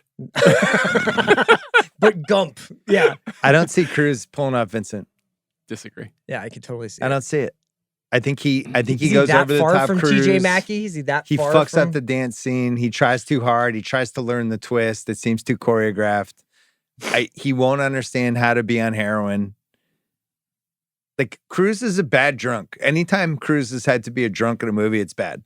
Because he's an alien. But and it doesn't shouldn't know be what it's like Hanks. to drink. I'm just saying that. No, I have Cruise as Butch. Okay.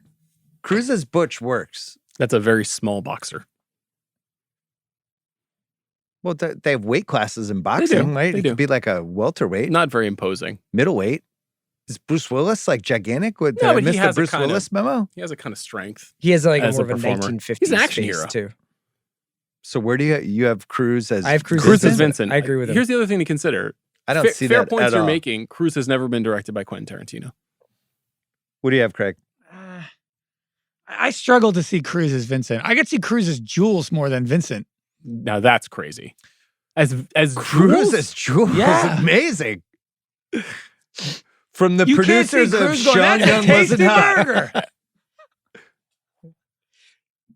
That's a tasty burger.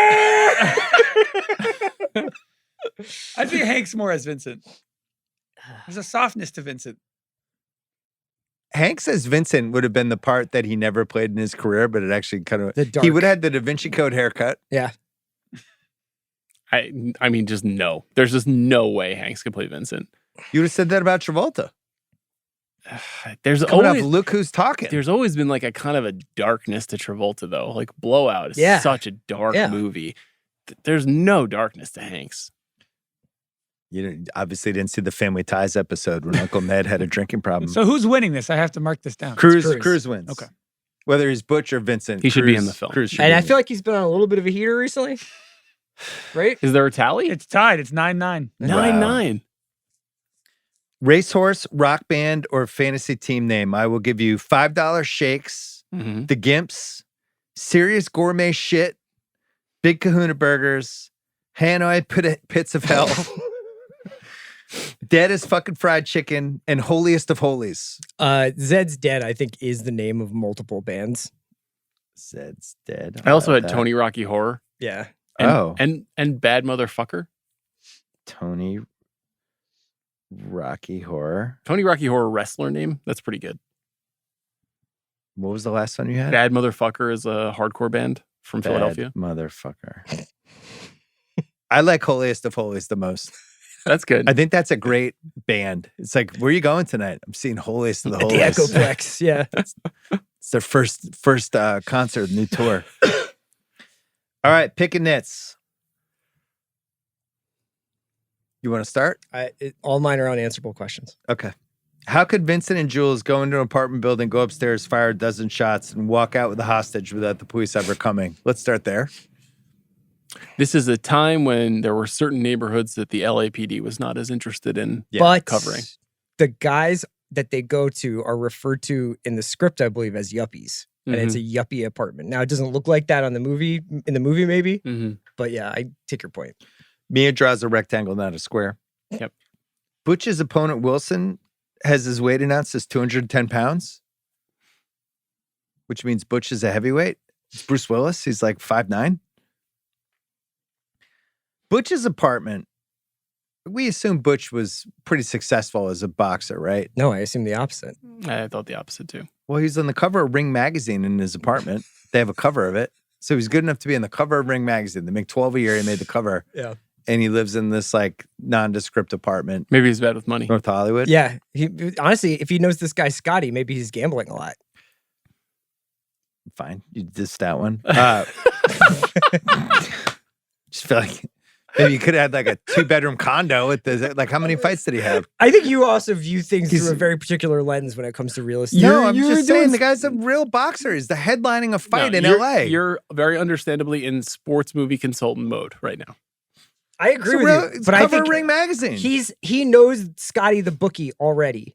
I think so. He's like, I'm laying bets. Tommy Morrison led multiple cards and got cast in Rocky V. Mm-hmm. So Butch seemed like as good as that. Butch wiping his prints off the machine gun for 2 seconds and being like, that seems good. with a Kleenex and Yeah. leaving the gun. Yeah.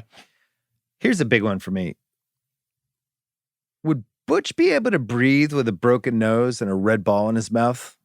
Or would he just suffocate to death? Great That's question. actually a really good question. Thank you. This is the biggest one. The two worst ones in this are the bullet holes that you can see behind Travolta and Sam Jackson before they actually get shot at, which you don't notice until you've seen the movie 30 times. So Butch goes in. He kills Maynard, stabs him from behind. All we see is him coming in, stab, stab. And then he's like, hey, Zed, you want to reach that gun?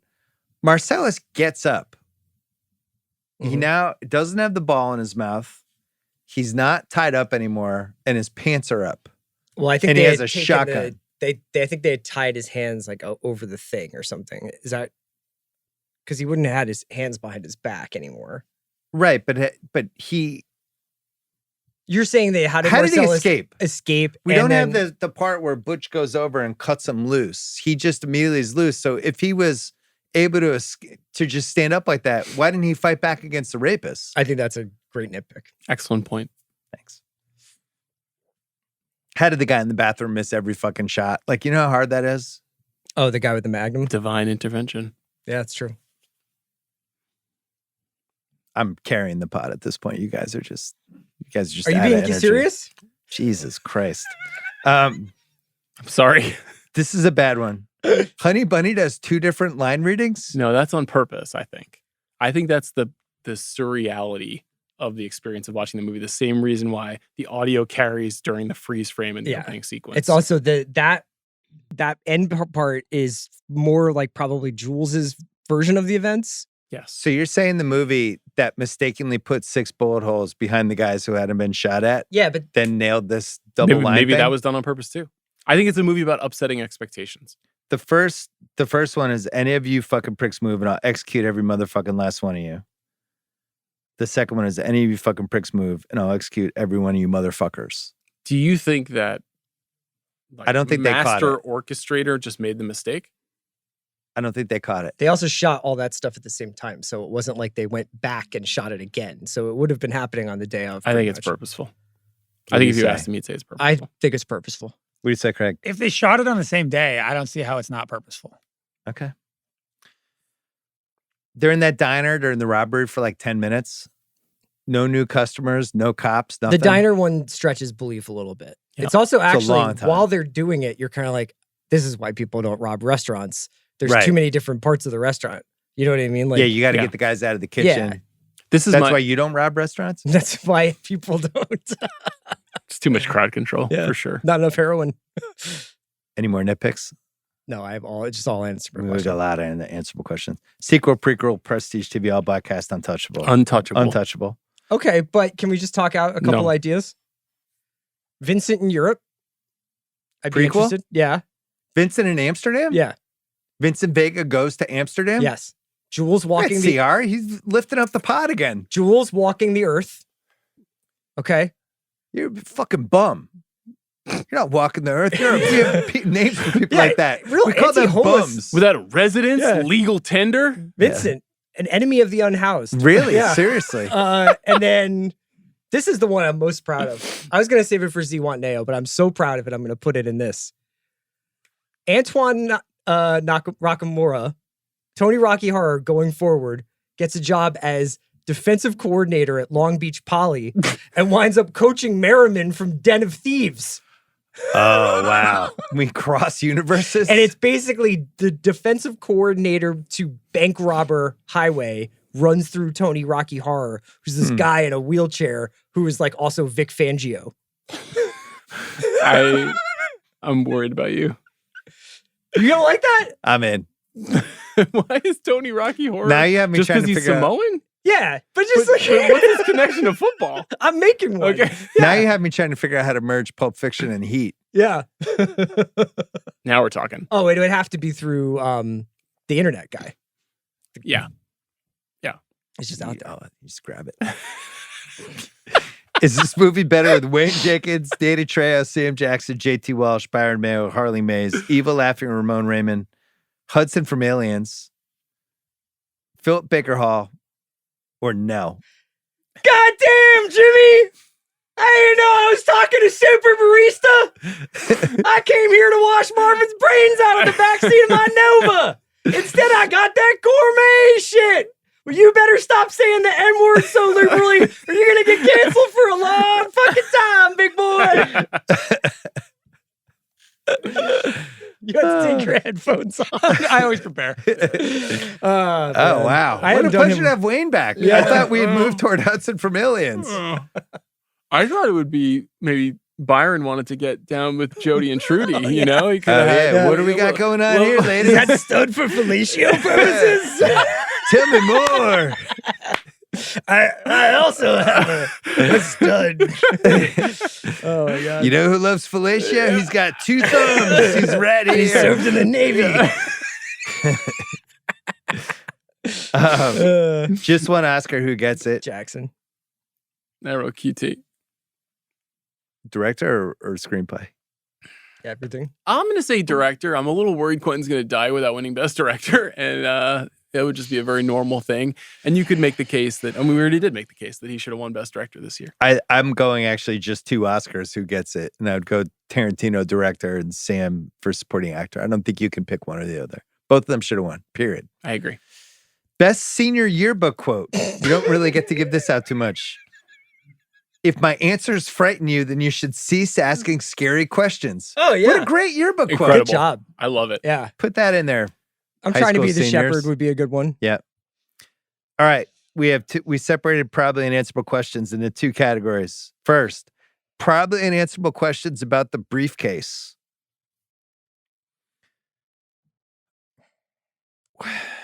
Could it have just been a giant gold bar or a bunch of gold bars?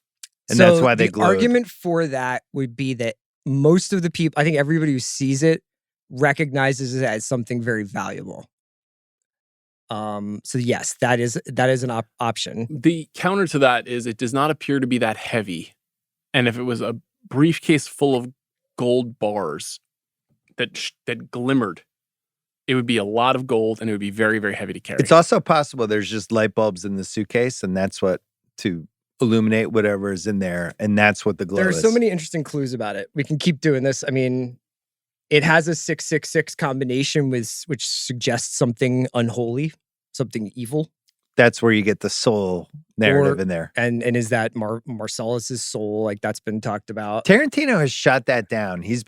I think he likes that people argue about this for the last 30 years, but he did say that Ving Rhames had a scar on his neck and they put the Band-Aid because it was distracting for the shot he wanted to do. and that's how he accrued his power as he sold his soul to the devil. And Yeah, one of the internet there is the soul, Marcellus' soul is pulled out of the back of his head in the briefcase. They're acquiring it back. But if you really think about that, then why did fucking Brett and Bursteers have It needs to be Marcellus' soul in a something briefcase? that Vincent is like, oh yeah, we're happy. And that Ringo is like, is that what I think it is? So there's tons of theories out there. It's like Elvis's gold suit, the Holy Grail, God. But it would have to be something that would make somebody happy. And also that they would be like, is that what I think it is? I know what that is. On the other hand, Jules does say it's Marcellus's dirty laundry. So it's like, it has a couple of different meanings within the film itself. Oh, you're right. He does say that in the diner. If I had to bet, and I think Tarantino loves this shit and intentionally never made a decision on what's in there. But what would make sense to me is it's like some sort of crazy giant diamond with lights on it to show the reflections of that it's an actual real diamond you can see inside it. That because for like Tim Roth, for Ringo to open the suitcase and be like, is that what I think it is? Like it has to be something recognizable. If it was like somebody's soul, how would he be like, Right. Oh wait, is that somebody's soul? Like, what does that even look like? The last one my last favorite question about this is, does Jules ever give the case back? Because the last time Jules is on screen is when he's, I gotta go piss at the bar. Right. So that would be at the end of the chronology. They bring it in to give to Marcellus. But then he's like, I gotta go piss, and takes the case with him. Oh. So you think he just bolts? That's right when he's saying he's gonna retire and walk the earth like Kung Fu. Obviously, there is a reading that it is not anything, that it is like a representation of all MacGuffins in movies, and this movie being a movie about movies, and, you know, like, it is not actually supposed to be a literally interpreted thing, but just... I think that's what it is. Yeah. Yeah. It's his version of a MacGuffin. Let the viewer decide. It'll be fun to hear people argue about it. Just trying to podcast. It's fun. It's fun to speculate. Yeah. That's why we have its own category. Yeah. I think what's interesting about this, though, is that Tarantino doesn't know the internet is coming when he makes this movie, right? It's like he thinks this is something they're going to be anecdotally talking about at cocktail parties, that there's not going to be actual websites devoted to what's in the fucking suitcase. Yep. And Reddit threads like for the rest of eternity. It's interesting because it is such an overt mimic of the Kiss Me Deadly briefcase, and then they open that briefcase and it has, like, you know, it's meant to be like plutonium box, or you know, like, it's nuclear materials, but that in that movie it's a metaphor for, like, danger, you know what I mean? Like, once you open it, you can never go back from it. And it could be that in this as well. It could be like the representation of, like, the criminal life, or like being unable to go back, because the whole movie is like, are you going to heaven or are you going to hell? So the 666, the bandana on the neck, those are the big parts of the case. And then basically, if you think Brett, Flock of Seagulls, and the guy coming out of the bathroom all work for the devil. And then the devil, I think they stole something they didn't know what they were decides- stealing, and once they figured it out, they were like, we're going to make a run for it. So it's just a great MacGuffin, whatever it is.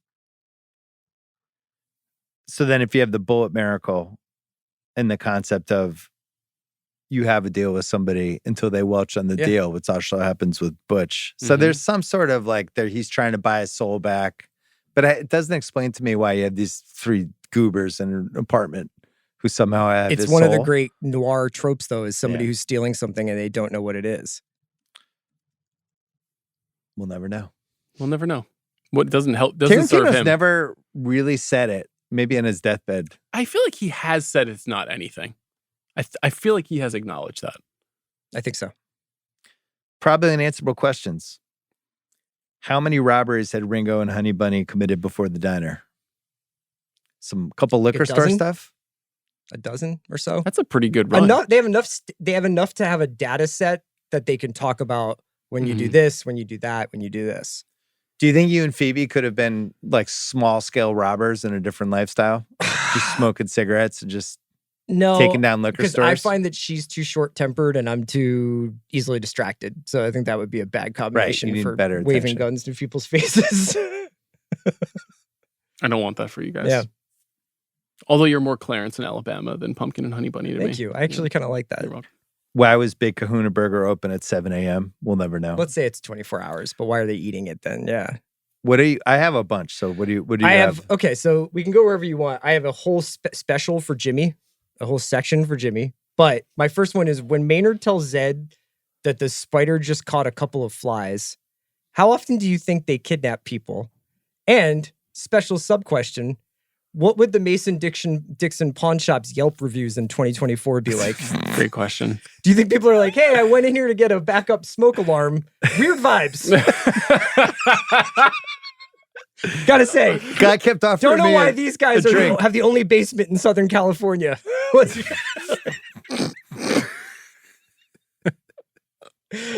Personally, love Maria McKee. Not sure why it's playing. You know, like, Weird vibes. That's really good. yeah. This guy Maynard was sizing me up. So there's that. How much do you think Marcellus offered Butch? How much did Butch wind up making by betting with Scotty? Like, what's this? What was the split? Well, I thought he said 300 at one point. So he said 8 books. That's 300. I thought that was $300,000. Yeah. Okay. They'd probably split with the guy. So what do you in think? half. Marcellus gave him like 15 grand or something? Yeah. Okay. You want me to do the Jimmy special? No, save it. We'll do a couple short ones. Save Okay. Jimmy. Why did Jules live in Redondo and why did he date a vegetarian? Well, we know he has a spiritual side, Yeah. right? He's a progressive fellow. What's the vegetarian side in Redondo in the mid Surfer 90s? girls. Yeah. Hippie chicks. Okay. Why wasn't Jackrabbit Slim's a real place in real life, and why can't we go there after we finish the podcast? How has America failed us? It is really disappointing. It is we have really the Alamo disappointing. Draft House, but we can't have Jackrabbit Slims? Would you want Jackrabbit Slims exactly as is with like Marilyn and Buddy Holly, or would I think you put want 70s people in. You 70s put and like 80s Charlie's people? Angels and Captain Steubing. Like you Yeah. keep it within, or you put 80s people. You Would almost you like- want Reggie Hammond to take your order? I mean, that sounds amazing. Or you get Jules and Vincent Vega. I know. Right. Or you As do your waiters. 90s Yeah. and you get like grunge music and you have, Courtney Love is at one table. I don't really want to listen to Whole while I'm eating a cheeseburger, but yeah. Now that I've thought about this, I don't think I want that. All right. So you want Jackrabbit Slims. Sean's out. What actually happened to Tony Rocky Horror? Why did he get thrown out He of went a on to be four-story the building? DC at Long Beach State, and he led the team to multiple. Why did Marcellus throw him FBS out of a window? It championships. was between the two of them. I bet he did something else to Marcellus that has nothing to do with Mia. I think she's right. Wonder if the suitcase was involved. That's a great Did question. you fuck something up? Was Honey Bunny the only white woman ever named Yolanda? It's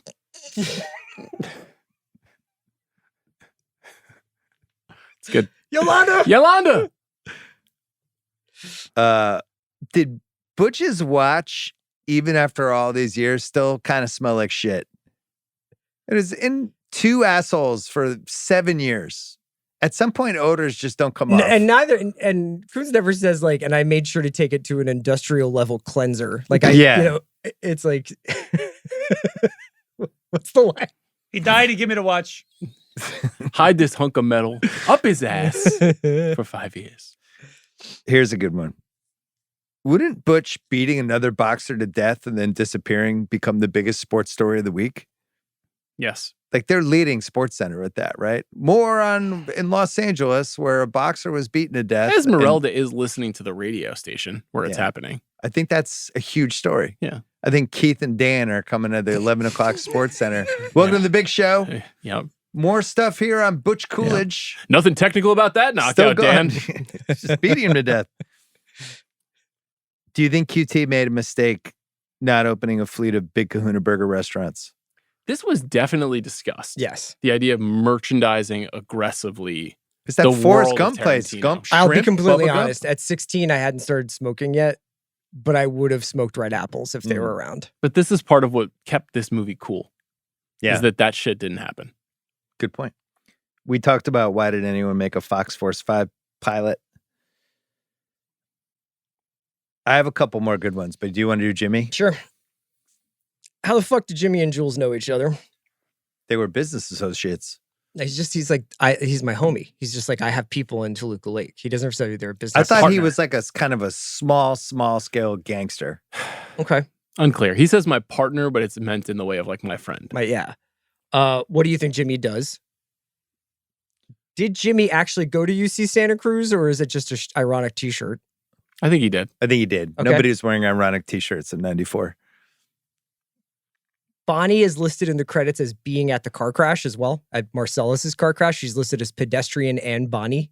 So was Bonnie actually also in another part of this movie?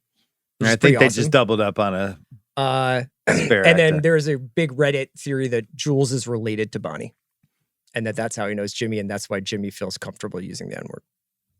Aha. Oh. Well, you Like think cousins? you think he would have said that He was said my cousin. Just to saying. Vincent, Just saying. my cousin's husband or whatever. I had a Jimmy question about the coffee. What made his coffee so much better? Like he was buying the gourmet shit. Do you think he grinds Just it spending himself? more money at the coffees, like that grocery In store? 94, do you think he's grinding his own beans? Is this a Chemex situation? Like he had like one of the first Chemixes? Like one of the first at-home burr grinders where you can make it fresh that morning. Because they had shitty coffee my dad makers just drank back in the day. freeze-dried, like packed coffee in a bag, like that grounds. Yeah, this is the Folgers Choice era. Mm-hmm. So was he getting his beans from like some store that sold like Hawaiian coffee and he's grinding the beans himself? Because everyone's like, this coffee's amazing. by 94 standards. It's mind blowing. It's also the only coffee I've ever seen transcend, like, if you're drinking it black, if you're drinking it with cream and sugar. Like, I don't understand how. I have some. Let's hear it. Why did Vincent Vega go to Amsterdam? For 3 years. Was it for Marcellus? Did he do a job for Marcellus? I had that as well. Was he kind of shoved out? Because he receives him so warmly when he comes home. I actually had it more on he did something for Marcellus, and then Marcellus Had to set him up disappear? in Amsterdam to disappear for a while. Okay. Mm. That's for what I the- wrote. Did he kill someone for Wait for him? the heat and to then- die. I would say definitely. Yeah. Almost like Michael Corleone style. Yeah. That's what I wrote. Is this an Yeah. homage to The Godfather? Okay. We did talk about Butch keying Vince's Malibu. This is my best one. Did Maynard finish first with Marcellus and then Zed came in and went next? Yeah! Or yeah. Or No, Maynard is true did beta. Zed have just really good staying power? yeah, Yeah. Maynard was a beta. Wasn't Maynard masturbating? Could was be. Maynard masturbating? Maynard was Was masturbating he? watching it, I believe. Oh. Wow, Maynard more missed of a that looker. part. Did Zed go a second time around? Is that what it was? He complete. Wow. And then Remember Butch reload. sneaks in behind Maynard, and Maynard's kind of like shaking back and forth, watching. There's no indication that the I like this theory anything's though. out. The equipment is out. He's definitely masturbating. Okay. So that's an even more embarrassing Craig's experience in which corner he really is- paying off today. Where's the Maynard. Craig cam? Like, look, Just- I know Maynard, okay? Yeah. Just when you thought Maynard could get worse. I've known men like Maynard my whole life. I got another one. Yeah. Has Mia cheated on Marcellus before? Yeah, and that was Yeah. this goes. I mentioned this earlier, but when Mia's like, "Oh, I go to Amsterdam once a year to hang out," like, do Yeah. you? Or are you just kind of like coked up and Yeah.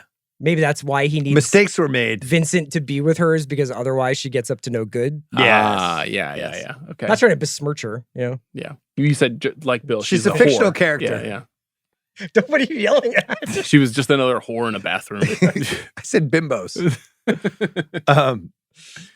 What kind of party was the wolf attending at 8 in the morning? I think it's a charity Vegas night, like a charity casino night. At 8 in the still morning. going. Going from the previous night. By that time, it's like, isn't it like 11 a.m. by that point? No. I feel like it's a Molly's game type situation. There's some all night poker game. with There's people celebrities. playing cards in the background. Yeah, there's blackjack going on.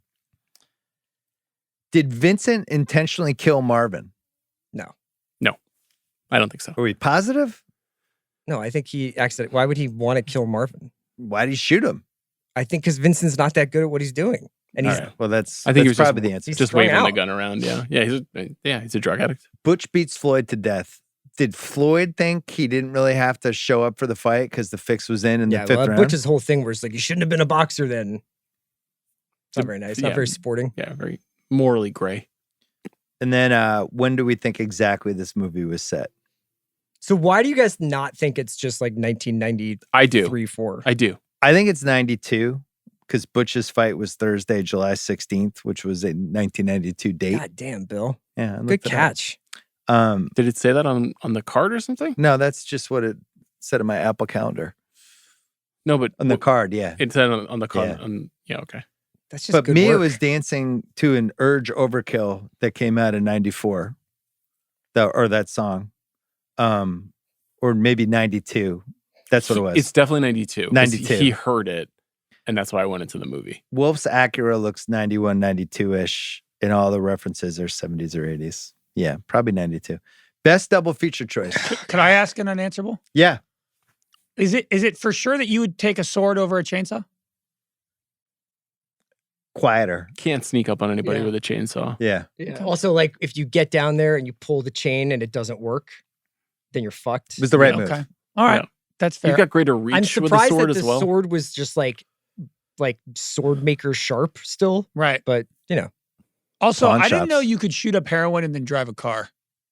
Is that? I thought heroin you were kind of knocked out. That sounds like a good special video for once we wrap Craig's here corner. for Ringer movies. Yeah. Yeah. Tell Craig, us, Craig shoots Chris, up a can bunch you? of Yeah. choco and Like tries to right drive after home. he Yeah. shoots up, he's on the highway. Let's get you lined up with a GoPro, shoot up, get you on the road. He's on the 101. with Craig in my car. You feeling it yet? Best double feature choice? Chris mentioned Black Sabbath, Mario Bava horror movie. So you get an anthology movie. Okay. Saturday Night Fever. Or Once Upon a Time in Hollywood. I feel like these movies are That's what I had. I have- I had They're Once bound to Upon a each other. Time. I have Bastards because I feel like structurally it's got the short story aspect of it it locks in together. I liked Once Upon a Time because it's like beginning of Tarantino's career, and then how many years later? Yeah. And it's LA. 25. Yeah, LA. The Indian Red Zouane Award. What happened the next day? I have Marcellus gets divorced and goes into therapy. Jules goes to Europe. Mia goes into drug rehab. Fabienne loses the watch again and Butch kills her. And then Ringo dumps Honey Bunny and becomes an acting teacher in North Hollywood. I have Butch leaves Fabienne in a gas station in West Texas on the way to Knoxville. Is Butch disappointed when he gets back to the hotel room that she hasn't been gunned down in the hotel room because the bad guys thought he was there? Yeah. What do you have? What if Vincent survived? He didn't. Yeah, he did. What if he survived? Didn't. And then what? Just ask yourself that question. Does he track down Butch and take him out? They could have had it where he was kind of down, but you couldn't tell if he was dead or not. Or I think he it's had great that he's dead. It's such a perfect, yeah.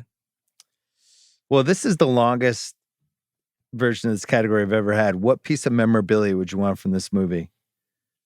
I'll give you the Mia painting, Zed's motorcycle, the watch, the Twist contest trophy, the big fake hypodermic needle, the samurai sword, the wallet, or the Coolidge versus Wilson poster that you could frame. I have a couple more. Yeah. Zed's keychain, Oh, good one. pack of red apples. Yeah, but it would be hard to tell what was the actual pack. It's true. Lance's robe. Yeah. Lance's robe. See, I would wear that. I would do Lance's little black book that they can't find. They find it? And probably, the Modesty Blaze that gets. Oh, the fits in actual all the Modesty book. Blaze Yeah, book. good. That's a good one. What do you choose? I think the watch is the best You thing to gotta have. have to watch. That watch was up a guy's ass. But Two not, guys. really. Well, we don't know. The watch they used for the scene. The Twist contest trophy is a fun one. I'm just trying to think what would be fun to display. Samurai sword would be good. All that stuff's good, but I would say the watch probably is the most value. Yeah. And Like it's if it the was most in one significant. of those auction sites, I feel like that would do the best. Yeah. What do you think, Craig? Watch your briefcase. Oh, briefcase. How do we not have the briefcase? The Oh, briefcase. the briefcase is the answer. That's great. Jesus. But then at it's just a Craig. briefcase, and you're like, what's that Look briefcase? at the big brains on Craig. Coach Finstock award best life lesson. Respect for one's elders shows character. I wrote don't snort heroin. Why not? It's a memorable night, you know? Sure. She'll never forget it. What was that? What was the thing Keitel said about just because you're a character doesn't mean Doesn't you mean have you have character? character. That's a good life lesson. That's too. from Color of Money. Doesn't he say that in Color of Money? Who won the movie? Quentin. Quentin. It's amazing Sam Jackson didn't win the movie, Yeah. but it's definitely Tarantino. He's the runner up. It's a film by Quentin Tarantino. Yeah. It's That the title card right as the movie ends when they walk out of the diner and then it goes written and directed by Quentin Tarantino is a t-shirt. That's like a t-shirt that people wear to this day in that font. Craig? Did you like Pulp Fiction? Can you imagine? Craig, what did you Love think it. of Pulp Fiction? Sam Jackson. Had you seen A little this too one? much. Overrated. Yeah, I've seen this probably a dozen times. This movie, I truly think, is better the second time. It does get better every single time because the first time watching this movie, you're so fixated on figuring out the timeline. What day is it? Well, why is Travolta alive now? What's going to happen next? But when you can just kind of sit back and enjoy because you kind of understand the timeline aspect, it's so much better. Travolta really stood out to me this time around. I think I'm realizing that I love when movie stars play non-movie star roles.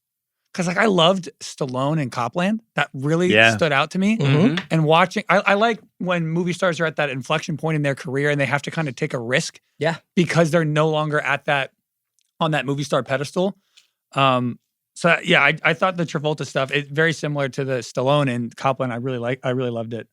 And then QT, I feel like is I mean, he's every film major's favorite director. And what's awesome about him is like it never felt like he caved. Like he has always felt so original and authentic. Yeah. He's like okay. He's so famous, but he's okay just disappearing for 4 or 5 years and then coming back, almost like a Daniel Day-Lewis. And yeah, I don't know. It's like as much as you can put any other director's movies up against him, there's something about like his willingness to be okay stepping back, never selling out, never taking a huge commercial project. Even if these movies are commercial, Once Upon a Time in Hollywood's like Leo and Brad Pitt and it cost $200 million, but it still feels like it's like authentic and indie and original. Homemade. Yes. Yeah. Everything feels very like He created his own very universe. designed. Yeah. You know? Yeah. That was producer Craig Horbeck. Pulp Fiction, we did it. How long was that? Man, over 415, 420. New record for us? We have to just discuss, like, this is the most long threatened but never executed episode in the history of the show. Yeah. You said this would be the end of the show if we ever did this movie. Right. So we've done it. I did say that, didn't I? We've done it. Yeah. But you've also the feed is continuing.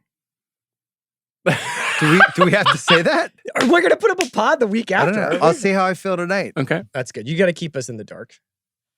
Can I ask one more? I'm doing the LeBron. I'm just trying to be like, yeah, I don't know. Zero Bill 30 Could be it.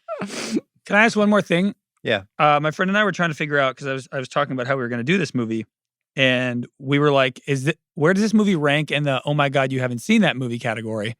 And then we started to talk about non-franchise movies, standalone movies that have never had a sequel or are not a part of a franchise. Is this the number one most culturally defining movie that never had a sequel or became a franchise? The only other thing I could think of was Titanic or maybe E.T. What do you guys think? In the history of movies? Like in the modern, I would say, Okay, I was 70s like on. Casablanca, But like, we're talking about where nowadays, if you said you haven't seen that movie, I think Titanic and Pulp are bigger than Casablanca now. I think that's true because people got old and died. If you go to I mean, way more people have seen Gone with the Wind than have seen Pulp Yeah. Fiction. But Way more. I mean, not people so many under more people 50. saw And it's movies. been- it's back been then. I'm around saying about Yeah. people alive right now. Oh, right. Alive right Yeah. now. If you went up to somebody and they said, I haven't seen this nobody movie. under 40 has seen Gone with the Wind. Except like very few like super duper film nerds. Right. So just standalone movies with no sequel, no franchise. What is the biggest, you haven't seen that movie right now? See, I can never tell anymore because Yeah, I can't sometimes they get either. into weird gap years where you're just like, oh yeah, like, you know, there's a lot of fucking stuff to watch now. So I wouldn't be shocked if somebody was also like, this isn't really my vibe. But For me, it's still Silent Rage with Chuck Norris. yeah, how could they not have add to that story? I still get upset when people haven't seen it. Well, I it's feel like like- there's I still think time Craig's to do right. the Tony Rocky Horror DC and Long Beach Yeah, Poly it might still story. be coming. I think it's Titanic or this. Yeah, I guess if you're approaching it, I like where Craig's going with this from the standpoint of you can't believe somebody hasn't seen a movie. Because of how culturally defining it was and is, but has had no Yeah. follow-ups. Did Ben know what this movie was? Yeah, at he all? knew. He totally knew what Okay. it was. He just hadn't seen it. I mean, even in this year, Forrest Gump and Shawshank are like two of the most seen movies Yeah, of the last 3 decades. Gump is a good one. And they're I think both the answer original. is Titanic because Titanic's timeless. Yeah. it'd just be weird if You would somebody never be hadn't able to seen it. recapture anything about that. It's a really fun exercise to think about. Another version of a thing that I wish I had some time to think about. Yeah. E.T. was the only one that I was like, well, E.T.'s. Kind of surprised they never did. But that's something that like a lot of young people these days maybe haven't seen because Yeah. it's 40 plus years old now. And because it doesn't have sequels and they're not like, oh, I guess I have to watch all the E.T. movies or something because there's a new one coming out. Yeah. Good exercise. This podcast was produced by Craig Horlbeck. Thanks to Jack and Gahao as well. We did it, guys. Good to see you. we did it. Thanks, Bill. Thanks, Bill.